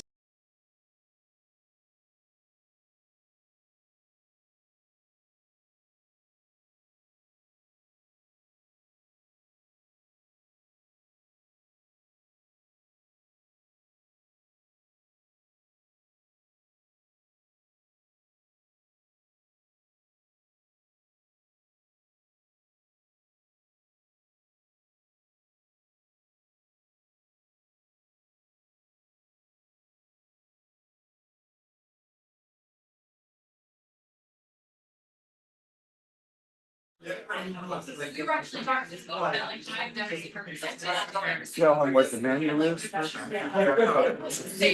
think you'll get to eat steak if you want. I'm in the middle of a very complicated land. If everyone could please take a seat, that would be amazing. It's time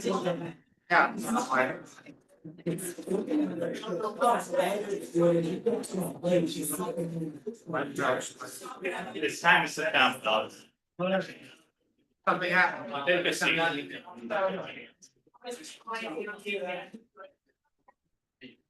Okay, we're very much looking forward to our 2:30 session in which Steve Chevelle will be presenting settlement of litigation may increase or decrease deterrence and social welfare.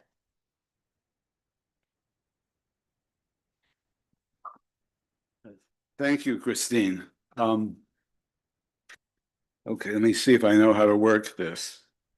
Yep. Okay. So let me just say one or two words about the topic. Obviously, it's settlement, and settlement is an important phenomenon for people interested in the law because it seems that more than half of all cases that are brought, I'm talking about civil cases, are settled. The actual statistics are somewhat all over the map these days, but I would say, I swear on a holy Bible that the answer with high probability is over 50% of cases that settle. And we usually think of settlement as a socially desirable outcome for the obvious reason that by definition, the parties want it. That's a plus, and that it saves litigation costs, which I think is also a plus. This paper, however, as you can tell from the title, is on the effect of settlement on deterrence of misconduct, which I believe as an economist is one of the goals of the legal system. So what I'm going to do is present in a fashion a very, very simple model of litigation, the purpose of litigation, and settlement to shed some light on this issue. And I'm going to say something about what instigated me to write on this issue. It wasn't that a thought came to me, it was rather I read a paper. And that paper is by Mitch Polinsky, who you heard from, maybe you didn't know it was him, from one of the speakers in the wall. And Mitch's co-author is Dan, sitting way over there, Dan Rubenfeld. And the two of them wrote a paper that, at least in the small world of economists interested in litigation from a theoretical perspective, is well known, and it makes, I think, a very simple and good point. And that point is that since defendants who settle cases must have wanted to settle the cases, because otherwise, why would they have done it? Defendants come out better, their expected utility is higher when they know they are able to settle cases than if they weren't able to settle cases. If they weren't able to settle cases and had to go to trial if they wanted to litigate, they would be worse off. So the apparent implication of that is that settlement dilutes deterrence of bad behavior. Defendants would have a bad hair day if they were forced to go to court rather than permitted to settle. So the byline of their paper is that maybe it's not so good for defendants to be able to settle. In fact, in their paper, they present an example in which it would actually be better for defendants to be forced to go to trial despite the litigation costs. For society, using as a measure of social welfare, the total harm done by injurers, plus the cost of care they take, plus litigation costs. So they have an example in which when you take these three things together, including litigation costs, it's still better for trial to be held rather than for defendants to be able to settle. So it's just an example, but that's the point of the paper. I found myself sort of interested in it, but I couldn't have been extremely interested at the time because it was published in 1988, and I know this is quite a distance from 1988 now. So okay. So my I say the point of departure for the present article, I didn't say it's the idea that's behind the present article, because what I'm going to say, I'm not sure it qualifies as an idea. It's more like an observation. It struck me not that long ago that, even though I'd read it, that just as settlement is something that defendants agreed to, it's also something that plaintiffs agreed to. So it must be the case that settlement encourages or makes plaintiffs happier in an expected sense to engage in litigation than they would have been if they had to go to trial after they brought suit. So it seemed to me facially that we can't say that deterrence is somehow on average compromised because defendants settle, because why isn't it the case that deterrence is fostered because plaintiffs settle? The fact that plaintiffs are made happier by settling should result in plaintiffs bringing cases more. You're made happier when after you bring a case, presumably you want to bring cases more often. So that's the point of my paper. And since you're probably going to forget most of what I say anyway, after 2 weeks at least, that's all you have to remember about this paper. Let me walk you through the model that I examined to investigate the degree to which we would think encouraging plaintiffs to sue might lead to more deterrence and something slightly different, higher social welfare than the adverse effect of settlement on defendants. Okay. And I'll also comment on whether I think judges, if they understood this paper, could make better decisions about whether to urge people to settle or not. And my answer is going to be, I don't think they can, but the informational difficulties are too great. Steve, can I just ask a broad question back here? Yes. For those of us who are kind of outside of this literature, I mean,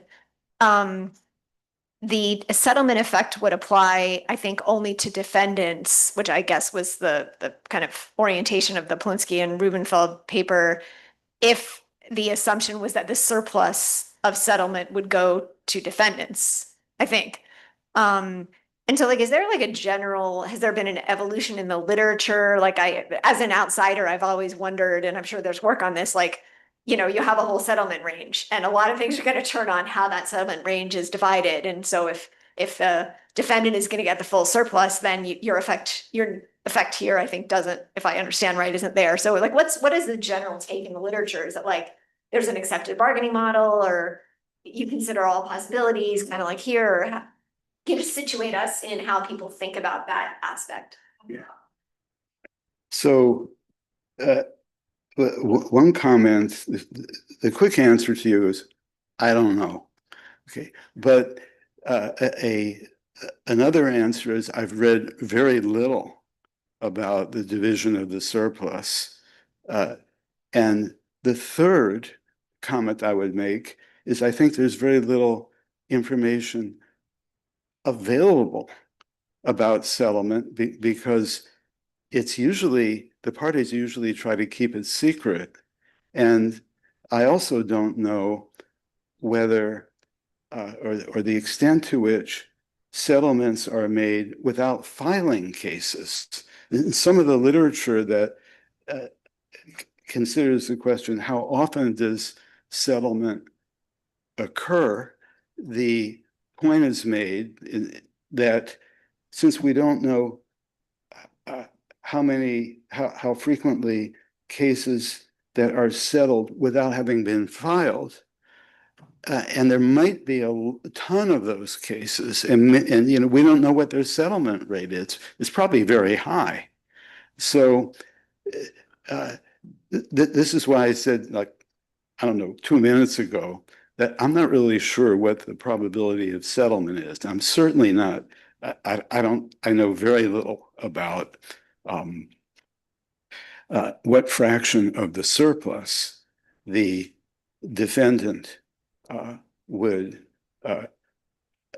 have to pay or escape paying. But you know, just a comment, a further comment, which I'll come back to, is that if a defendant has to pay a lot of money and captures almost none of the surplus from settlement, although we might think, holy moly, this is great, we're really squeezing the defendant, this advances deterrence, that's socially good. Maybe it isn't socially good because maybe the litigation cost is not worth, it's not worth society's while to bear in order to create deterrence, because maybe there's very little that can be done to reduce the expected harm from the activity of the injurer. So from the welfare perspective, I'm not sure I'd celebrate, but you're certainly right, deterrence would go up if the fraction of surplus was high. Yeah. Can I jump in? Dan, you're the cause of all this. Right. So to answer Christine's question, quite a while ago, I had access to a database based on all antitrust trials in, I think, 3 federal districts around the country. And with my colleague Jeff Perloff and Paul Rude, we wrote a series of papers analyzing the data, which was really fascinating. What was missing was the survey included follow-ups with lawyers to try to get a sense of what the attorney fees were. But the response rate was low, and my analysis suggested highly biased. So we couldn't rely on that. But we did analyze and build models predicting the probability of cases would go to trial versus settle. I can't give you the site off the top of my head, but I think the papers still are pretty informative. Good. I'm a little biased, but Dan, I'll just tell you, if I were running for president, the main ask of the public would be to make the filing of settlements mandatory. That would be my presidential platform. okay. Any Okay. votes?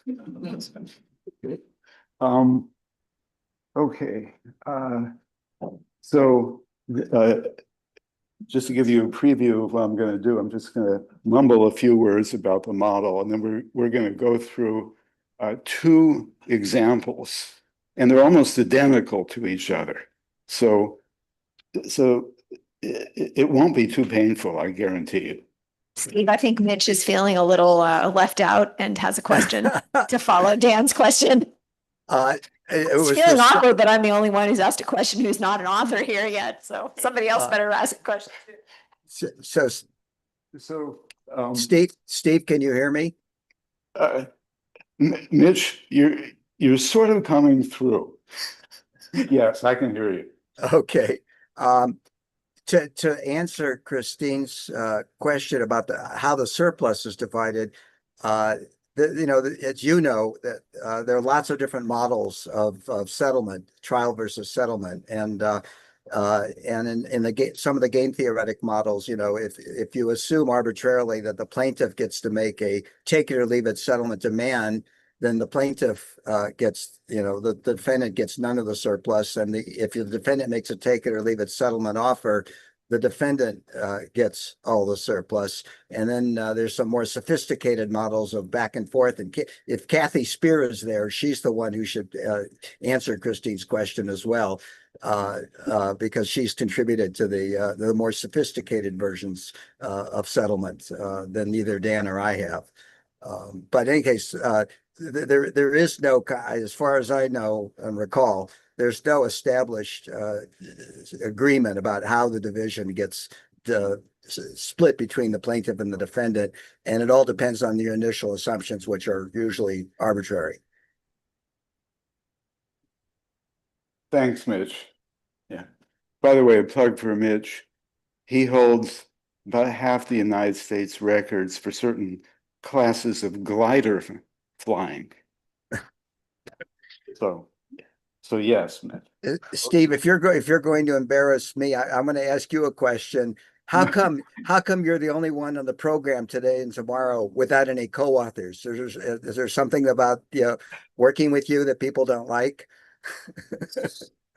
Mitch, I couldn't keep it to business here, folks. I couldn't hear you, and I'm going to go on now.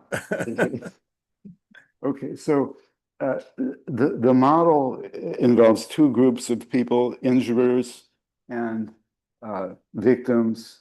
There's one level of harm that can occur called H. There's a probability of harm, which depends on the level of care that injurers exercise. And injurers pay an amount of money, and of course that amount of money is going to depend on the outcome of litigation. So I'm going to detail the litigation part of the model, but the model could not be simpler. Okay. So this diagram represents the sequence of events in litigation. And so it begins after harm occurs, and then the victim of the harm has two choices. One, shown on the right, is not to sue, basically, and the litigation ends if there's no suit. The other option is to sue and invest in pretrial effort. And you might ask what do I mean by pretrial effort? A very simple interpretation of pretrial effort is finding a damn lawyer. It can be difficult evaluating the lawyer to see whether the lawyer is fit to take the case, exchanging information with the lawyer. The lawyer is going to want to know a lot of stuff about the level of harm sustained by the victim. Probably the victim, or often the victim, knows something about the conduct of the injurer. So there'll be a lot of information that has to go between these two parties, and that's going to take time, which is worth money, to accomplish. And I'm saying this because I'm assuming that this pretrial effort expense must be incurred by the victim if the victim wants to bring suit. I'm assuming you just can't write a suit. That would be, I mean, a settlement proposition, or really deal with the other side without having invested some time in getting a lawyer. So this is the story I'm telling to justify within the artificial world of the model why there must be a cost incurred before settlement negotiation occurs. In fact, I would defend this assumption in a much broader way, but I don't want to. I think it's a waste of time. Except maybe you have a question about this. Well, I don't know much about this literature, so excuse my ignorance, but like, does this apply as well when harm doesn't really occur in the case of like patent trolls or some copyright suits where it doesn't actually matter the amount of damages or economic harm done to the person whose rights were infringed upon, but like there's some still fixed amount that they would have to pay, which is probably really high. Because it seems like if we're talking about like social welfare and like efficiency and deterrence, you'd also want to deter people from filing suits that might end up in a successful litigation, but are really there to extract settlement from people who didn't really do any real harm in the first place. So this broad literature question also for your model. That's a good comment. There's actually a fair amount of literature on suits brought by individuals whose claims are not really meritorious. Sometimes they're called frivolous litigation. I've cited Lucian Bebchuk because he's one of the people. He's a colleague at Harvard Law School, also an economist, who has some descriptive, mainly descriptive accounts of how they're brought. So, and they would fit what you said. So, but I would say to you that from a descriptive point of view, if there was somebody who's making a fake claim, there'd be many that person would be a rational person, and some of what I'm saying might apply to that person. But I'm trying to divorce this model from reality as much as possible in order to focus on my particular phenomenon, because otherwise we can't understand it as well. Okay, so what happens in this model is that if the victim invests this pretrial amount in the case, he lands on the third node, and at that point there can be settlement negotiation. And because I haven't said this before, but I'm assuming information is symmetric here. So if people bargain, they know exactly who they're dealing with.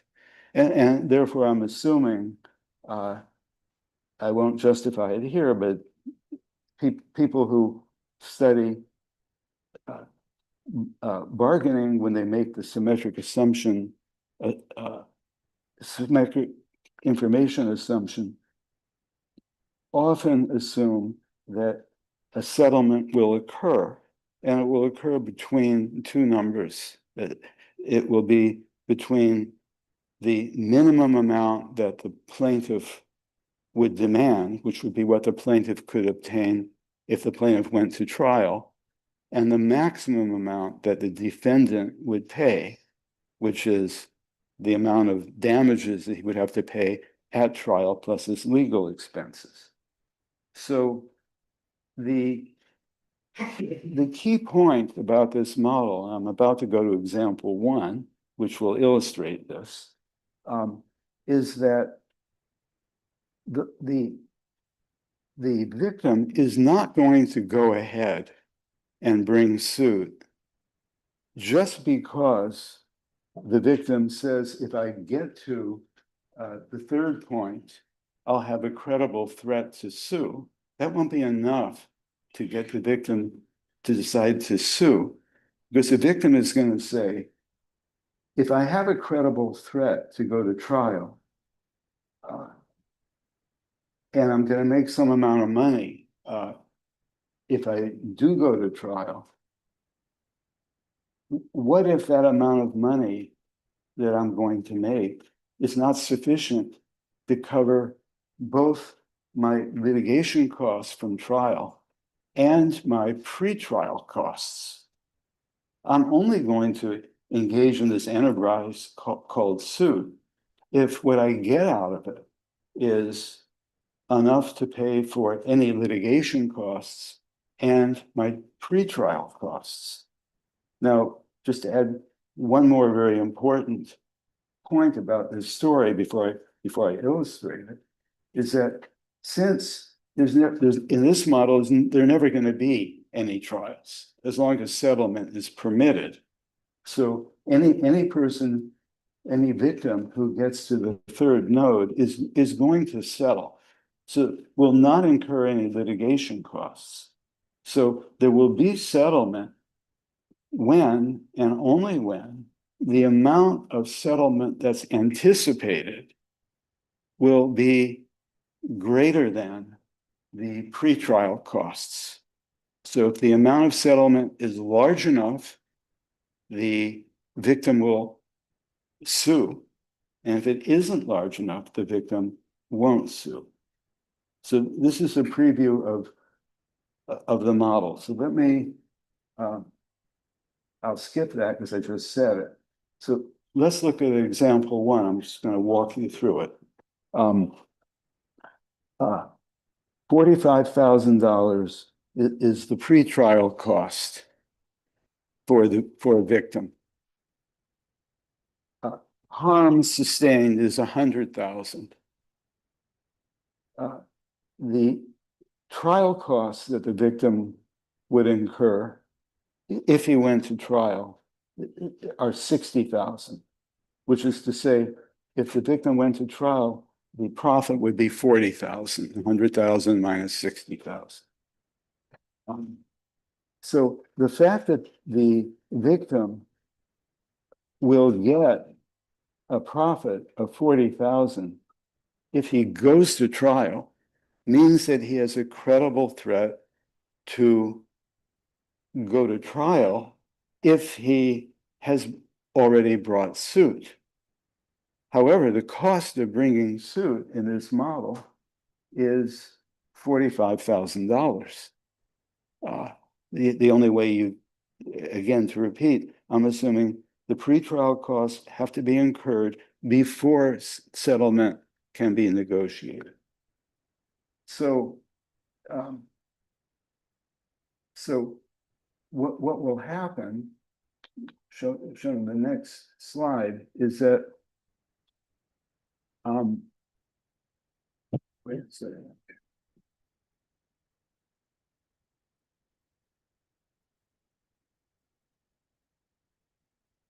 Wondering what happened here.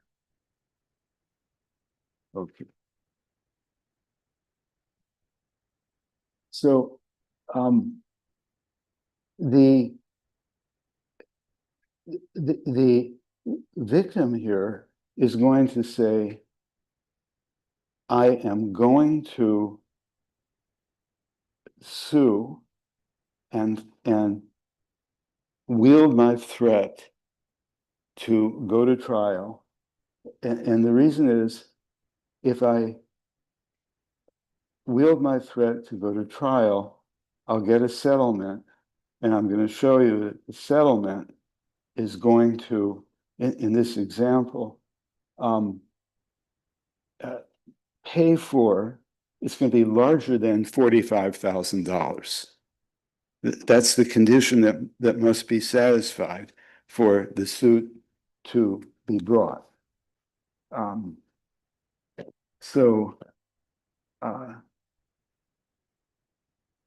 Okay, so what this slide says in the first paragraph is that the settlement has to be between 40,000, that's the amount that the plaintiff would clear if he went to trial, and 165,000. Now, 165,000 is what the defendant would pay if the defendant were hauled to trial. $100,000 in damages and $65,000 in legal expenses.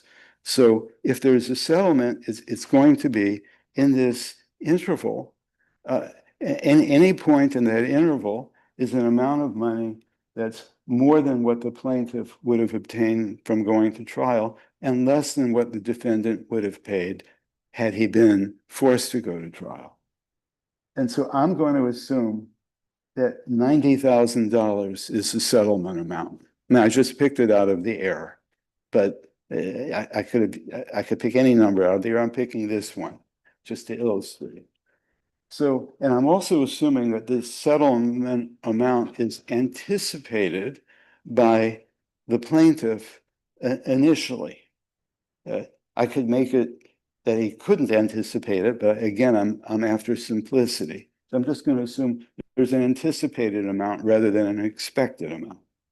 So if $90,000 is anticipated as a settlement that the plaintiff will be able to extract from the defendant, then the plaintiff is going to go ahead because the plaintiff will say, I know I'm going to get 90,000 if I spend 45,000 setting up my bargaining.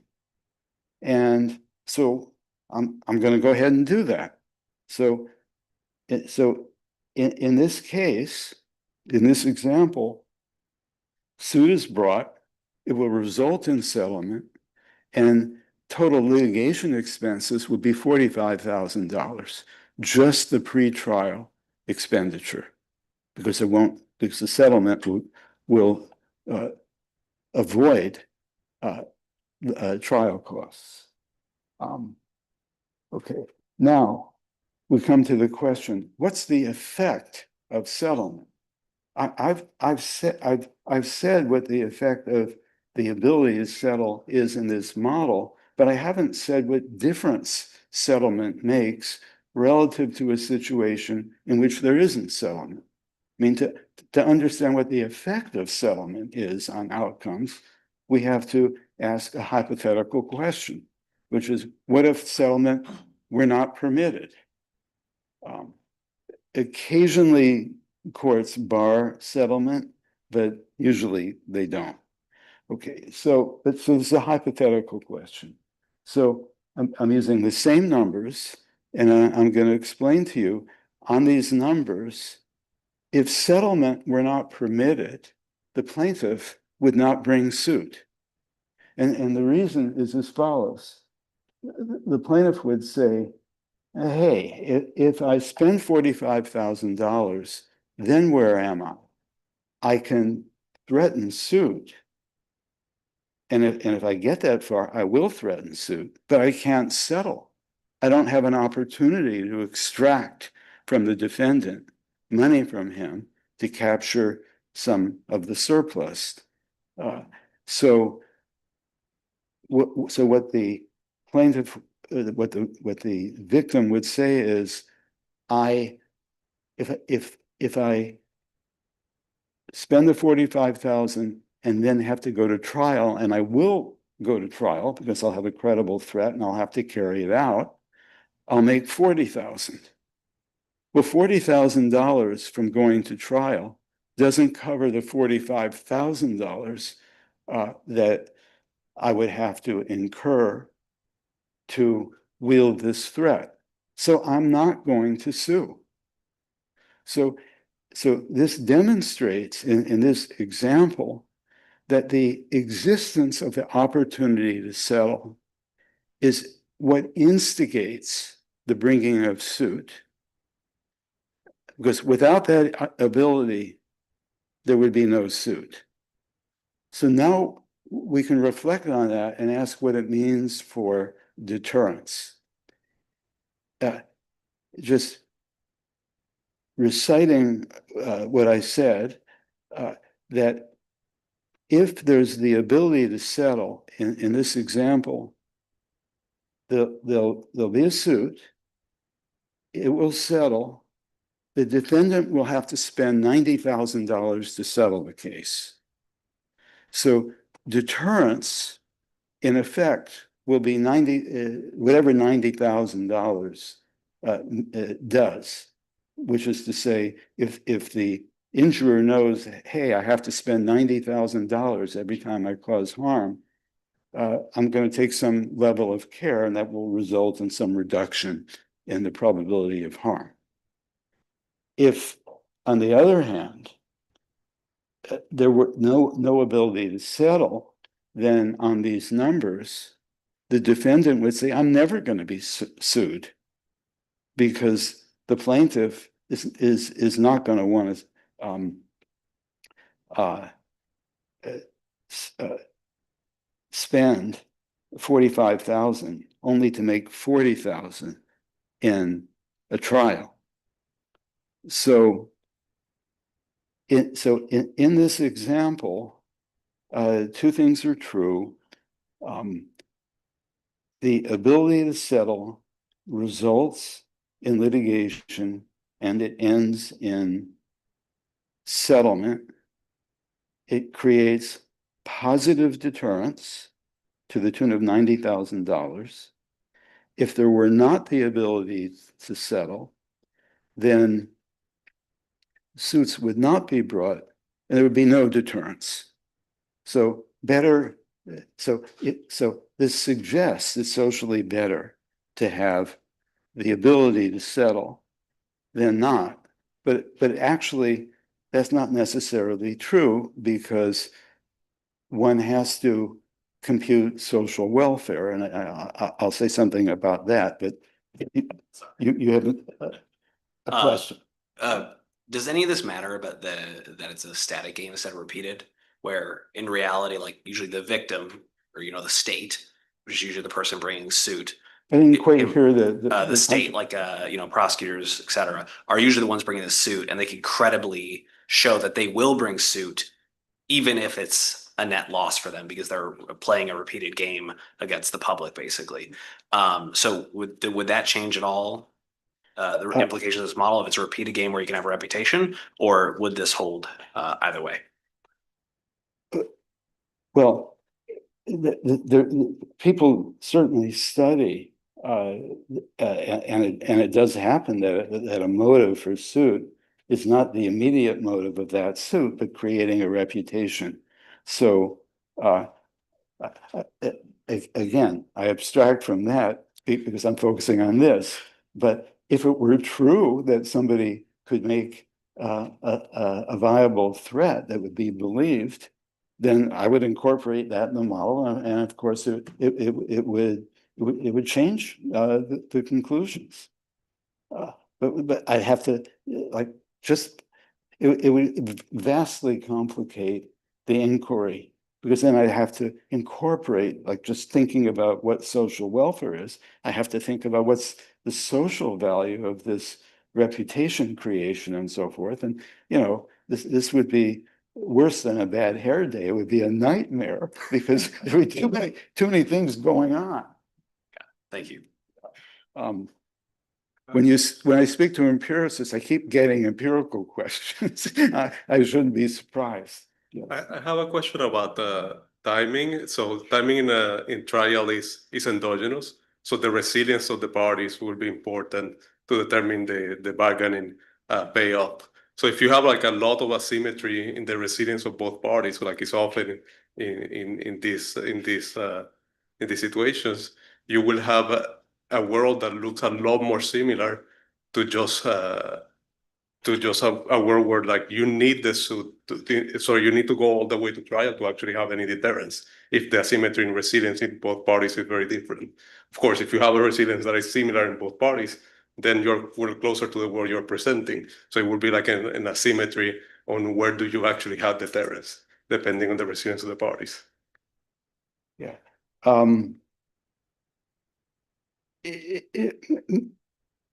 There can be all kinds of asymmetries. Yeah, I agree.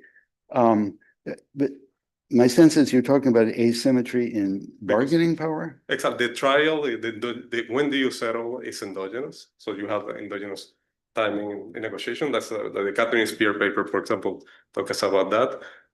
And then what matters when you have like this endogeneity in when do you settle, it would be who can survive the length of that trial, that the length of the time it takes all the way to settlement. And if I can negotiate longer than my counterparty, then I would just like go all in preventing my counterparty, increasing the most the cost of my counterparty all the way until I capture all the surplus.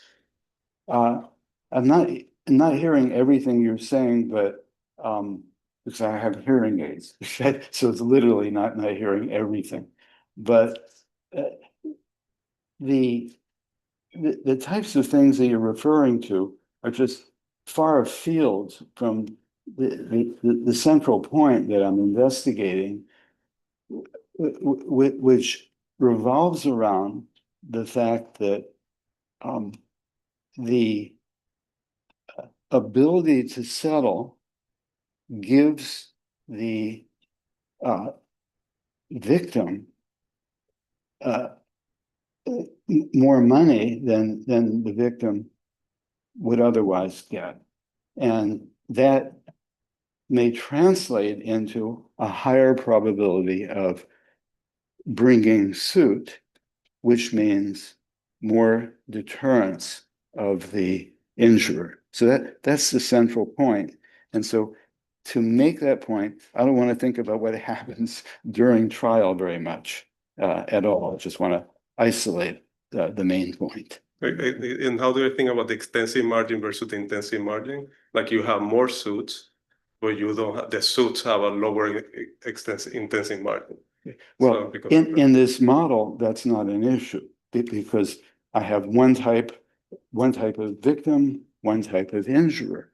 But of course, realistically, I would be worrying about those two different margins, and they would be very important. Yeah. Kathy. I just wanted to weigh in a little bit on the literature in response to the question. So, of course, this is a big literature. Many people have contributed to it, as well as myself. I've done dynamic models with asymmetric information. But I want to point out, Lucian Bebchuk does have a model on credibility of suit, where he has the divisibility of litigation costs over time up until a trial with I believe asymmetric bargaining power. It's like a random offeror at every moment in time, but with uneven weights. And so that would allow not a 50-50 split, but anything from a 0% split up to 100% for the plaintiff or defendant. I see that as a generalization of what Steve is doing. And in that kind of a model, one would get the same result that Steve is getting, that this type of divisibility of litigation costs over time can make otherwise negative expected value suits credible for the plaintiff to bring. Now, if as you were pointing out, if the bargaining power is very asymmetric, so that the plaintiff is like driven down to their lower bound, then it wouldn't be credible anymore. Like in this model, in Steve's model, if instead of settling for 90, the plaintiff could be forced down to 40, then it wouldn't be credible. Right. Yeah. But yeah, I'm gonna stop it. There is a big literature on this. I think I should proceed because I'm noticing it's like 3:14. Right. Yeah. Normally my Apple Watch tells me it's time to stand up, but this time it's giving me the time. Okay. Okay, so let me go quickly to I'm going to skip that to example 2, and then I'm going to kind of wind up. Okay, example 2 is exactly like example one that I just discussed with one change. And that change is, I assume the pretrial cost is $20,000. Otherwise, I'm assuming everything that I had in example one. So I'm assuming that if there's a settlement, it'll be for $90,000. All the costs are preserved except for the pretrial costs. And so I can make quick but interesting observations about this example. If settlement is permitted, we're going to get the same outcome because the victim will say, if I go to trial, I'll make $40,000. And so I have a credible threat to go to trial. Therefore, I can extract a settlement, and I'm assuming the settlement would be $90,000. Now, if you're going to get $90,000 in settlement, like I said in the other example, you're going to say, well, in the other example, $90,000 covered the $45,000 of pretrial costs. Obviously, it's going to cover the $20,000 of pretrial costs here. So the ability to settle will, as in the previous example, result in suit and settlement. However, there's going to be a big difference when I ask the question, what is going to be the story when we compare what I just said happens when there's the ability to bring trial with what happens when if you sue, the only thing you can do is go to court. So what happens is that the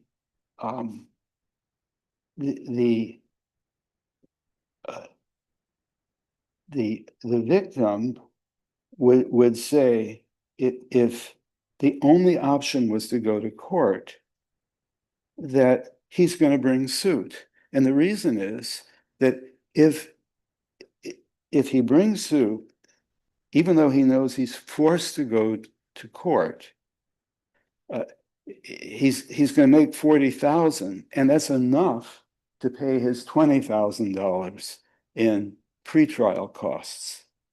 So in other words, in the previous example, the pretrial costs would have discouraged suit, but for the opportunity to settle. Here, the pretrial costs are much lower, and they're not enough to discourage suit if the victim is forced to go to trial. Because if he's forced to go to trial, he makes 100,000 minus 60,000 or 40,000, and that exceeds the 20,000 in pretrial costs. So the situation then is as follows. If there is no opportunity to settle, insurers are going to be sued, and they're going to go to trial. And because they're going to go to trial, they have to pay $165,000. They don't get the benefit of reducing their payment in a settlement negotiation. They have to pay full freight, $165,000.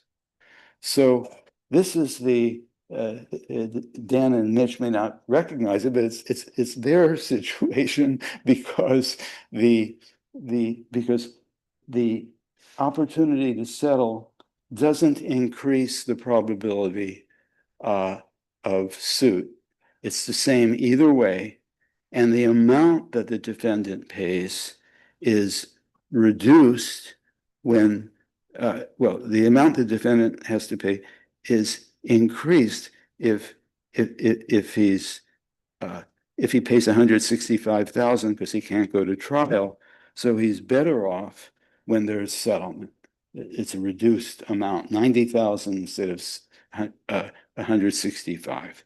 So you don't have to remember the details, but the point is that in this example and generally, it's obvious once you start looking at what's going on that either it's possible either, just depending on the numbers, for the volume of suit to be more important or less important than the fact that the volume of suit increases deterrence, and the amount that the defendant gets away with because of settlement decreases deterrence. Either effect could dominate the other. There's no a priori sense in which one can say, oh, I believe in general that settlement is the enemy of deterrence or its friend. Now, let me say something about social welfare, because this further complicates the situation. So I assume that social objective is to minimize total costs. This is a standard, obviously a standard view of economists. And so that would be costs of care, expected harm, and litigation costs. And I'll just observe to you that whether deterrence goes up or doesn't go up is hardly coextensive with whether social welfare goes up or not, because of litigation costs. It's nice to reduce the amount of misconduct, but the price of reducing misconduct is not only the cost of care that directly reduces risk, it's also the cost of the legal system. That's a cost too. So, on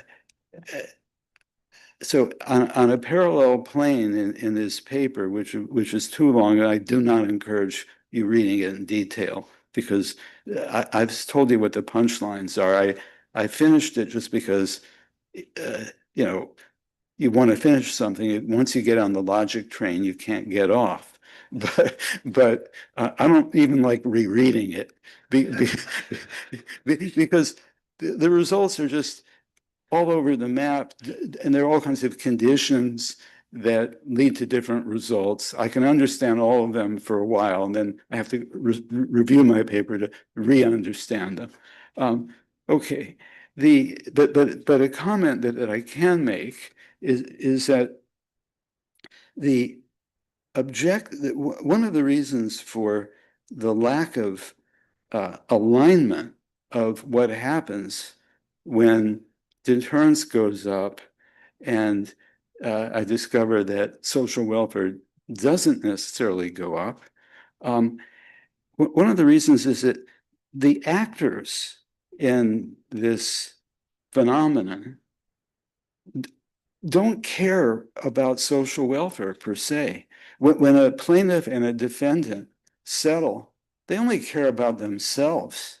It's a tug of war to an extent, but what they're after is a share of what Christine called the surplus, which is the sum of the litigation costs. But they don't care at all about social welfare. They're economic animals. So they don't look at, for example, the beneficial effect sometimes of the fact of settlement on inducing suit. Inducing suit is not something that's going to benefit them individually. So it's not hard for somebody, once he thinks about the lack of interest in the participants in social welfare, to find out that social welfare may or may not go up in circumstances in which one would have thought otherwise. Okay, to wind up, Oh, I have 5 minutes. That's good. One thing I investigated in the paper, and Louis, unless you have a great comment to make, why don't you make it afterwards? No, it's less a comment to you than to others. Okay. But it fits in with other things because you already know what the comment is. So it's part of a framing, and is settlement good or bad? It might increase deterrence if we ban it sometimes, but other times it does the opposite. So sorting all that out, that's what this paper is about. But if we sort of step back maybe 1,000 feet or up 1,000 feet, it's like, should a social planner want as a central feature of a system something that burns tons of resources to increase a payoff? And we might have a sense as economists, typically not, that with the instruments in the paper and as stated, everything is right and for the reasons Steve is emphasizing. But you might think like, could we do better? So like if deterrence is too low, let them settle, but like let's raise damages or add to the transfer or something like this. And it's partly a peeve of mine. I've written just a little bit in these spaces, but going way back to even when I was a student decades ago, papers that advocate or just policy proposals that say we should burn a lot of resources just to make defendants pay more. We'd like to make defendants pay often a lot more than they're paying now, but that's usually not the best way to do it. And that's, I would say that has synergy with the point Steve was just estimating. Yeah, but I'm going to, in a way, echo you right now. So one thing I solved for is what would a social planner do if the social planner couldn't directly control the amount of care taken, but could give orders to litigants as to what they should do in litigation. And so there's something called Proposition, I think it's 4, that tells you exactly what the social planner would do. And so the first thing the social planner would do is figure out whether it's worthwhile for a suit to be brought. In other words, the social planner is saying, should I burn a certain amount of social resources in order to set up incentives for care to be taken? So that the social planner will figure out the answer to that question, which, given the information that I'm assuming is around, the social planner could figure out. And then the social planner, if the answer is yes, it's worth having suit, the social planner will pick a particular level for settlement, and it will be the harm plus the pretrial cost. And the interpretation of that result is that the social harm done whenever an accident occurs is the amount of the literal harm to the defendant, which is H, plus the litigation cost, K, the pretrial cost, which will be incurred when the game is worth the candle in the calculations of the social planner. And we know, just thinking of the Pigouvian tax, that if what you pay, in this case, it's the defendant paying in the form of a settlement, if what is paid is equal to the social harm from the bad act, we're going to get an optimal result. And that's why the settlement amount should be H plus K here. Okay. Last substantive comment, risk aversion. I assumed that the parties were risk neutral. And so I left out the factor of risk aversion, which I think is probably realistically at least as important than all the words I have, stated today. Because if you ask yourself, does settlement affect the welfare, let's say, of victims? I would say, damn right, because if you couldn't settle, then any victim in an accident would be forced to go to trial. and forced therefore to pay litigation expenses and to face maybe tremendous risk, both in whether there would be liability or in legal bills. So it would be, I think it's especially advantageous to plaintiffs to have the ability to settle. And of course, it's also advantageous for defendants. But so what I'm saying is this factor, quite independent of my story about pretrial expenses, this factor of risk aversion, I think, is realistically extremely important and something, since relieving it is important, it's something good about settlement. So in the end, I would say you should have a Catholic attitude about settlement. It's like, I don't know whether it's good or bad. Sometimes it's good, sometimes it's bad. If I had to allow it or disallow it right now, I would definitely allow it. But sometimes it might not be the best thing. Okay, so I'm done exactly on time. Okay. Thank you, Steve. And next we'll hear from Zvika Niemann, who is presenting adversarial selection.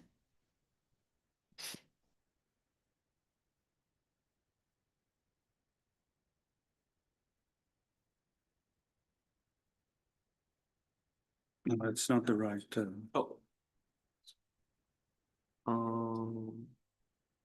Was this right?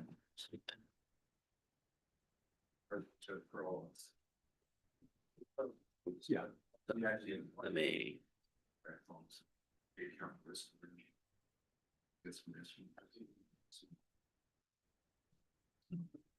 Nine. No, sorry.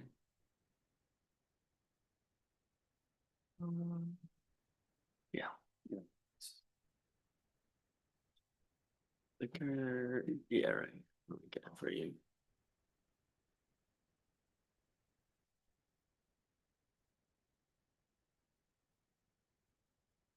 Okay, thank you. Thank you for including the paper in the program, and thank you for coming. So this is a joint work with Alma Cohen, Aaron Clement, and Eylon Sola.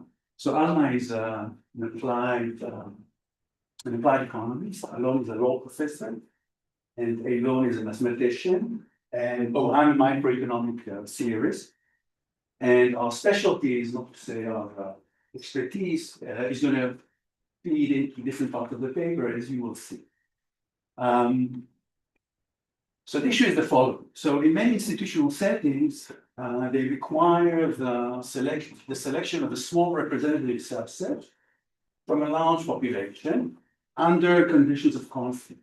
So we have three examples, and it's useful to spend a few minutes on each example just because this sets the stage to what we're going to do.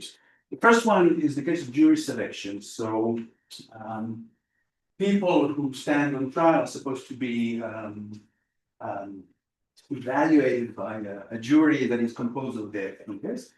So we need to select a jury from a large population, and the defense and the prosecution, they have different objectives. So each juror has, with the way we think about this, each juror, there's an ex ante likelihood that this juror is going to be, let's say, in favor of the defendant. Let's suppose the prosecution wants to convict, the defense wants to acquit. So they have opposite incentives on selection of members of the jury. The second example is something called multi-district litigation.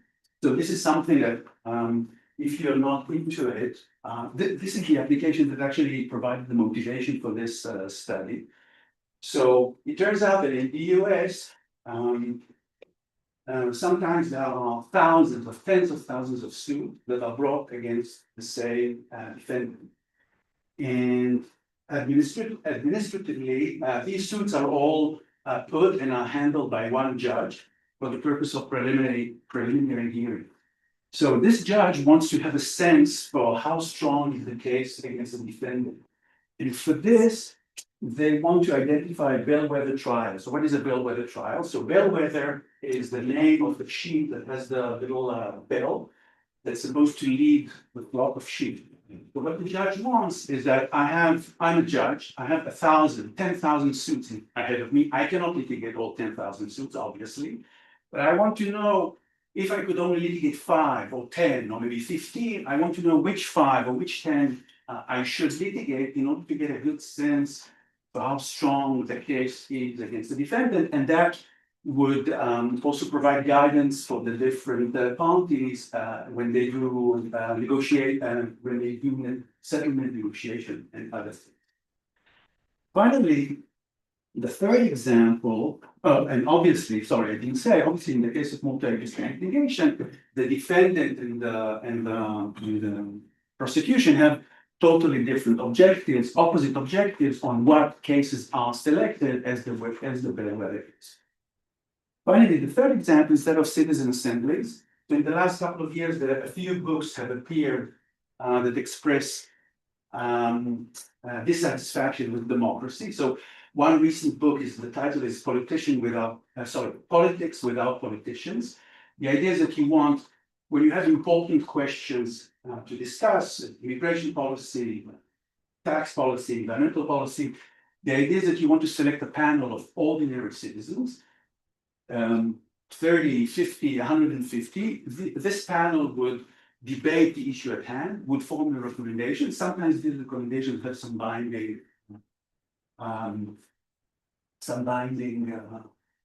power. And the question is, how do we select the citizens who would serve in the citizen assembly? And again, the issues that are discussed are contested issues, and different interest groups are likely to have very different objectives as to what citizens are put into the citizen assembly. This is the motivation. Now, this is a difficult problem. Why is this a difficult problem? Because if you were to rely on random sampling from the population, that's usually, it's certainly perceived as fair, but because it is random, you may just choose a very unrepresentative sample. There's a population here, I pick randomly, I could just as well pick from one side or the other side, something that is not very unrepresentative. So that's on the one hand. On the other hand, the informed parties who could help you make an informed choice, but they have opposing interests and they each want to bias the choice in their direction. So then again, that would be a bad thing to do if you want it representative. So what I'm going to do, what I'm going to describe today, I'm going to describe to you a solution to this problem that I will try to convince you. So I'm a microeconomic theorist, but my hope is to convince you that what we propose has applied appeal, something that could actually be done in practice. I guess that's the challenge for me. And even if you're unconvinced that it's helpful in practice, it's not something that is clever. So for the theorist to me, there's something nice about it, even if you don't buy it. But I will try to convince you. Okay, so here's the problem in the way that our theorists describe it. Okay, so we have a population, let's say finite. Okay, finite population that's composed of, I call them items, x1 through xn, so n different items, and we have a ranking on these items that is complete and transitive. Actually, the no loss of generality is implied if you just think that these items are ordered from small to large. Okay, it's not necessary, but it involves no loss of generality. The objective of a planner who does not know this ranking is to obtain a representative sample of the population, and the representative sample includes a number of elements that we denote by K, and K is much smaller compared to N. Okay? Now, the important thing is that we have two players. They agree on the ranking, but they may disagree on the specific value of the X's. This is important. Why? Because think about it in the context of the jury. So the prosecution and the defense, they may agree that this juror is more likely to rule in favor of the defendant than this juror, but they don't necessarily need to agree on what is the likelihood that this one would rule in favor and what is the likelihood that this one would rule in favor. So I think this is a reasonable assumption, and this is a relaxation, not having to know or agree. Agreeing only on the ranking is a much weaker assumption, and I think plausible in the context of the example that I showed you compared to agreeing on the values of the exit, which we do not impose and we cannot do. Can you define representative? I would, a few minutes, yeah. Let me just say that it's a big question, it's a huge question, and part of me convincing you that what I'm doing is reasonable has to do with the answer to the question, what is representative? I mean, if you look at the legal writing, to the extent I understand it, to them representative is equivalent to random sampling, which to a non-legal scholar it seems strange, okay? A little strange. But I'll give that. So another element is that player 1 and 2, these are the informed players. They prefer sampling high and low ranking items respectively. This is the conflicting interests. The question is, how is it possible to harness the player's knowledge to obtain a representative sample? Okay, let's go a little bit further into the example. So what methods are being used in practice? So in the case of jury selection, there's random selection of jurors. There are these procedures that are called struck jury and strike and replace. It's the following. So in the morning, you invite around 200 people for jury duty. There are two types of procedures for selecting juries. In one of them, that's where you need to have a jury of 12 people. So you pull from the population. The two parties can, I think they can disqualify a juror with cause and without cause. So first of all, let's suppose all those that were disqualified with cause, let's suppose we're past that. And then in the case of struck jury, we bring someone and we say, do we accept or reject? And until you fill the jury. In strike and replace, you fill with 12, and then after the 12 are there, you say, okay, a party can say, I don't like this one, and then that particular juror would be replaced by a juror that's drawn randomly from the population, those who arrived that morning, and the number of strikes that each party has is limited. Otherwise, we take hold of it. Okay. Another method that I don't think is used in practice, but it's a cool idea, is something that we call the median of the median. So what is that?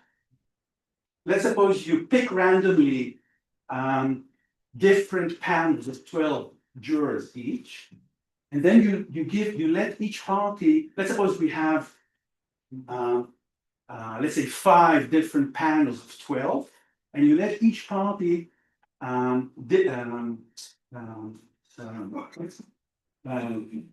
strike two of these median panels. So what you get in the end is the median of the medians, and intuitively that would be a bad way to select jurors. In the context of multi-district litigation, as far as I know, they don't know what to do. They rely on the parties to assist in the selection of cases, and obviously this could be highly biased because the parties have opposite objectives. Finally, in the case of citizen assemblies, maybe I should have said, citizen assemblies is something that is increasing in popularity. There are hundreds of those in the last 10 years or so. And there's a small literature in computer science or in theoretical computer science. And what they do is they solve the problem of how do we maximize the probability that any citizen will be included in the assembly subject to constraints that ensure demographic fairness. So 30% of the assembly should be female, 20% should be minority, 25% another minority, 15% elderly, 15%. So how do you, someone can be female, minority, and young. Okay, so you need to, there are these considerations. And it's, I think, useful, it's instructive to contrast what they do with what we do. This is subject to demographic fairness. but there's no necessary connection between what demographic group you belong to and what is your position on the issue at hand. And what we propose is something that would be, the selection would be based not on the observable aspects of your identity, but would be based on what informed parties think your position would be. So it's like we're doing it on the real, on the important thing, whereas this is kind of an indirect way of performing the selection. Okay, so let me say a few things about the literature. As you can imagine, there's a huge literature that discusses each one of the three examples. So jury selection, multi-district litigation, citizen assemblies. Because we want this to be applied, we're looking for other applications. So if you have any suggestions, I will welcome suggestions. We have thought about other things, but so anyway, if you have suggestions, I'd be happy to hear. Then there's a literature about something called Nash implementation. What is Nash implementation? Think about it this way. The objective is to design a system of rules that are supposed to promote some type of behavior. And these rules are supposed to promote the behavior for any possible realization of the preferences of the parties involved.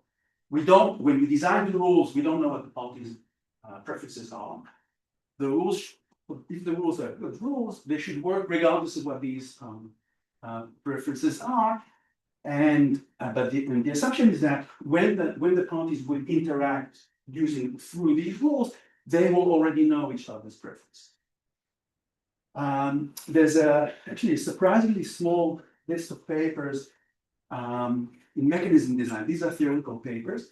What they do is they study Pareto efficient selection in problems such as this. But for us, we look at a situation where the parties' preferences are completely opposed. In that case, this literature is focusing on Pareto efficiency is unhelpful because everything is Pareto efficient. So this is not interesting. I mean, this is unhelpful in our case. Finally, there's the literature, maybe you're familiar with this. So what I call cut and choose mechanisms that are involved in the context of cake cutting problems.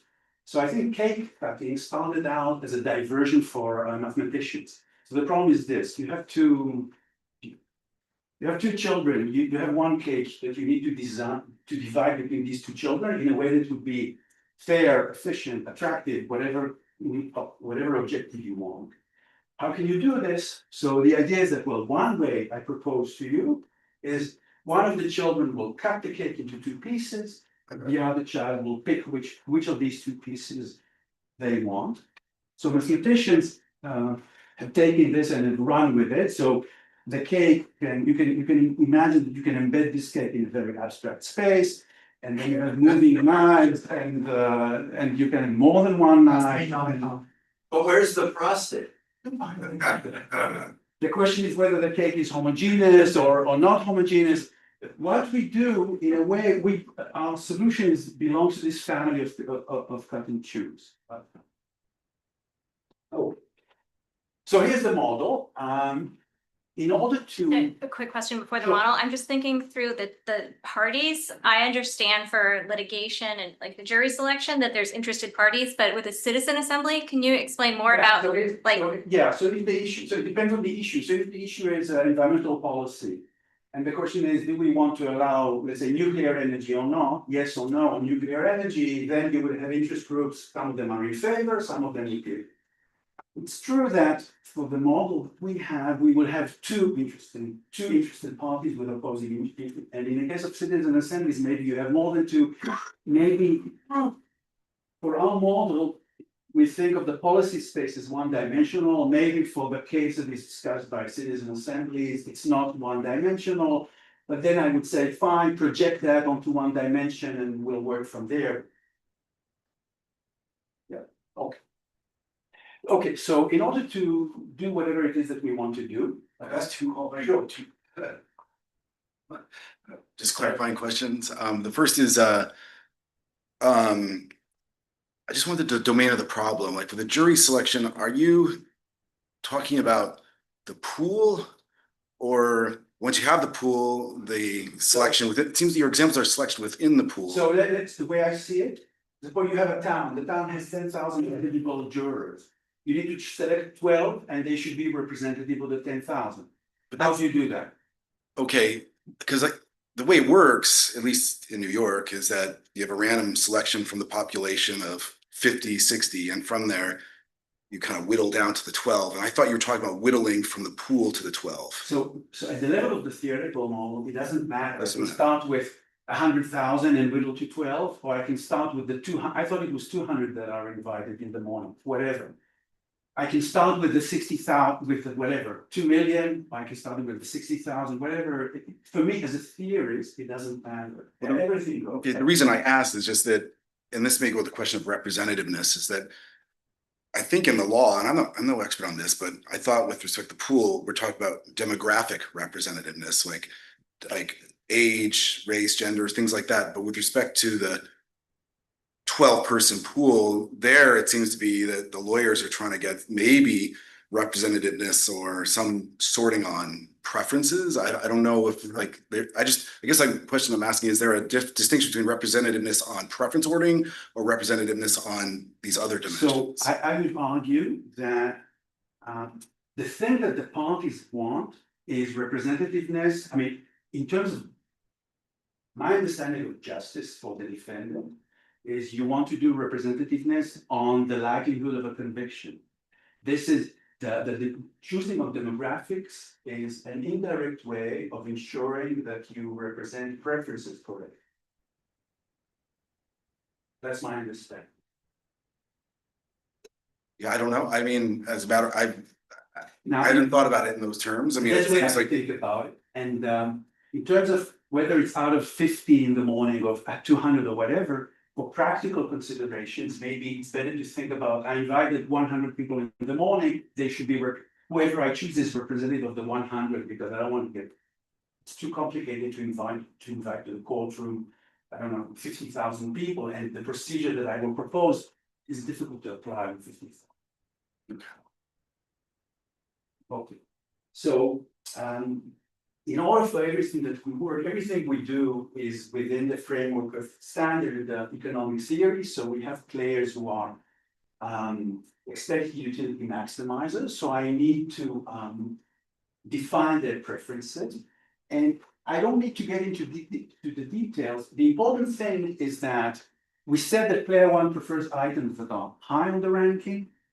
The ranking is agreed upon by both parties. So player one prefers items that are ranked high, player two prefers items that are ranked low. But what we're going to choose is a sample of k items. So we need to extend, we need to come up with what are the preferences over samples of size k. And so we say, let's suppose there's a utility function for each one of the players. And this utility function is monotone with respect to rightwards shifts. So let's suppose that I have a sample with k elements, this, and this. If I take these k and I move them to the right, namely I moved all of them up the ranking, this should make player one better off, then it should make player two worse off. And any utility function that respects that is fine as far as we're concerned. Any pair of utility functions that respect that are fine as far as we're concerned.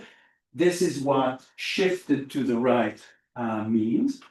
And what I note is that you can extend that to preferences over lotteries, over samples, in the usual way that you do in expected utility theory. And we don't need the utility functions to be reversed. I mean, we don't need the utility functions to be the opposite of each other. It's enough, as long as they respect this monotonicity with respect to right-forward shifts, that's enough. Now, when we started this, so I'm going to claim that a certain procedure is the best possible procedure. Now, in order to make that argument, I need to explain what is the space of procedures that we're comparing it to. Now, because what I'm going to show you is that the procedure that we identify achieves the first best in a sense that I will explain. In a way, it's less important to say what is the space mechanism that we consider, because we're gonna do the best thing possible anyway. So, but anyway, for completeness, we do have a description of the, of what we call mechanisms or selection procedures.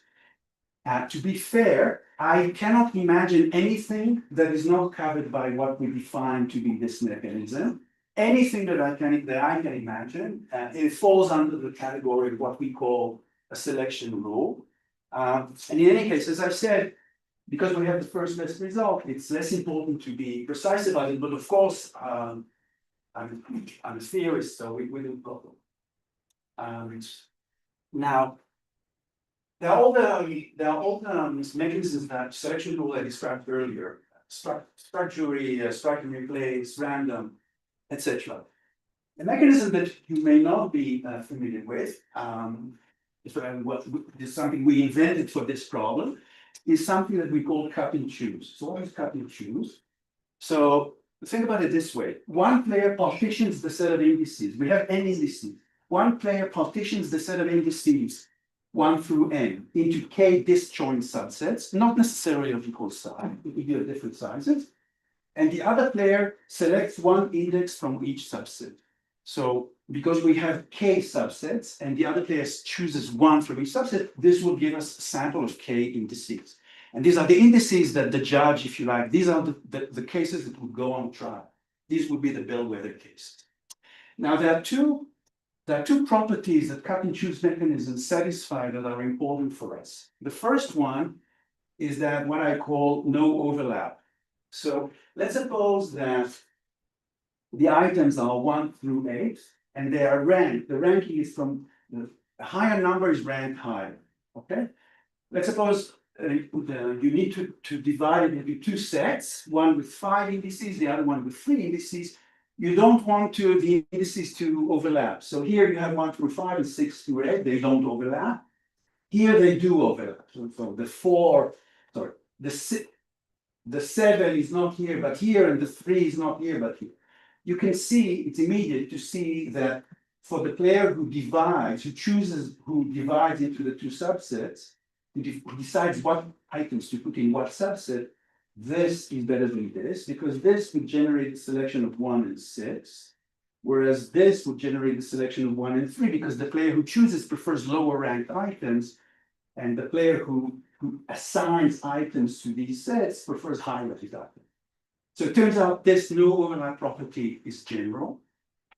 And the second property is that if the sets are not of equal size, the player who decides what items to put on what set prefers to put the high-ranking elements in the smaller sets. So 1 through 5 and 6 through 8 is better than 1 through 3 and 4 through 8, because again, this will give you this choice of the sample of 1 and 6, and this will give you 1 and 4, and of course. Here 1 through 7 and then separately. Sorry? So here 1 through 7 and then in separate set just 8. No, I don't necessarily. The question was the objective. I haven't defined representative. But in your mechanism, 1 is always chosen, so you might as well also foresee. I haven't, so I need to think about this. So the question is, so what I said is your preferences over samples is monotone with respect to rightward shifts, but I'm not sure. But if it does, yes. If you respect that far. Okay, so this is now the technical comment. So taking together, once you marry a mechanism with preferences, it induces a game. This game, under standard assumptions, would have a Nash equilibrium, and that this Nash equilibrium is a prediction for the way the game will be played. Okay, so now the question: how do we measure representativeness? So think about it this way: we are facing global warming. So we know that the world is becoming hotter. So let's think about the distribution of high temperatures across the last year. This is you have 365 numbers. Let's suppose you can summarize it with only 3 numbers. Which numbers would you pick to summarize this distribution? In principle, because the population is finite, be finite dimensional, but we can have an infinite population, but it's an infinite dimensional thing. And the reduction to k is a finite. So one way you could do it is you could say, well, I definitely want to know the median of the distribution. I want to know how hot it is when it's hot. So I want to know the 95th quantum. And maybe I want to know when it's cold. How cold is it? I want to know the 5th quantum. Maybe that's a reasonable representation. I'm not saying it is, I'm just proposing. Another thing you could think would make sense is to say we want a sample such that the sample average would match the population average. But here, remember that I said that you don't know the value of the item. So the concept of an average is not well defined. So it's not clear how you would even do that if you wanted to do this. What we do instead is we measure representativeness by the distance between the population CDF and the sample CDF.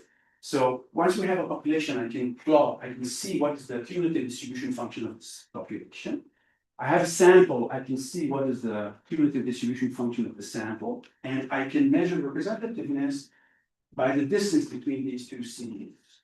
Let me show you before I show you a geometric representation of this.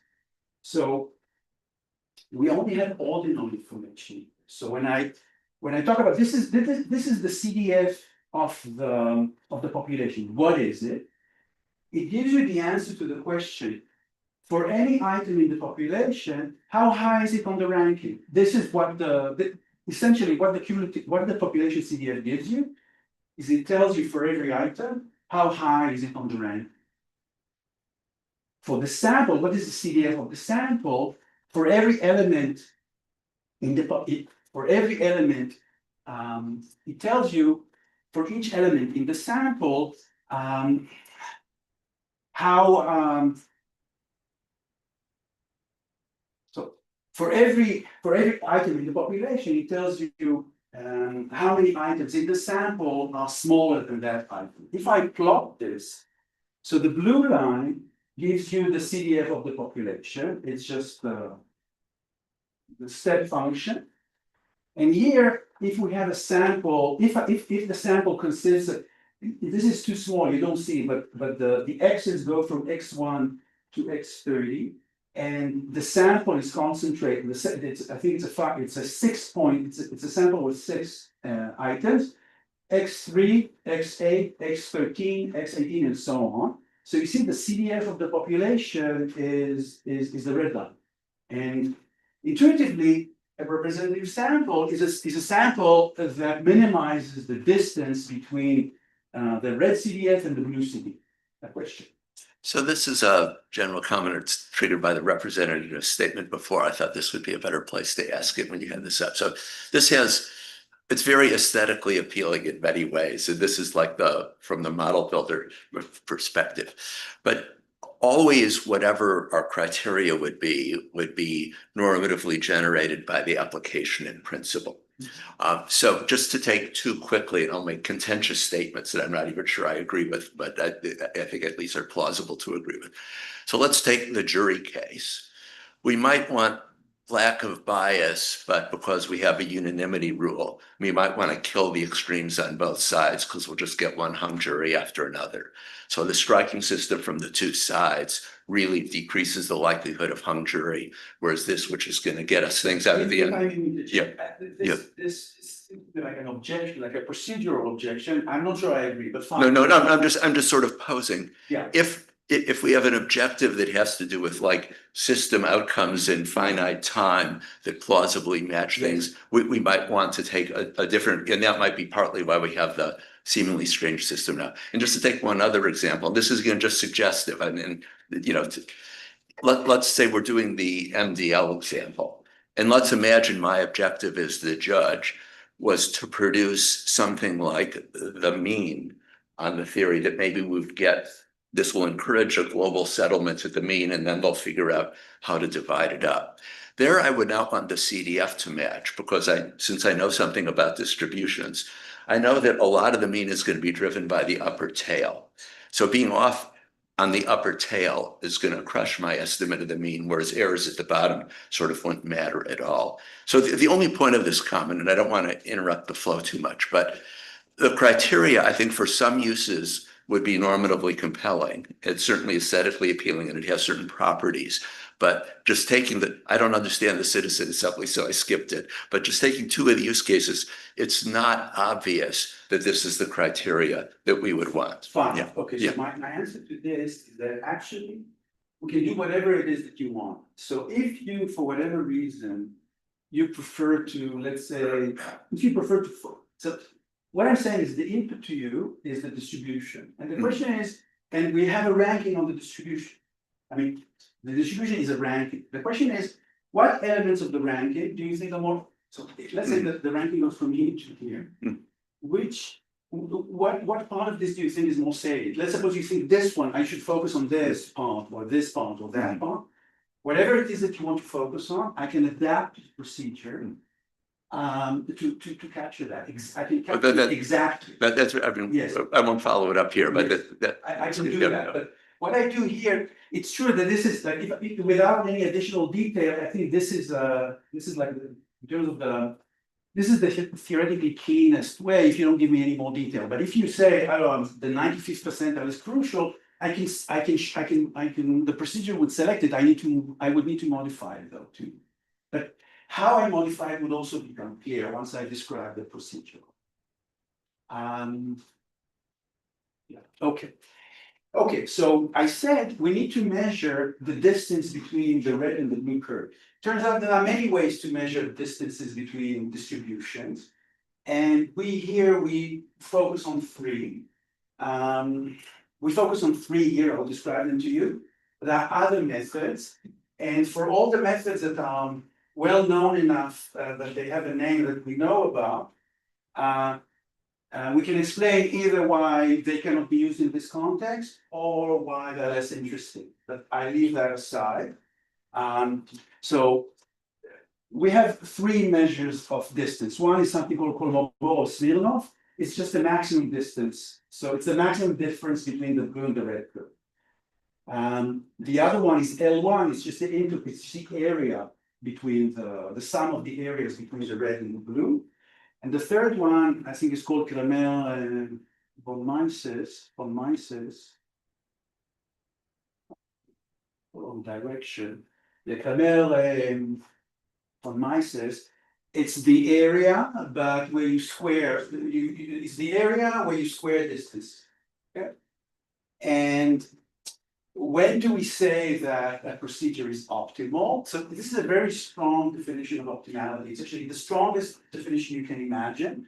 We say a mechanism star, M star, is Kolmogorov-Smirnov optimal if for every population of size n, and for every ranking on it, for every equilibrium of star mechanism, and every equilibrium of any other mechanism, every sample that is obtained in the other, every sample that is obtained under the star mechanism is better than, weakly better than any sample that would be better under any optimum. Okay, so it's a mouthful to say, but this is the strongest definition for optimality you can think about. And this is for Kolmogorov-Smirnov distance. We have the same thing for L1 and the same thing for Kramer von Mises. And now I can now I'll describe the method, okay, our procedure. So we debated, we went back and forth as to how to call this procedure because it's a joke, okay? So I have a friend who's a mathematician. So I remember when I was a graduate student, I attended the lecture and the professor asked, she presented the theorem and she said, what do you think is more important? Statement of the theorem or the proof? And I told this to my mathematician friend, and he said, for you economists, it's the definition what's most important. You know, the name that is most important. So, and he was right, okay? So, in the end, we call this the cut, strike, and choose mechanism. It's a small variation on cut and choose. So, what is it? So, first of all, the name is important. And secondly, I will describe to you three different equivalent ways to implement this mechanism. And it's not clear to me which way is best. The first one is we have the player who partitions and the player who cuts and the player who chooses. So the player who cuts partitions the population. Yeah, let's suppose that n, this population is equal to 2n plus 1 times k. That's the size of the sample. Zavika? Sorry? Sorry, I have a question back here. I somehow am confused about K. Is that is not something that the partitioner chooses? It's the number of people on the jury. Okay, thank you. So And now- let me oh, I assume see. this. Okay, got it. Things will work without this, but it's uglier. It's not as nice. So let's assume this. So the player who cuts is going to partition the population into k equally sized subsets. Because of this equality, each subset would have 2n plus 1 items. Then the same player is going to cut, is going to strike out n items from one of these sets. And then the choosing player chooses one item from each subset. So this is like cut and choose with the strike thing in the cookie. Another way to represent the same thing is that the first player chooses k disjoint subsets, one with n plus 1 items, all the others with 2n plus 1 items. So certain items are not placed into any of the sets and they cannot be chosen. And the second player chooses one item from each set. And finally, the third way of presenting this is first player strikes n items, second player chooses one item from remaining. Then the first player strikes 2n items, other players chooses one from remaining. Then the first player strikes another 2n and so on until we exhaust, until we have k choice. Let me show you how this works. Let's suppose that n is equal to 15 and k is equal to 1. So you think, if you want to choose just one element, which one would it be? Well, arguably it's the median. I mean, the median minimizes all the distances, all the three distances I mentioned. So if a is equal to 15 and k is equal to 1, the equation I put earlier implies that n is equal to 7. So then it's like the first player, well, according to this, strikes 7. So if I'm the player who wants high items to be chosen, I should strike out the highest. I should strike out the lowest. No, sorry, I should strike out which one? Yeah, he will, the other player will choose the lowest. So I want to strike out 1, 2, 3, 4, 5, 6, 7. So the other player will choose X. And if you want to choose 3, it's the logic of how you divide and how you strike will work in a similar way. There are two important comments about that. One important comment about this mechanism is that it's symmetric. It doesn't matter what player does the partitioning and what player does the choosing, it will produce exactly the same set. Yeah. It seems like you described this as choosing and cutting, but you can just say that's deterministic rules, arithmetic sequence in your. It is, but I want to give it a name. It's a specific rule that, yeah. But you could just say, I'm taking an arithmetic sequence that starts here with this increment, and so we get. No, but But you're phrasing it as if but this is important because I want a rule that someone who has no idea can apply. I see, so you don't know income. Right, that's the whole point. I'm not. I have a question on this and representativeness as well. So you have like a perfect information kind of setting. Is the symmetry, what about the robustness of that symmetry result? Like you have some trembling hand or something. And the second question about the notion of representativeness, it seems to be about matching quantiles. Right. So like in the limit case, we just select the median, as you said, but. No, if k is equal to 1. Right, if k is equals to 1. But you could imagine some settings where, like a bellwether case, if I'm a potential defendant, I might want to know the mean, in which case you would be just matching the moments instead. So what about a representative that's about matching the moments? So one by one. So what? Okay. I have answered to all the questions. Well, I have all the questions, so, the first one was whether the symmetry is robust to like a trembling hand or something. If I'm trembling while cutting the cake, I want to be the chooser. So trembling hand, so the type of extent, the type of robustness that we had in mind is what happens if the ranking is not exactly opposed. Let's suppose we all agree that this is better than, this is highly ranked higher than this, but we all agree that something should not be chosen at all. So what we are able to show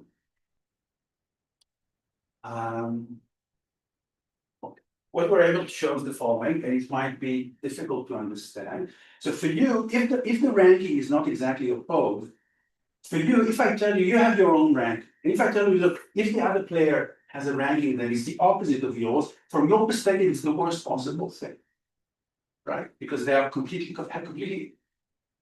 opposing interests to your own. Now let's suppose they have a different ranking, not exactly the opposite. This procedure is going to give you a selection that you will prefer. Both players will prefer whatever is produced by this procedure compared to what they would have gotten if the other player had preferences that are completely opposed to theirs. In that sense, we improve upon another way to address robustness is what happens if one of the players is uninformed, or you have only one player who is informed. What can you do then?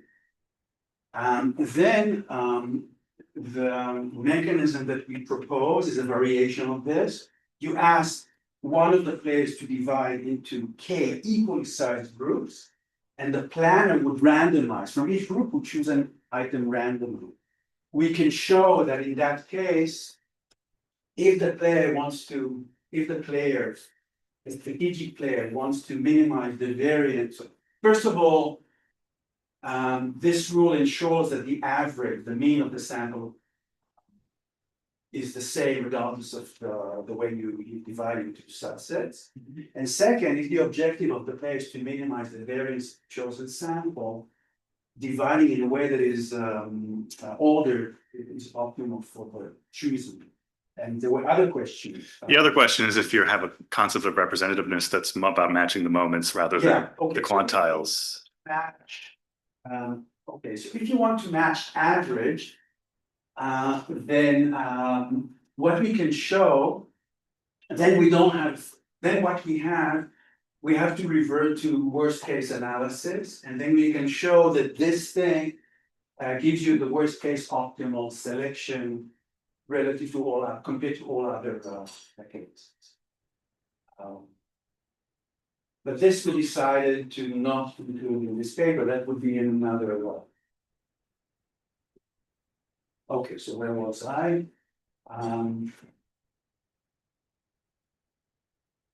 Yeah, so I described the cut, strike, and choose. Oh yeah, sorry.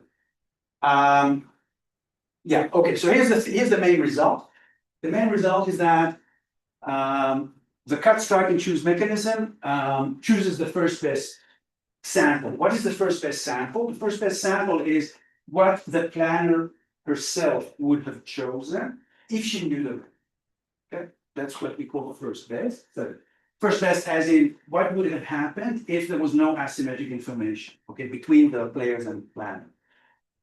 Moreover, it's also Kolmogorov optimal, L1 optimal, Gromel-von-Mises optimal, and any sample that is different from what is chosen by this procedure is necessarily worse, or strictly worse.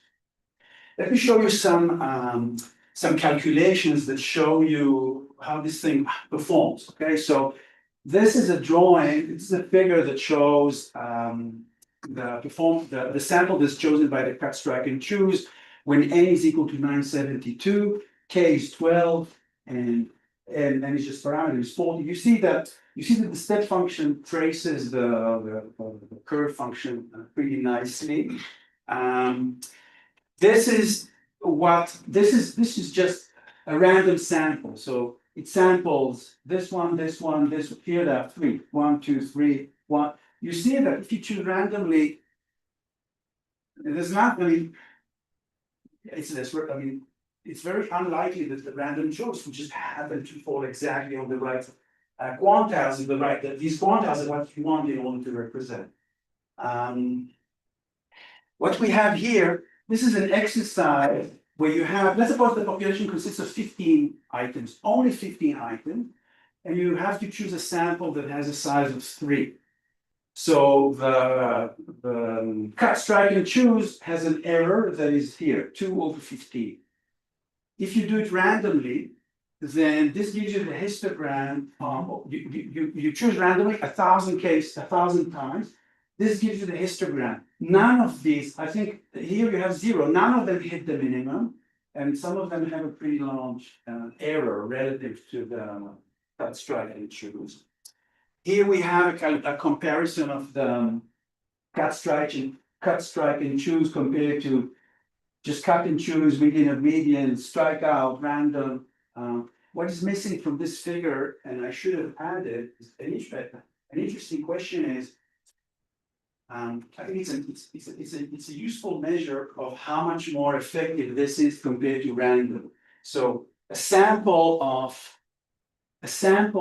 12 using this method, if you had a random sample, in order to get the same error, you would have had to sample, I think, around 250 items. So it's 20 times as much. It's a large difference. Yeah, so I have a sketch of the proof that I'm not going to discuss. Yeah, so there are 3 extensions. So the first extension is, right, so what if you prefer to choose a sample that consists of the median, the 5th quantile, or the 95th quantile, or any other thing that you think is more interesting, more relevant.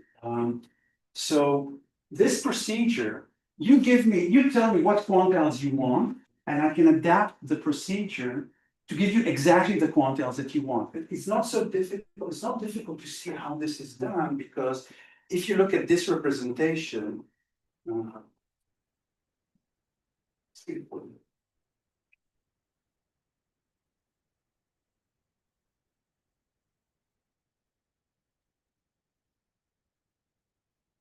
if you look at this representation, let's suppose the quantiles you want are here, here, and here. So instead of strike and strike 2 and strike 2 and I can tailor the numbers of strikes that I give you to give basically produce any quantiles that we want.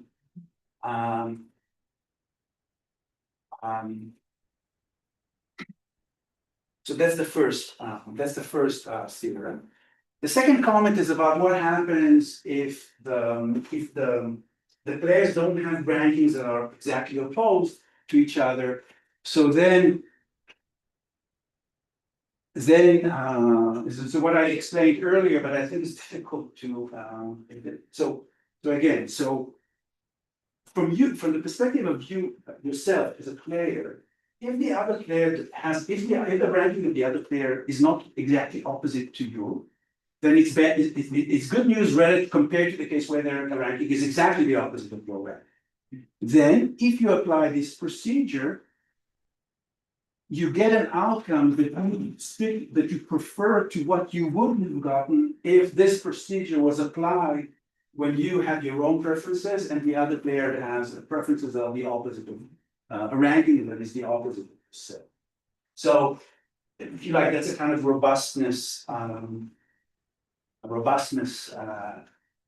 criterion. Yeah. So I'm wondering if, does the designer need to know which of the 2 players has which preferences? I'm wondering if this would matter if you're imposing different quantiles. Like if you want to do 10% and 75%, do you need to know who's who to implement something like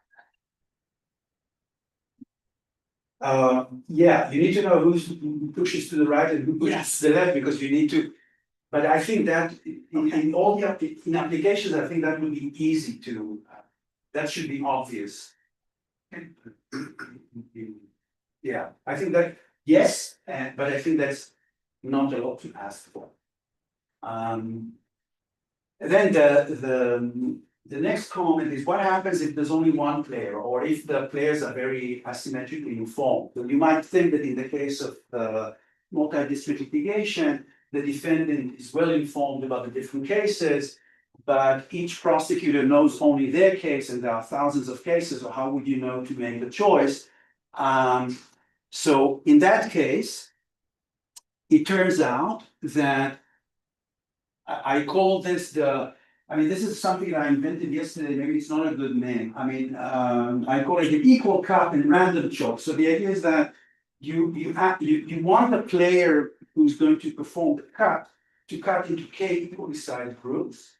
And you as the planner, you're going to choose randomly from each one of the sets. So it turns out that under this, the requirement that each one of the subsets would have the same number of elements implies that the mean of the sample is going to be unaffected by however the player who cuts is going to cut it, or you're going to assign items to sets.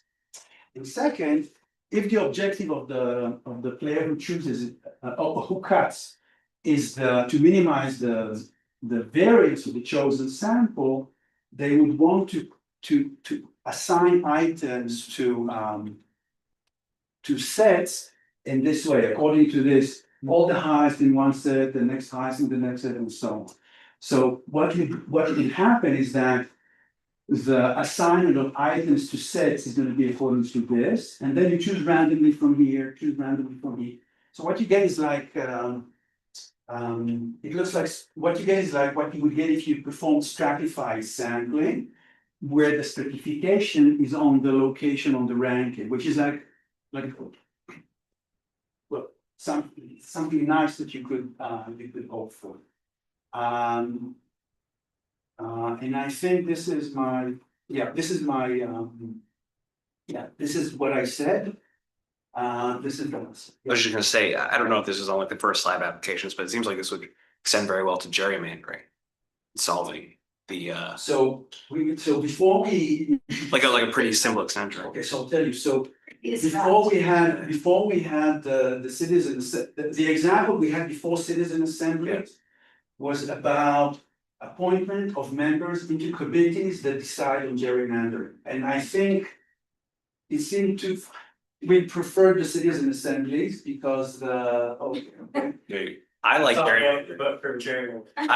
citizen assemblies sound really crazy to me, but gerrymandering seems like a very cool application. That this apply to any case where you need to put people into committee.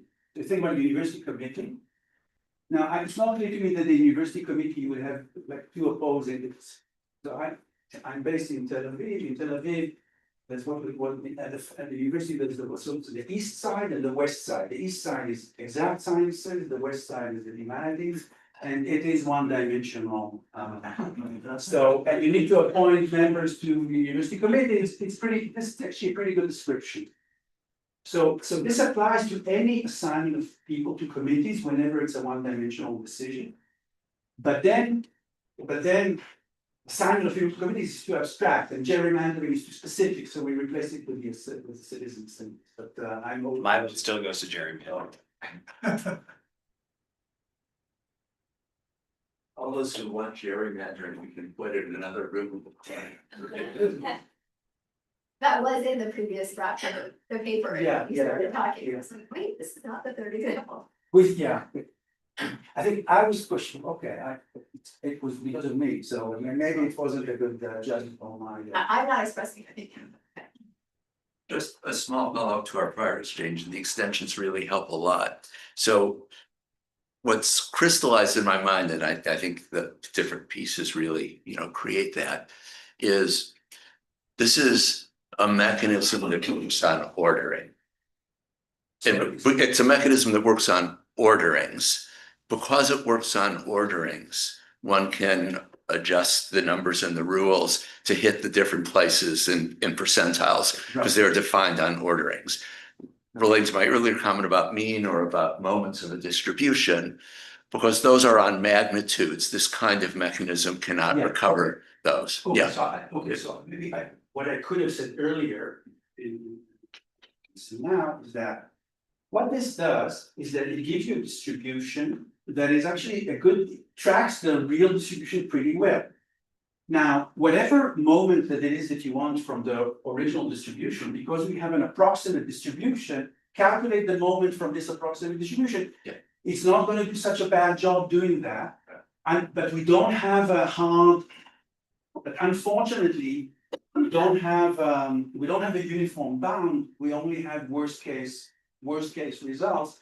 I think that nice. These worst case results are also nice, but so. I have a comment. This will be our last comment. Yeah, well, two quick comments. First of all, there's a great literature on looking at actual trials dealing with mass torts. And it's worth looking at some of that literature where the courts have struggled to deal with mass torts and have rejected a lot of proposals. So it's worth looking at that literature. Alma probably knows it. The second question is, once you solve this problem, increase the dimensionality from 1 to 2, where the two different sets of values. That'll give you a little homework. I have no idea how you would apply this method if there's multi-dimensions. Yeah, it would be a nice problem.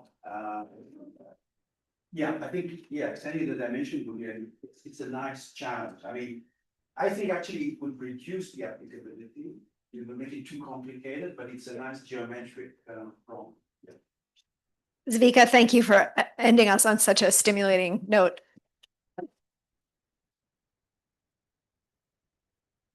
On a much more mundane note, two mundane notes. First of all, our session with economics of crime, as usual, is in the other room on the other side.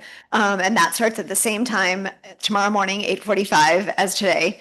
Also, as mentioned on email, I'm going to hang around for a little while, and I would love to hear people's thoughts on kind of our ways to restore discussants if you're interested in that. And so please just approach me and we'll chat. No obligation at all, but I'm just going to be sitting here if people have any thoughts. And thank you all for such a great day.